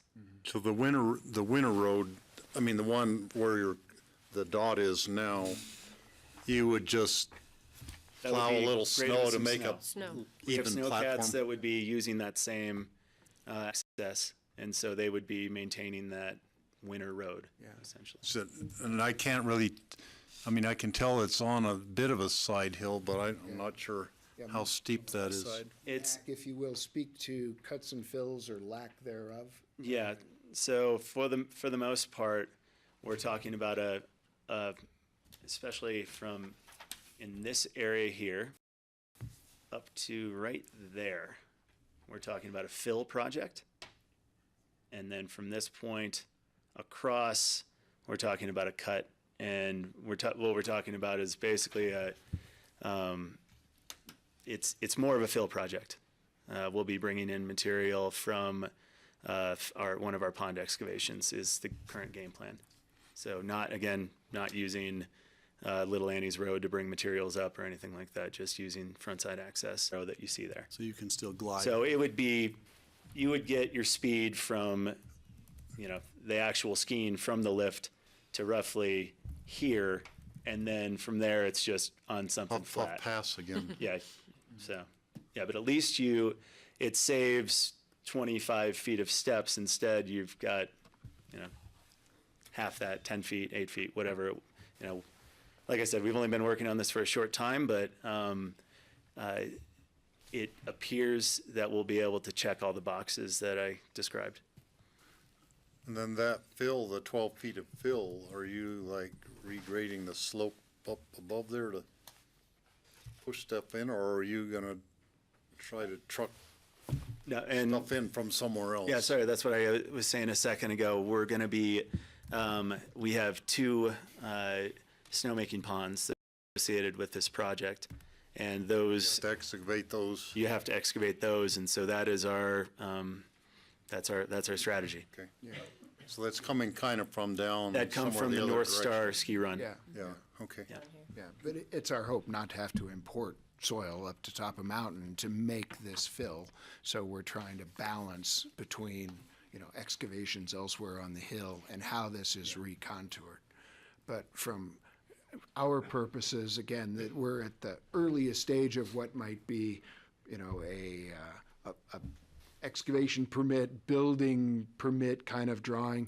We're trying mostly to depict the land use here and trying. On the fence is, because that's sort of a new thing I hadn't seen before, that would have to conform to our wildlife friendly fences standards.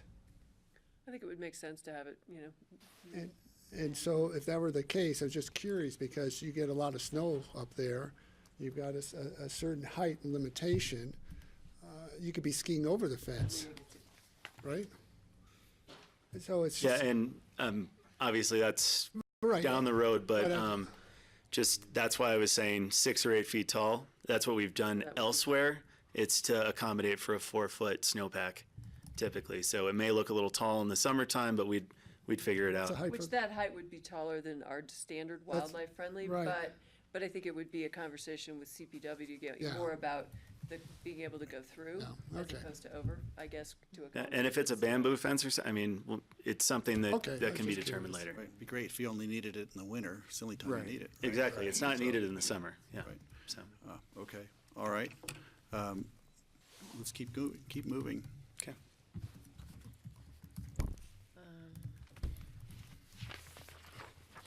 Do you want to do we should do Yep. construction management? I guess, I don't know, I mean, GR is here, so I don't know. Or Jen's we spot, kind of but skipped over Lisa, GR in the would you road. want to jump in on Come on down. We that? skipped over you. Because there were questions last time about, what does this mean, the county road, you know, moving the road, you know, those types of Right. pieces. Can we go back to the road slide, just if that helps? I don't know. Since we brung him in, Since you're here. we flew him in for this.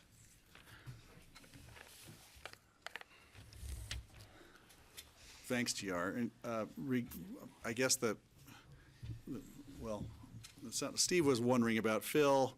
I was wondering just about the width of the ramp, and it sounds like you're going to try to have enough glide to get people as close as they can to the sun deck and the other lower part of the mountain. What can you tell us about the grading and the way this is going to be a sharper corner and the connection to the summer road?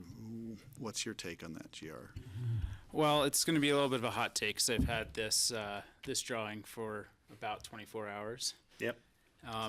So That's probably when it came off the press. yeah, we did perform a site visit. I believe it was in February. We walked a bit of Midnight Mine Road and looked up through this area, identified some of these areas where the snow road is identified and where the rerouting of the summer road would be.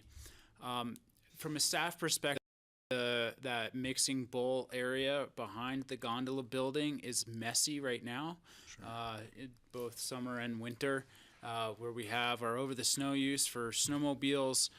During the winter, they kind of come right up behind the Ski-Co's building there and then peel back off. And there's never been any sort of good delineation of where you're going to be back there. I think this would actually improve that delineation. From a summer standpoint, I think that it's going to be pretty difficult as far as a grading project. I think there's going to be a lot of challenges associated with it. I don't think that they're not overcomable. There is a solution there. It's going to be, but it's going to be a good deal of work. There are several things that through the process we'll have to take care of as easements for the snow road, new right-of-ways for the Richmond Hill reroute portions, and probably clean up some of those pieces moving forward as well. I think the side hill comment's a good one. I think that finding that sweet spot in here is going to be difficult because you're going to be dealing with varying snowpack. You're on a ridge top, so depositions and things like that. But they've done a really good job in other areas, kind of making sufficient over the snow roads. One of we hear about sometimes though is sharing the road during the winter between the tours and the public and things of that. So that'll be something to consider as well. But I don't think that through this section that should be too difficult to manage. But that was our hot take on taking a look at this for the last day, but also in reviewing the application as it came through during this winter. Right. I appreciate that. Thinking, about the fence idea again, it's just, certainly the fence is only needed in the winter. Sure would be great if it disappeared in the summer. Just a thought that might make it a smaller, it's a delineator. That's really all it is. If the motorized traffic respects it, then it seems like it would work, even if it was a bamboo fence or something else. Yeah, there's one other piece that we've discussed and that we'd like to get captured at some point, and this map would be a good place to talk about is the approximate bull wheel location, and then we also have the existing Richmond Hill Road. One of the things that we've discussed too is just to ensure that there is going to be ample vertical clearance from the road to the bottom of the chair during summertime. So making sure that if we're doing road and bridge operations on the top of the mountain, that we can clear one of our vehicles underneath the chairlift. Your road grader, for instance, I've right. seen him up there. We have over the last few years hauled material up there to make repairs to Richmond Hill Road and things, trying to eliminate some of the mud bogs and stuff up there. So we do have occasion to bring up the larger equipment and the larger trucks. Right. we're familiar with roads passing under chairlifts on the front side, so, Yeah. as somebody pointed out today. Yeah, there's It's multiple clearances that where the road goes under, and will accommodate. You can even tell by this this little contour drawing here that the natural grade is roughly 20 feet below the bull wheel of the lift, and then the lift will have the towers, obviously, so it's even taller. But that is definitely one thing that when we finalize the lift profile in September or October this next year, we are going to absolutely make sure that we provide the county that. So. Got it, okay. Moving right along. That's it, JR? That's it for That's all I have. you. Appreciate you coming in. All right. Okay. At our last meeting, a few of the public comments that came back were with regards to lack of clarity of what will the CMP look like. The CMP is typically something that's submitted with the building permit application and at that stage of the process. But we know a lot of the things that will be included in that document when it's submitted, so figured we could touch some of the key points of it. So first, dates of construction, and this is all with respect to 2019. This is obviously a multi-year project when you look at it, so we just focused on the first one. So dates of construction, June 1st through November 26th. And those are conservative. On both the front end, will snow be gone, and the back end, will snow be here. But if you put something earlier than or later, depending on which end, you're not giving yourself the flexibility you may need. Again, just CMP is required. It will be per the county code. Construction time, 7 a.m. to 7 p.m., Monday through Saturday. And those times would be physical work up at the site. So trucks would be seen leaving the mountain after 7 p.m., but they will have stopped work. So we're thinking it'll be 8 o'clock by the time they're at the bottom of the hill, or depending on how big and slow the truck is. So Potentially, yeah. Yeah, so, and again, that's again on conservative, but there will be times on Saturdays that work is occurring. There will be times where late evenings happen. 7 a.m. is typical for a project like this. So that's probably a 6 a.m. start at the bottom of Little Annie Road. We'll get to that in the truck trips here in a sec. We are not proposing any plowing of Little Annie's or Midnight Mine roads. We talked with GR earlier about dust mitigation on Little Annie's Road, and we'll be participating in assisting the county with that. We haven't developed the exact program together yet, but we'll have that in before building permits. There will be a communication plan. During our outreach with some members of the Little Annie's community, I committed to basically posting a once a week, here's what our game plan is. Obviously it's construction, things change, but we'll do our best to do that in an email form. Will happen once a week, and I'm happy to send it to anybody in any community that is interested. It's something that could be public, and if they want to get in touch with me, I'm happy to provide my contact info. And then the truck trips. So the logging total is 169 trips. This is not all on Little Annie's Road, because the logging trucks that we'll be using it's an interesting truck, and it's a two-part piece where the front half is 24 feet long, and then the back half is literally using the crane on the truck, is hoisted up and placed on the back bed during travel. So when it's not loaded up, the back half of the truck is literally a part of the front half of the truck. So we'll be heading up the front side from the Lift 1A access point up the mountain, and then loading up the truck, and then going down, they'll be fully loaded with 30-foot long logs and going down the Little Annie side. 169 trips is just down. And then building construction, roughly 15 trips, and that's up and down the backside roads.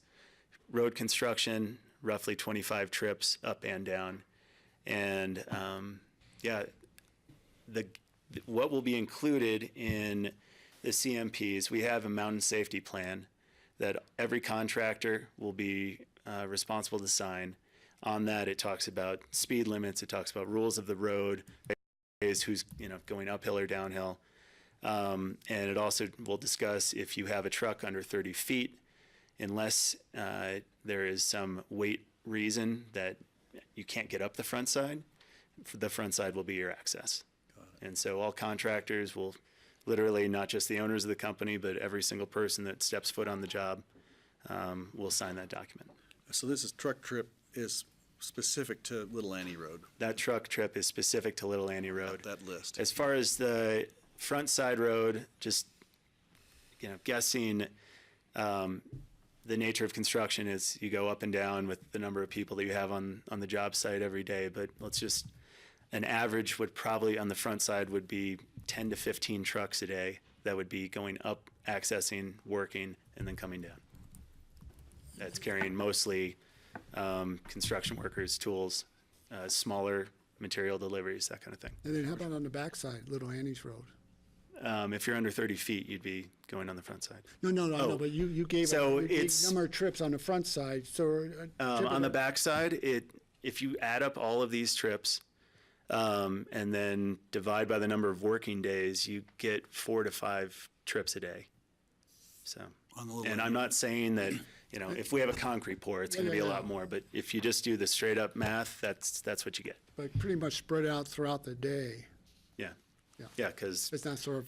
Yeah, you're bringing up a load, you're loading it, and then you're coming back down. I mean, those are hours in between trucks. So. Do you anticipate any dust control on the front side? Yeah, and we currently address that on the front side. You do that? Yeah, because I know you're up and down there a lot doing summer maintenance stuff. Yeah, we typically we rent a water truck or hire out a company to do that sort of activity. Have a water truck full-time on the job. That will be basically from July on. Once it starts getting dry, if we have a drier summer, we'll be dealing with that. Okay, got it. Great. Okay. All right. Keep going. Okay, so to that effect, the number of our timbering methodology is that of, in a nutshell, I'd like to haul off as few number of trees from Aspen Mountain as possible. And the 169 trips that was previously defined was a number that the Forest Service came up with as their calculation by measuring the density of the forest versus a ski run versus a gladed trail and all that. But it doesn't take into consideration the diameter of the trees. So with this, we've got some means and methods, if you will, that is intended to improve the soil quality, protect the native species by not just clear cutting an area, getting rid of undergrowth completely in areas, et cetera, just keeping pockets of habitat, if you will, and accomplishing our ski goals. So some of the techniques are, if you look at any of the drawings that show the ski runs, on some of the runs you'll see pockets of trees physically remaining in the ski runs. Right. There you go, for example. So that's not your typical cut 180 feet wide trail through the middle of the forest. Then second, we have the gladed terrain, and the definition that the Forest Service gave us was that we would be cutting up to 40% of the trees. It's our intention in these gladed areas to first go through with a masticator and take out anything that's less than 6 inches in diameter with reason, if you will, gladed areas, then come back reevaluate, because the number of either fallen dead that are back here or the number that are under 6 inches are, in our estimation, 50 to 60% of the trees. So You might already have your graded area. you might already have your taken out graded the little area stuff. without actually needing to take out much. So and then in that process, you're creating the mastication chips, which are just big wood chips, right? And those will, with the tracked vehicle that will be doing the work, will be grinding it and mixing it with the soil, and it'll kind of help the re-veg process. So it's all a good forest health method. Then trees between 6 and 8, because a 6-inch tree, or a 7-inch tree, if you will, as an example, just creates just too much mulch or wood chips. And so you end up with just a giant bed of wood, and, you know, versus spreading it, that's better used as firewood, that's better used as, you know, whatever. Like, literally, there are piles on the mountain every year that are giveaway, and that will just continue that process. So we'll sort it, we'll separate it, we'll move it to another spot on the mountain where there's a burn pile, and then people throughout the summer can pick at it as they choose, and then in the fall, we'll have a burn pile. And then over 8 inches are what the Forest Service defines as merchantable lumber. And so that is the wood that will be coming off the hill. And that won't just be, oh, you're 8 inches at the base. No, it needs to be a minimum of 8 inches. So you've got 12 at the base, 8 at the top, and then you cut the top, you masticate the 6, and then you move on. That way you're dealing with uniform lumber size, and it's as compact and tight as it can be. So when it's loaded on the lumber truck, we're minimizing our trips that way as well. This was all, this plan, we can't say we're the geniuses that invented any of this, but we did kind of take the best of what we talked to the ski area timbering team over at A-Basin, and that have done some projects recently, and kind of took what their lessons learned were and then presented to the Forest Service. And yeah, so we have their buy-in, we developed it with them, and we think it'll be the most efficient way to kind of stay in our zone, if you will. Got it. Okay, thank you. Welcome. Next. Good question. Do you know if the Forest Service aligns this with any mitigation efforts or goals they would have for this area? They haven't per se. There was not a requirement in the EA for us, for example, to go out and undertake some other reforestation effort. In part, and we had this conversation at some length in front of planning and zoning, in part because the Forest Service looks at it and recognizes that timber stands that are too dense are not necessarily healthy. You know, wood or tree density doesn't automatically equate to forest health. In fact, it might actually be the reverse. So if it's too dense, too old, it's subject to illness, infestation by beetles, you know, subject to further drought, et cetera. So it's not atypical that in the Forest Service point of view, they actually believe in thinning the forest. It may indeed result in a healthier forest to begin with. So it's not typical that we see some condition or a responsible mitigation requirement from them to go out and then replant, say, another area within our special use permits or outside of those special use permits. Sure. We're exploring that and may undertake that at our own initiative in collaboration with them, but that hasn't been completely finalized yet, but that will likely happen. I appreciate you answering that. I was thinking in terms of like a overall forest health or fire mitigation or that kind of alignment. That indeed, we have done prescriptive treatments for forest health, so we are already subject to that and are sort of required to follow those prescriptions and those design criteria or standards of forest health improvement, no matter what we do on any of the 4 mountains. So when Mac mentioned... Okay, and questions? Are you thinking, I was thinking we would get through that presentation and questions, and then Well, the one question, I had brought up the idea of reforesting somewhere, I'm doing a mitigation thing. And actually doing the chipping and mastication there puts a lot of the organic material into soil there. So it's not necessarily lost and trucked away. So that actually is a part of mitigation of that.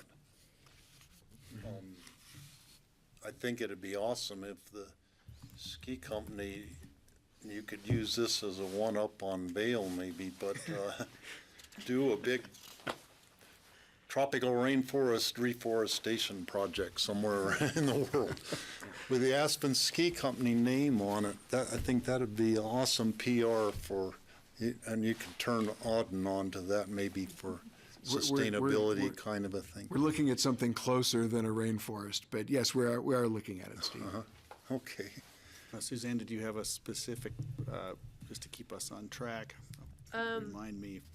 No, I mean, I just didn't know right before we went into snowmaking if you wanted to Stop and. pause there at all, or. So we, I'd say let's keep going, get this presentation through. Right? Would this be the last part of today's so presentation? the snowmaking review is two-part: water, so water availability.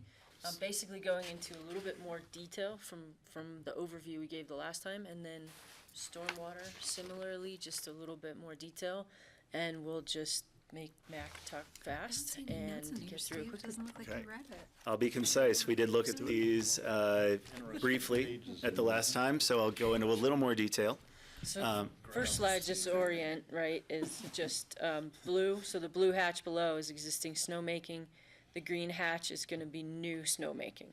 So that sort of sets the stage for then the water. And what's almost easier to follow on there is the orange lines that are really thick are the existing snowmaking lines today.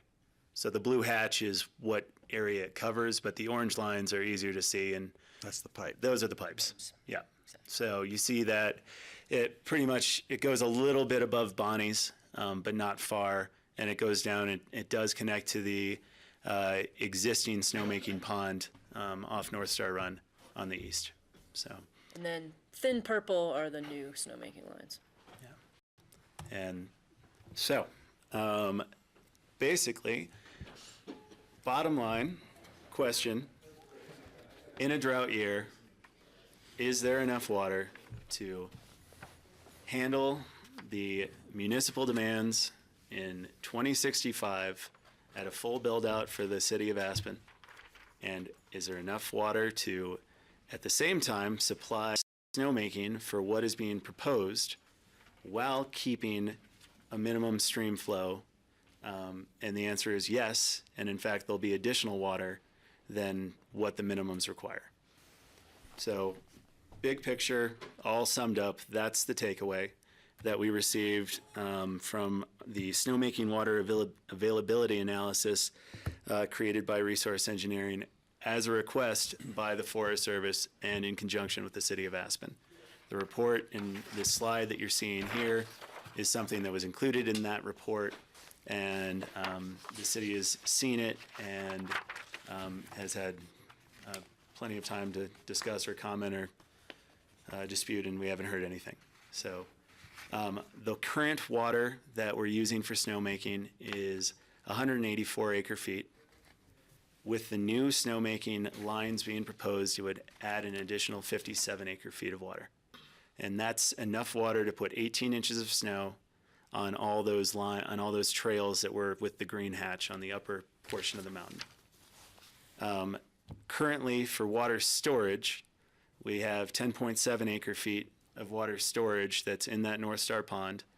And in this development application, we're proposing an additional 6.9 acre feet.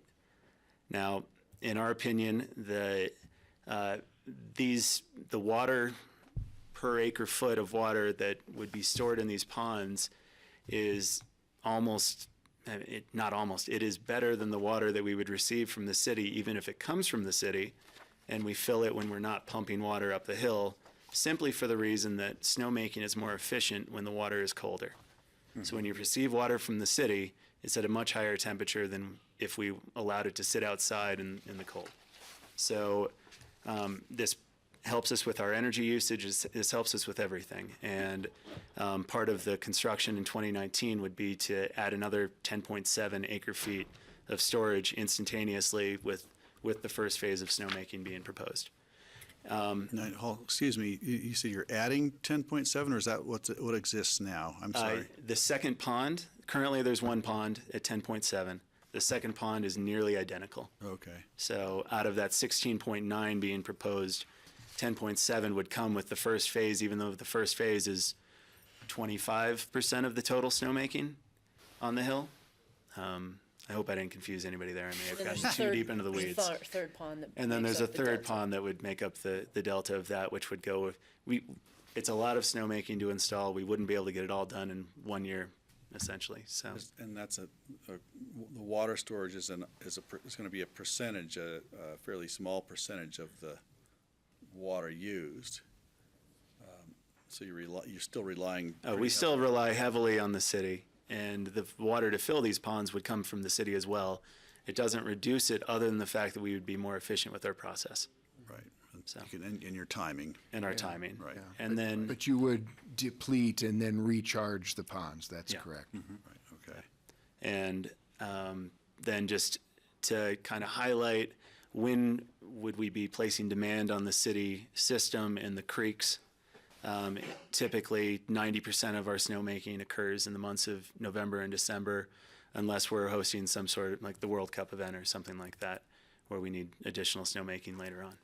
So, and then to address George's question from last time when we were here regarding minimum stream flow versus, I believe you said healthy stream flow, or in-stream flow. So we sent that question off to the hydrologist that prepared the water sufficiency report, and I'm just going to read from that just because it's not my area of expertise, so I'd rather read it from an expert's opinion. So, so this is again with regards to healthy stream flow. Maintaining adequate in-stream flow preserves the natural environment and other important stream habitat types such as pools and runs. In-stream flows are identified for their ability to maintain sufficient width and depth in the river to facilitate fish passage.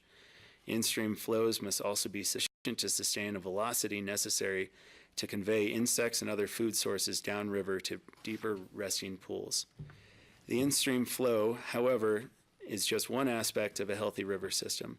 Equally important is the maintenance of spring flows with sufficient energy to mobilize and convey fine sediments, gravels, and cobbles downstream. Both Castle and Maroon Creeks maintain healthy high flows during the snowmelt period, which facilitates the conveyance of naturally occurring stream materials through the system. An in-stream flow there, he's saying, is actually the real term. Instead of minimum bypass flow, it's called an in-stream flow. They're equivalent in what we're talking about. And so he's saying that the minimum bypass flow that you see on this table is actually an in-stream flow, and the flows that are being provided are that or greater than what that minimum or in-stream shows. Mm-hmm. So. With those standards basically set for the preservation and kind of functional health of the riparian habitat. Yeah. So that's really the source of the standard. And I'll give Suzanne a copy of those comments from Resource Engineering, so you've got a written copy in your record. Right, and I think the public also should know just that the 1978 drought year was indeed a big drought year. I don't know how it compares to. It's the biggest one that we've had since, essentially, so the last 40 years at least, and it's the most significant drought year that's where the stream flows were recorded. George? Did John have a question? I just want to make a comment to the board. If you want us to evaluate the... you need your mic on, sorry, or close to it. If you want us to evaluate the water consumption data that has been provided, we need a running start. So just let us know, let me know. Right. That might be helpful because I don't know why 32 sticks out for me as what the healthy limit is for. Well, how would you do that, what we've John? I heard. mean, you say you need a running start. What? Well, for the underlying calculation, which is not fully developed here, I would use our water engineers. And then beyond that, I would use an individual that I typically contract with for evaluation of fishery sustainability, and that's a biologist. Yeah, and did the city of Aspen sort of do that extra step? Do we know? I don't know that the city separately commissioned a secondary study to look at the resource engineering data. We did share it all with them and basically distributed it and had conversations with city and forest during the course of the environmental assessment. And I think everyone sort of accepted and worked from the Forest Service specialists' work and the report and submission by resource engineering. But I don't think the city then commissioned again another study. Yeah, and in addition to that, the report was distributed in May of 2018 to all those aforementioned parties, and at the Aspen Skiing Company, we recognize that if there's a drought year and if something's going to be turned off, we're at the whim of the city at who they turn off, and we recognize that snowmaking is probably low on the list or high on the list of things to be turned off. So just let me understand. So you're essentially, this would represent a little bit of like an agreement or contract between Ski-Co and the city as to what water you would buy from them. It's not reflecting like a water right that you have access to from where the city municipal supply? Correct, correct. We are a customer of the city for these purposes. The source of the water is indeed Maroon and Castle Creeks, comes into the city system, and we are a customer on a long-standing contract. Thank you. Steve?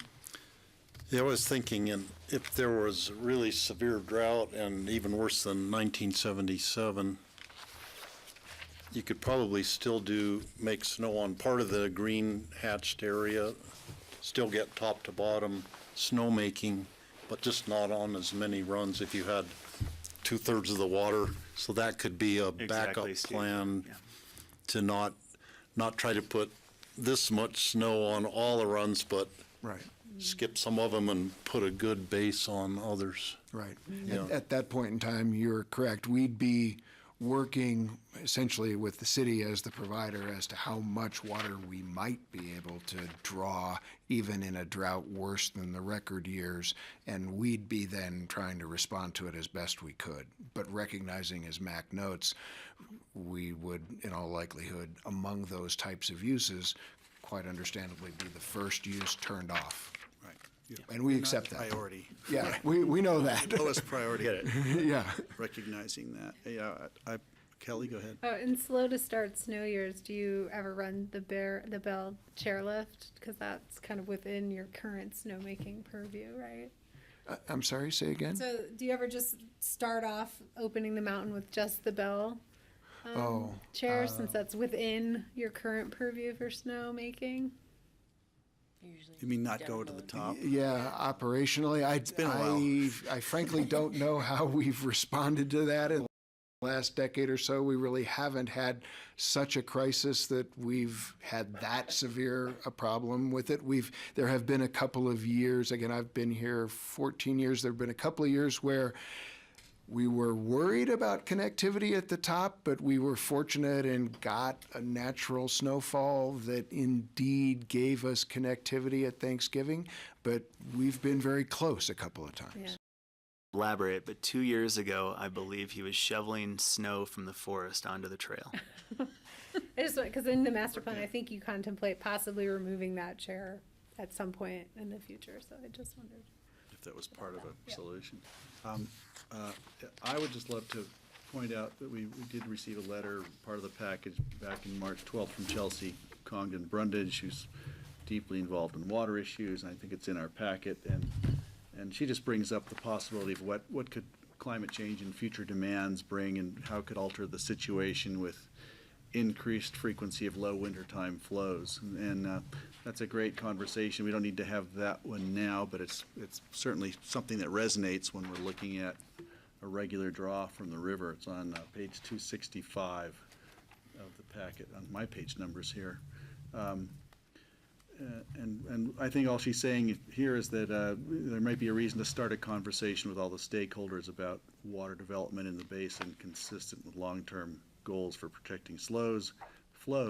And one option she puts forward is, for the CWCB and or other community might be to increase protected in-stream flows, only because she's trying to connect it to reduce demands over continuous years. I just wanted to call attention to that letter, and we'll might want to dive into it a little bit more later. But regarding the water supply, it's something I wanted to point out. Where are we going next? Water. Here we are in water supply. More on water supply for your peak day demand. These are the charts we saw. This is just another way of looking at the chart or the table that was on the previous slide that shows what the recorded flows of the creeks were in 1980, which is an average water year, as well as 1978, which was the, again, biggest drought that's been recorded for the streams. And these are the combined flows of Castle and Maroon creeks, and the orange on the orange bar represents the municipal demands by the city at build out in 2065. The yellow or gold bar represents the minimum bypass or in-stream flows in Maroon and Castle Creeks.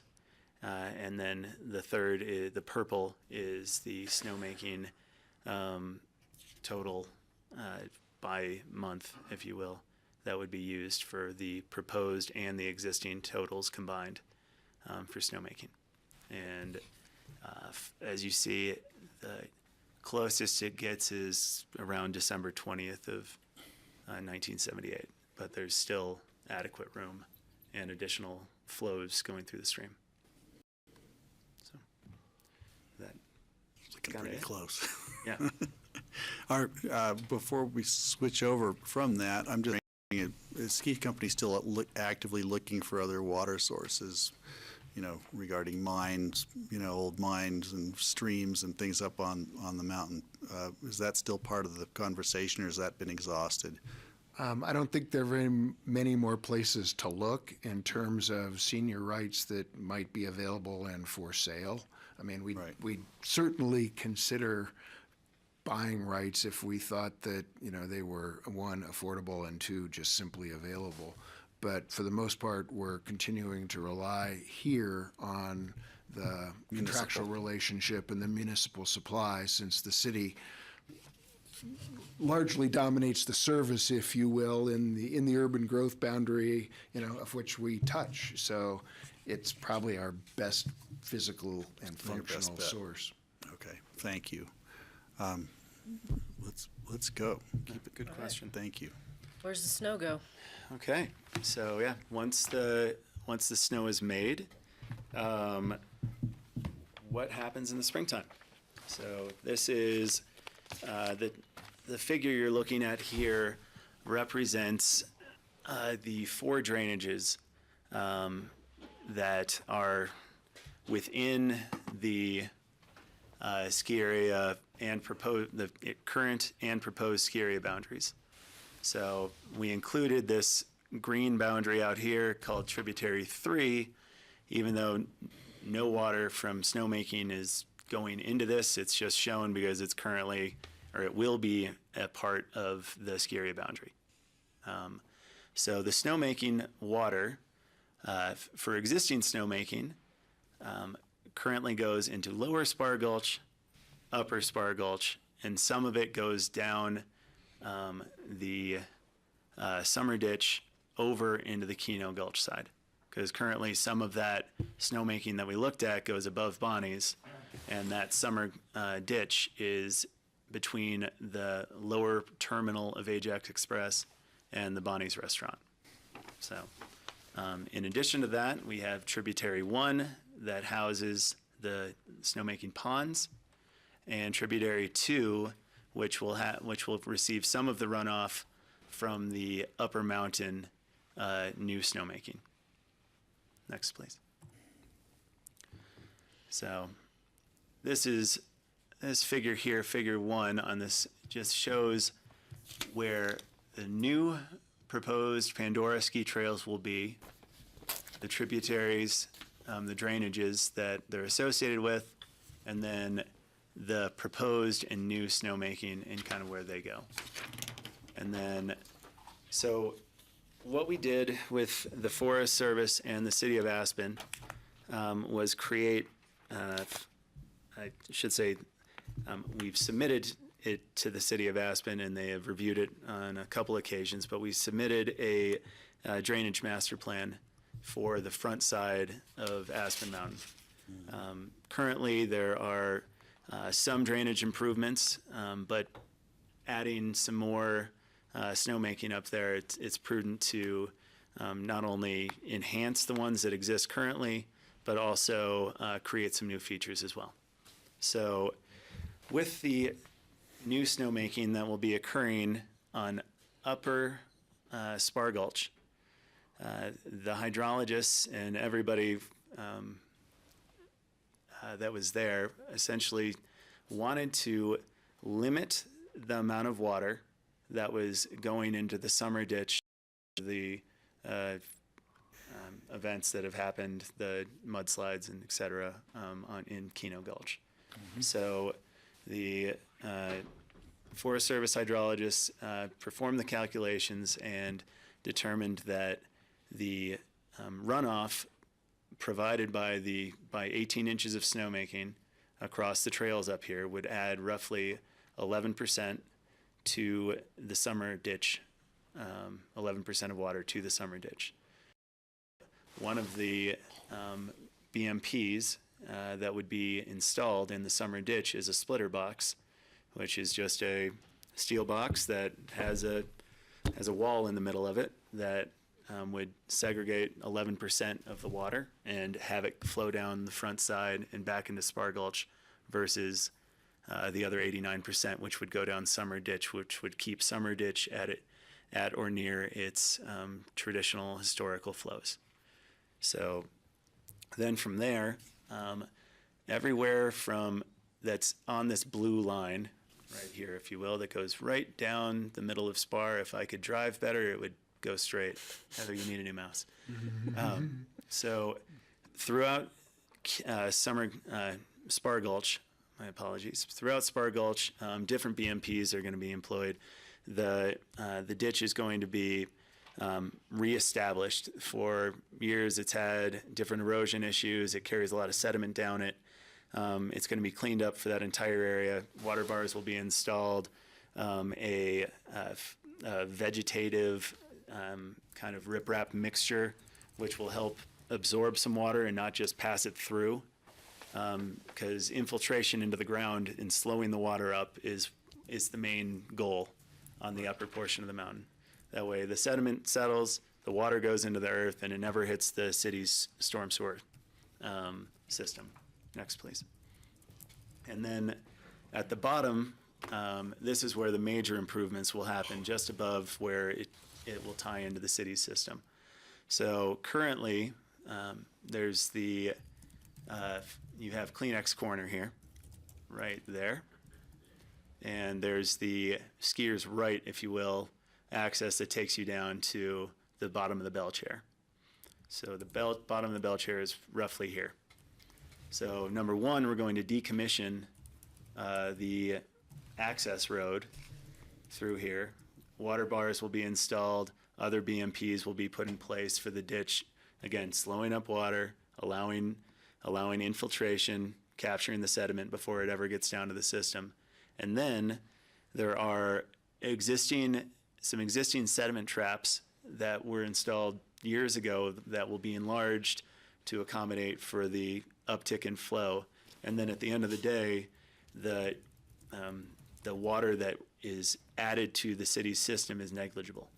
So even though up top, 11% will be added by the time it makes it down to the city. It's 0.1 CFS or something like that. So the stream coming below those sediment traps is actually quite low volume. Is that what you're? No, not that it's low volume. The increase to what the condition is today will only be increased by 0.1 CFS. Got it. So, by Bingo doing all Slot- these BMPs, yeah. basically. Was Bingo Slot ever wasn't a county road, or it's a public access in the summer? Will that change the nature of that? That access will go away, or That access will go away. It'll remain in its skiing condition, sometimes open, sometimes closed, right? We've all experienced that. But yeah, in the summertime, we have, the only reason we only need to access the bottom terminal there. So we have access to that via the road just off here to the right. So, Got it. and then we can get around and go up Spar Gulch by taking the Kleenex corner itself. So that connection in between, although it was a nice to have, it's not a necessary operational thing, and it was a private road. Right. Got it. Thank you. Did you look at the possibility of taking some of the runoff water and putting it in the ponds over on Gentleman's Ridge? And maybe they're already full at that time of year from snow melting over there, but. Yeah, we did. And Bell Mountain's also kind of in the way from the summer ditch to over there, so. That was part of the analysis that went on when we were researching these BMPs, and also the amount of water that would be going to those ponds in in drainage number 1, unnamed drainage number 1, I should say. And the thought is that between the supply that, because there's also a pipe that goes from the Lucene Reservoir currently as an overflow when water isn't being pumped for domestic water up to, because our restaurants and our restrooms are serviced by Lucene's Reservoir. And when that is over capacity, it then drains into those ponds. We also have the storm runoff that will be going in unnamed tributary 1 that will be feeding those ponds. And once the calculations came back that we wouldn't actually be adding, or we'd be adding a negligible amount of water to the city's storm sewer system, it seemed that this was a better solution. So. And how much extra water is going down Keno Gulch? None. No more than it is already? Just the natural cycle. That's all it is. It's diverting 11% of the water at the splitter box, which is the calculated. The whole system, you're just adding, from melting the man-made snow at the top, you're only adding 0.1 CFS going into the city stormwater system. And that's the full impact. That's the full impact. Yeah, okay. Yeah. Okay. And again, this has been sent to the city. We've gotten multiple comments back from their engineering department. And as recently as Monday, I think, or last Friday, and they're really negligible comments. We'll incorporate them in our final plan. So, okay. As well as the Forest Service hydrologist as well. So. Okay. All right, is that it? That Are we was at the end of? All I've got. No more pages the end of the beyond list that for one. today, at least. Right. Okay. So, I think we've pretty much asked all our current questions. Moving forward, we're going to need to decide how we're going to move on. We have still a lot more to go through. Regarding. We should also do public hearing tonight for those who are here. That's true. We do a public hearing. Maybe thank you for recommending that. It is a public hearing, so maybe this is our chance to open it up.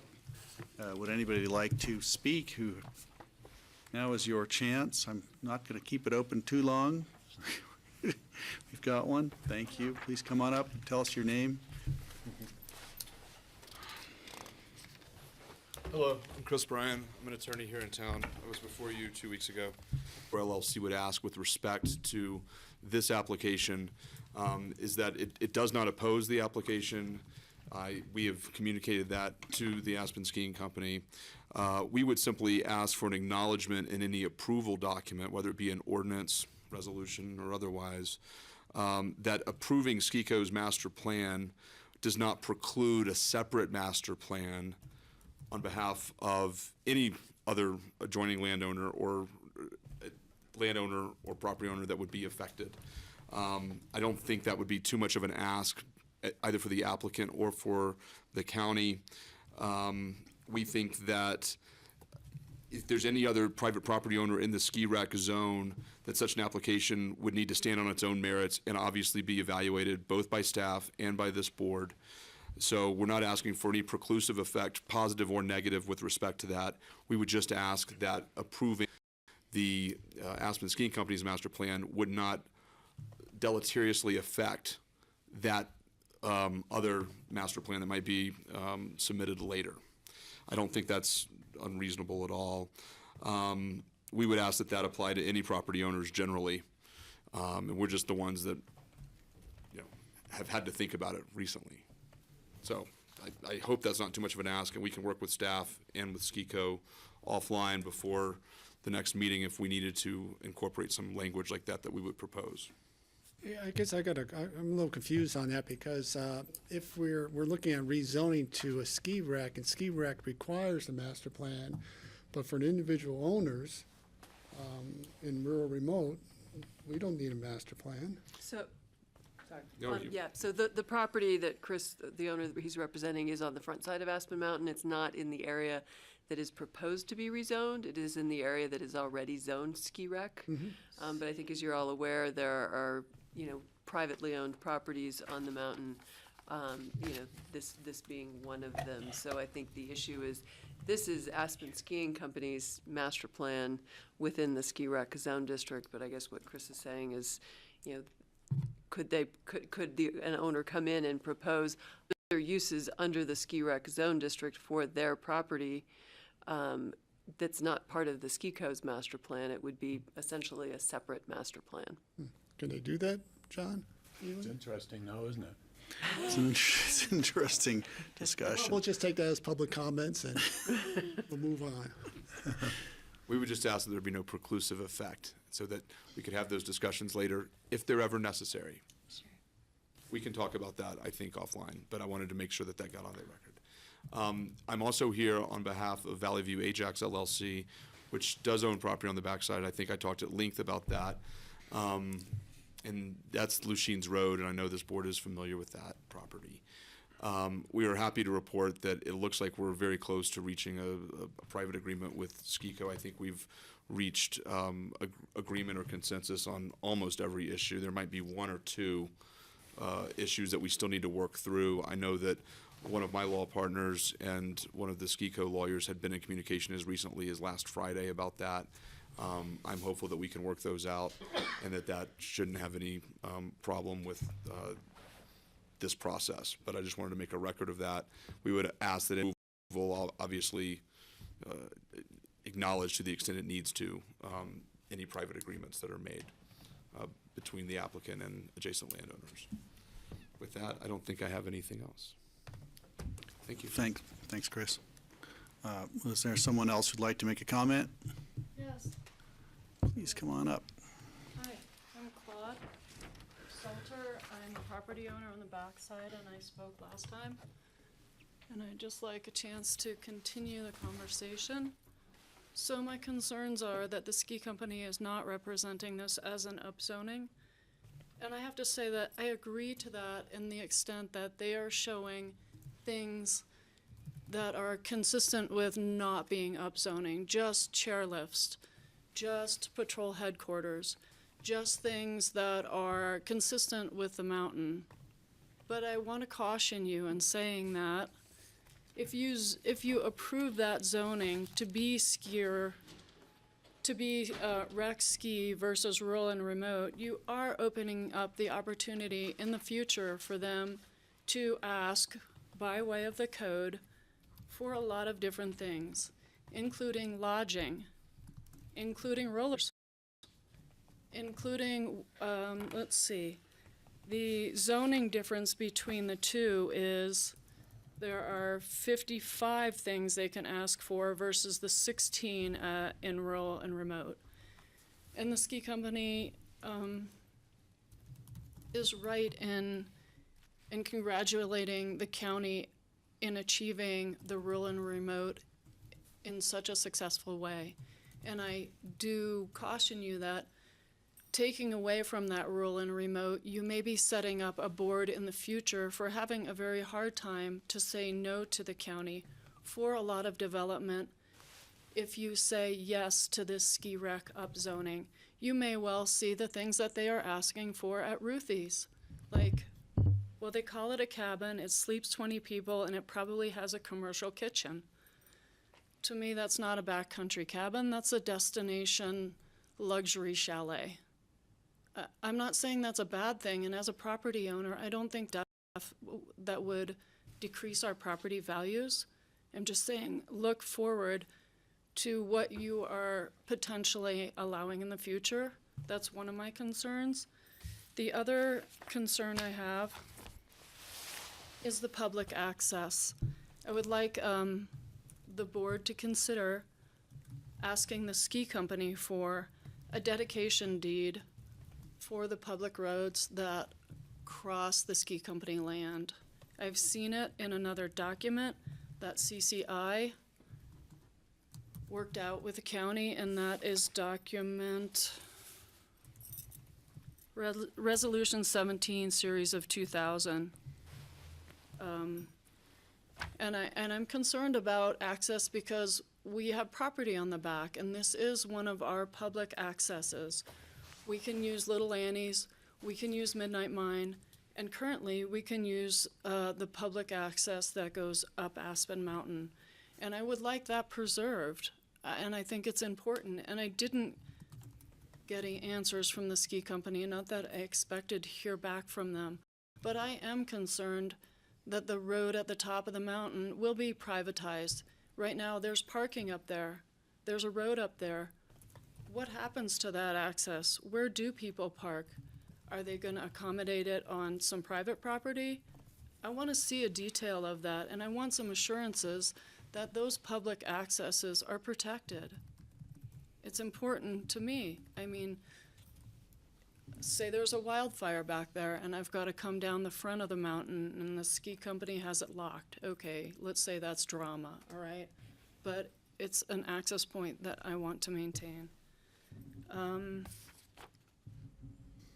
The other thing is affordable housing. You know, when they said that they are not, if the zoning gets changed, they won't be able to do single family or duplex, because if they were, they could only do them as deed restricted affordable housing.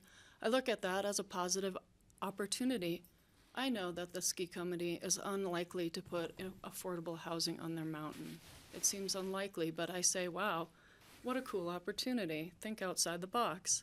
Even one unit at patrol headquarters to look after their increased amenities up there. Okay, that was just a digression, a slight digression. And I would like to see them held to the requirement of having a CMP every 3 years. And particularly if this upzoning or this change in zoning, let's call it a change in zoning, if you approve it, I want to see a very detailed construction management plan. The impacts to our roads on the back are intense, and it has changed a lot back there. We have a lot of people coming up Midnight Mine hiking every day in the summer. It's like a destination hike of its own. It rivals Smuggler. So you have to understand that there's a lot more activity back there with people enjoying the backcountry. So a construction management plan is very important to me if you do approve this zoning change. And when Suzanne spoke about, are there any conflicts, the criteria for approving this type of zoning change, is there a public interest conflict? There might not be, but I do have an interest in maintaining the roads. I don't say that it's necessarily a conflict, but it's an interest. It's a desire to see the board make sure that everybody can enjoy the back of the mountain as they do today, and maybe even with more thought about where are those people going to park? What is that road going to look like? Where is it going to be? Let's see, my last comment. that was it. I think we covered it all. I did make you some handouts that show, I'm sure you've seen the code, but in here is rural and remote, and here is rec ski. Anything that is blank is, a blank cell is considered prohibited. A, of course, is allowed by right, and the only thing that is allowed by right with the ski rec is a bus stop. Great.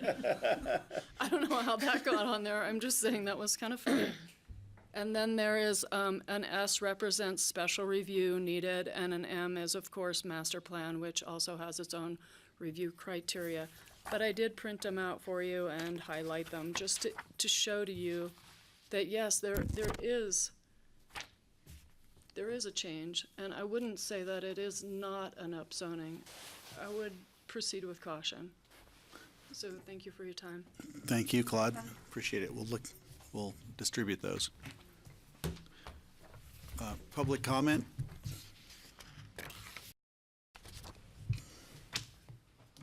Come on down. Don't be shy.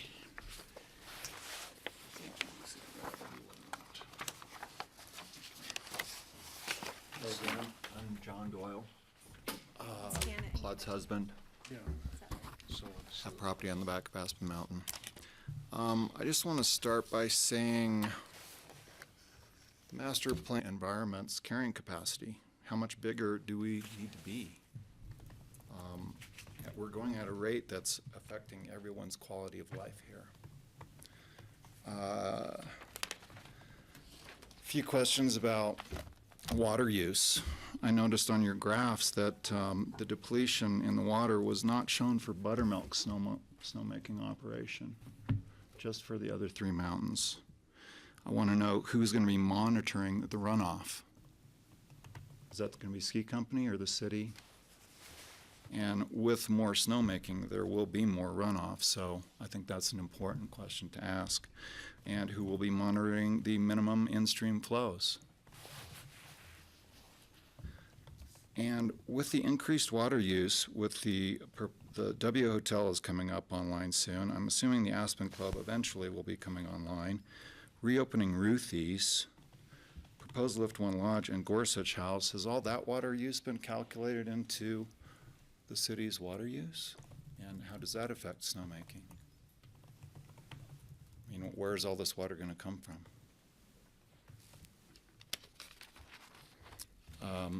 I agree with my wife that changing the zoning on the backside is really, I got involved with this board in the 90s when rural remote came about because I lived up there full time.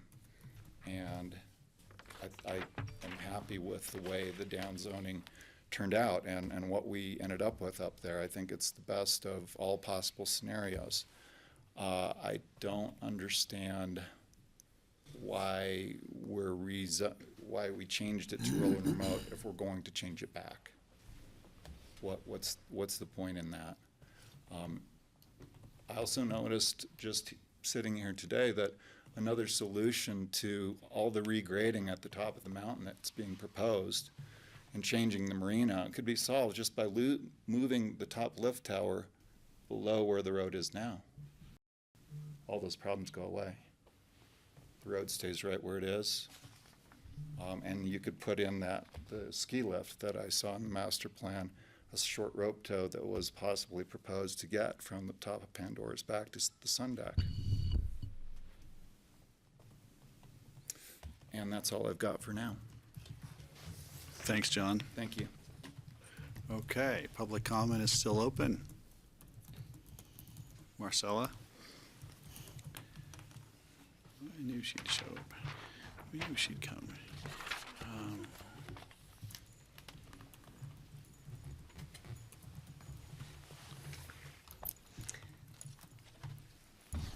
Okay. Hi, everybody. I'm Marcella Larson. I've been here before, but let me just briefly tell you who I'm here today on behalf of. I'm here as the manager of of Larson Family LP, which owns approximately 35 acres on top of Aspen Mountain on the ridge, and owns that iconic turquoise A-frame that most people are quite familiar with. Larson Family Interests also have a minority interest in a partnership, a Texas partnership called A&B Partnership, that owns another approximately almost 90 acres closer to the gondola. And I am not here representing A&B Partnership. It is my understanding that they will, in subsequent proceedings here or in another form, be represented by counsel. And anyway, I do not speak for them today. So I want to remind you all, and I know I kind of don't need to do this, especially Kelly just ran, so this is something very current for you. But a number of you ran on platforms regarding environmental protection and preservation of rural lands. The current volume is 100. Oh, I pulled those words off. Of that strip of land between the gondola and the SGM plans that we saw here today. And it's hard to look at a plan like that for the first time when you're sitting in a public hearing like this and really evaluate it. But I like what John Doyle had to say about looking at realigning that lift so there's not so much impact on what is a really special experience right now when you get off the gondola, particularly in the summertime. And you know that you're going out there, and I think this is very true for tourists too. And they're embarking out on this adventure, and many of them walk much farther than they should. That experience will change dramatically. It's if I have my numbers right, it's within 900 and 1,000 feet between the gondola and the Pandora lift, and that is another very large area of land. And you can sort of recall what happened in the early days when the gondola was built, and then like more and more things were built around it. There was the climbing wall, there was grass, up there, and it had a distinctly non-rural feel, particularly in the summer. And so I think you can expect that sort of treatment to occur, and that should be a problem. So I wanted to focus my comments here today on the rezoning and the criteria. Suzanne, who is very well versed with the land use code, made an oral presentation today that is not really contained in any staff memos that I would probably like to get into greater depth on in a subsequent meeting. I do think that it's important that you do focus, and Ski Company talked about this, and I appreciate this, but this is an area that the BOCC, not only did they seek to downzone this area back in the mid-1990s to the very restrictive rural and remote zone, but some people were almost recalled for trying to make that effort. It was a very controversial, bold move on the part of the county. And the first iteration of that zone district only allowed, by the way, by special review, 300 square foot units per 35 acres. Now that's morphed into, a more permissive zone of 1 unit per 35 acres. But, again, it also goes through, a land use process that is, I think, quite a bit more rigorous than the master plan process. And so one of the just briefly compliance issues regarding the rezoning criteria that I wanted to point out that I don't think Suzanne spent enough time with is the master plan, which is the east of Maroon Plan, which was adopted by the Planning and Zoning Commission and incorporated into its comprehensive plan. That plan clearly demonstrates that the upzoning from rural and remote to ski rec is inconsistent with the county's requirements for rezoning. First of all, and I have a handout I'm going to send you, which is has some code provisions to put you to sleep at night. But at the end of it is a future land use map that was contained within the East of Maroon master plan, and again adopted by the county. That future land use map delineates the areas that Ski Company desires to upzone, both the conservation zone that Suzanne talked about before, and also as rural and remote. And they go farther beyond the future land use map and state in section 1.C3 that the county should, and I'm quoting, maintain rural and remote zoning on the privately held parcels, i.e. mining claims across Richmond Ridge and to the east of the AF ski area boundary, end quote. And indeed, this is something Suzanne did talk about. They wanted all of the formerly AF10 zone to be rezoned conservation, and it wasn't just. It was a real effort to conserve those areas. And then farther, there's been a sort of funny conversation around like, oh, this is okay because it's expansion of existing ski area, and that our code or master plans somehow support that. When you go look at the actual language of the code, which is policy section 1-60-110, it provides as follows, and I'm going to quote again. Picken County favors the expansion of uses within existing permitted ski boundaries with a focus on expanding uses during non-peak periods, but does not support new alpine ski area proposals. I think a reasonable reading of this is that the county wanted Ski Company and any other developer within the ski rec zone to focus on maximizing use within existing boundaries and not expand them. Okay, so at this point, I would really like to urge you to hit the pause button. You're asked to send this along on first reading. When you still have not heard a full presentation regarding the various components of the plan, I think it's incumbent upon you to have a very rigorous discussion about what this rezoning means for the backside. And to really focus in on the legal criteria contained within the code. And I'm also intrigued and hopeful about Johnny Ely's comments that perhaps there's a way to condition, or I'm not sure exactly what the legal form is that's contemplated, the rezoned areas on, this myriad of really highly incompatible uses that are contained within the ski rec zone, and that list is long. And Claude passed it out to you, and I have it in my materials too. But it's kind of crazy. It includes universities. It goes on and on and on. So if there is a way to, and assuming SkiCo would buy into this, and it isn't just part of a future plan to come down in 3 years and propose resort cabins all over, Pandora, if they're really committed to having this just truly be a ski area, and there's a way to have a condition that is permanent and cannot be changed, I know that Larson Family LP would be interested in that discussion and would probably withdraw many of its comments and concerns. So I'm not going to delve into this because I think others have actually discussed this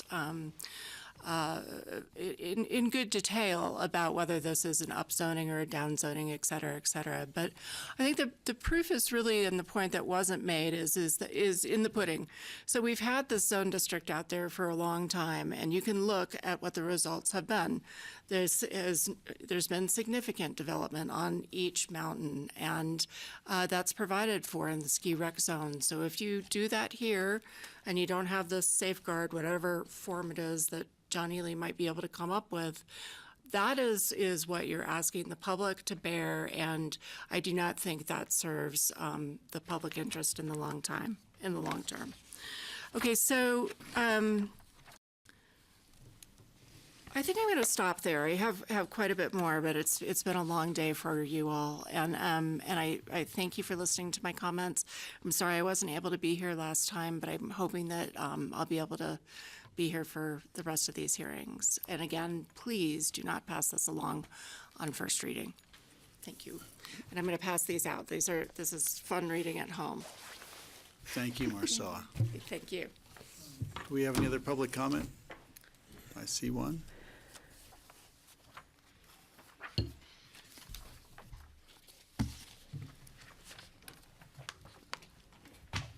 Hi, my name is Mike Kaczynski. Grew up here and wanted to express some opinions relating to this project. Was watching online. I heard, I think it was you maybe ask a question about lift usage and snowmaking and whether or not that's been an issue over the recent past. And it turns out not just but a year ago, that situation did occur, and the bell chair was exclusively used to provide that service. So it's might want to check some facts on that, but it has happened very recently. So there is some past that situation. My interest in this is twofold. One, somewhat greedy in that I am an avid user of this Pandora's area and do feel that it is a very special place. It does provide a very unique skiing experience for people that is outside the boundaries. It is a relatively safe environment. The ski company obviously does not maintain any of that terrain, but it does get skied regularly, and there is a contingency of us that do work on that terrain regularly to keep it safe. And it is a unique experience, and losing that would be a real travesty. I once skied Walsh's before it was also opened as terrain, and yes, that's another situation, that one could say is similar, but unfortunately Walsh's was much better suited to become a run than the terrain that Pandora's currently is. And the amount of terrain that is, in my opinion, being gained throughout this process is, in comparison to Temerity, a much different situation and a lot less usable terrain. The terrain that really opens up is terrain that really supports the folks that use the Aspen Mountain Club, not the people that are really the people that are using the mountain in that form. So I also did make comments with the Forest Service. I do know that there are issues relating to elk migration that haven't been completely sorted out at this point in time, need to get dealt with. Summer Road is a huge contingency of mine as well. I do also use that road both in the summer and the winter. Summer for access, the winter for snowmobiling and skiing on the backside of Aspen Mountain, and maintaining usable access through that is going to be extremely important for the community. Change in zoning for me is a real slippery slope, and I had a real problem with that with Lift 1. And again, I implore you to look at this, very closely. This opens up a whole Pandora's box here in terms of what might be happening down the road. And really encourage you to put a pause on this process and take some time. This cannot be approved in a first. We need to get all the facts. We need to have the answers. There's too many questions here to allow this to go through in such a fast format. And taking the time to do it right with everything that is relating to this project, I think needs to happen. So all of these changes are going to add more people, more cars, and degrade potentially the quality of life to our entire infrastructure here. So I hope you'll take that all into consideration as well as you make these decisions going forward. Appreciate your time tonight. Thanks. Thanks, Mike. Okay, more public comment? Is there anyone else out here like it? Okay, we're going to bring it back to the board. I would close public comment. Closing public comment. Thank you. What? For the day. For the day. Yeah, we're going to reopen this.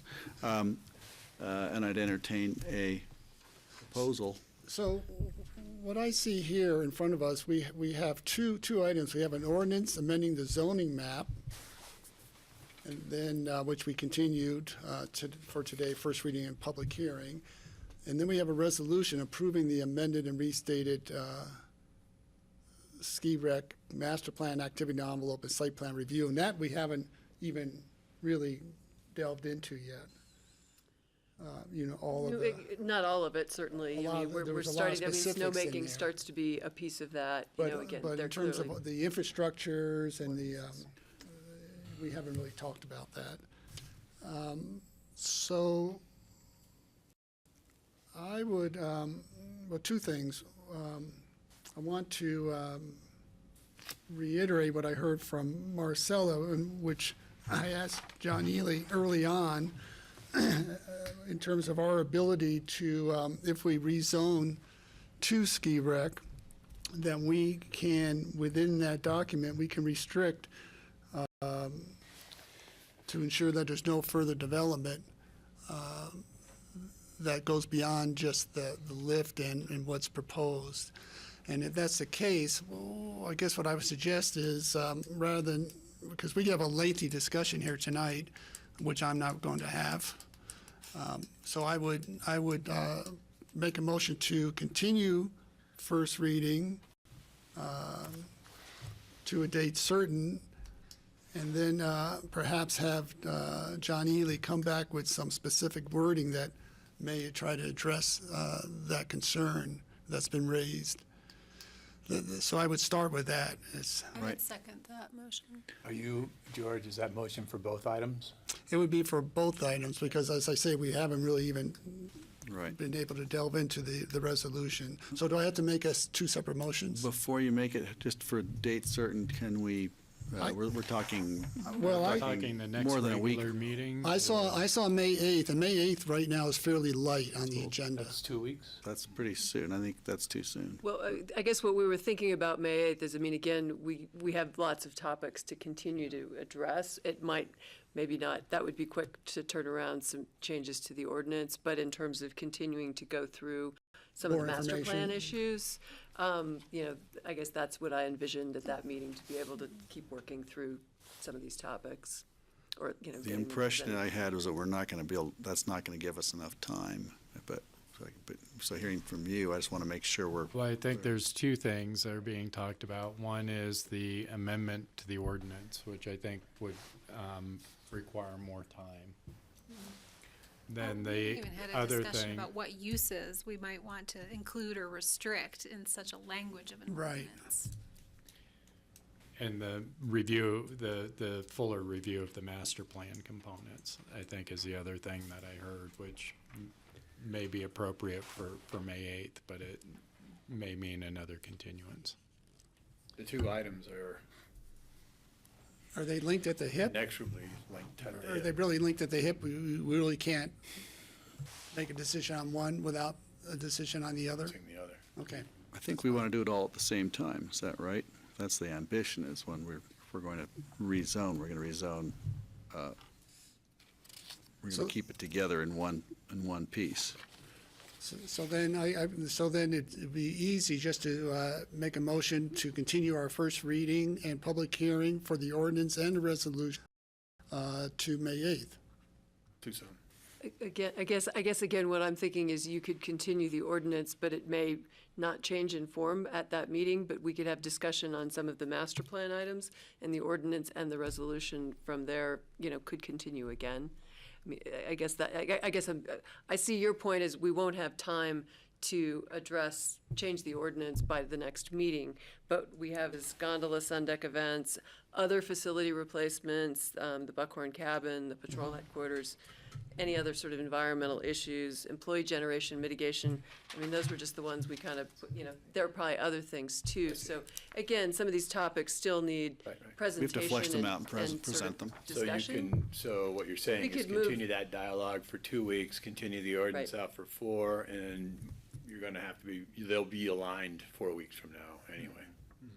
I get you. So we do two separate motions. Brilliant. So two different dates, so 2 different motions. Oh, okay, that's, okay, so, I'd make a motion to, continue the ordinance amending the zoning map for citizen-initiated rezoning on private property owned by the Aspen Skiing Company and a portion of National Forest Service lands. That will be a continuation again for first reading and public hearing, and that's the one we need a month out. So that would be. what date? 23rd, 22nd. 22nd? May 22nd. 22nd. May I'll 22nd. second that, George. Was it the resolution to, No, it's the ordinance, or the ordinance to the 23rd, 22nd. 22nd, actually. 22nd, and the, We haven't We gotten haven't there gotten to yet. the second part yet. because we haven't discussed, so the next meeting, we can continue discussing the Ruthies and the different issues. You have a motion on the table Right, we now have a in a motion and a second. second. You got And a now we second? can discuss it. Discussion, are you Right. further Yeah. discussion? So we're gonna separate the two. Yeah, I was just making sure I had the date, which we're doing first here. Okay, all in favor on that? Aye. Aye, And then I okay. would make a motion to continue our public hearing for a resolution approving the amended and restated Aspen Mountain Ski Area Ski Rec Master Plan, Activity Envelope, and Site Plan Review to date certain of May 8th. May 8th. Second. We have a second on that, further discussion on that, and that will continue the conversation, we'll keep it moving forward, and it gives us enough time, we've taken care of our time constraint. All in favor? Aye? Aye? Aye. Thank you. Thank you. Okay, we know where we're headed. We know when we're headed there, wherever we're headed. Okay, To adjourn our regular meeting of April 24th. having a motion to adjourn, Second? a second, further discussion? All in favor? Aye? Aye, thank you. All right.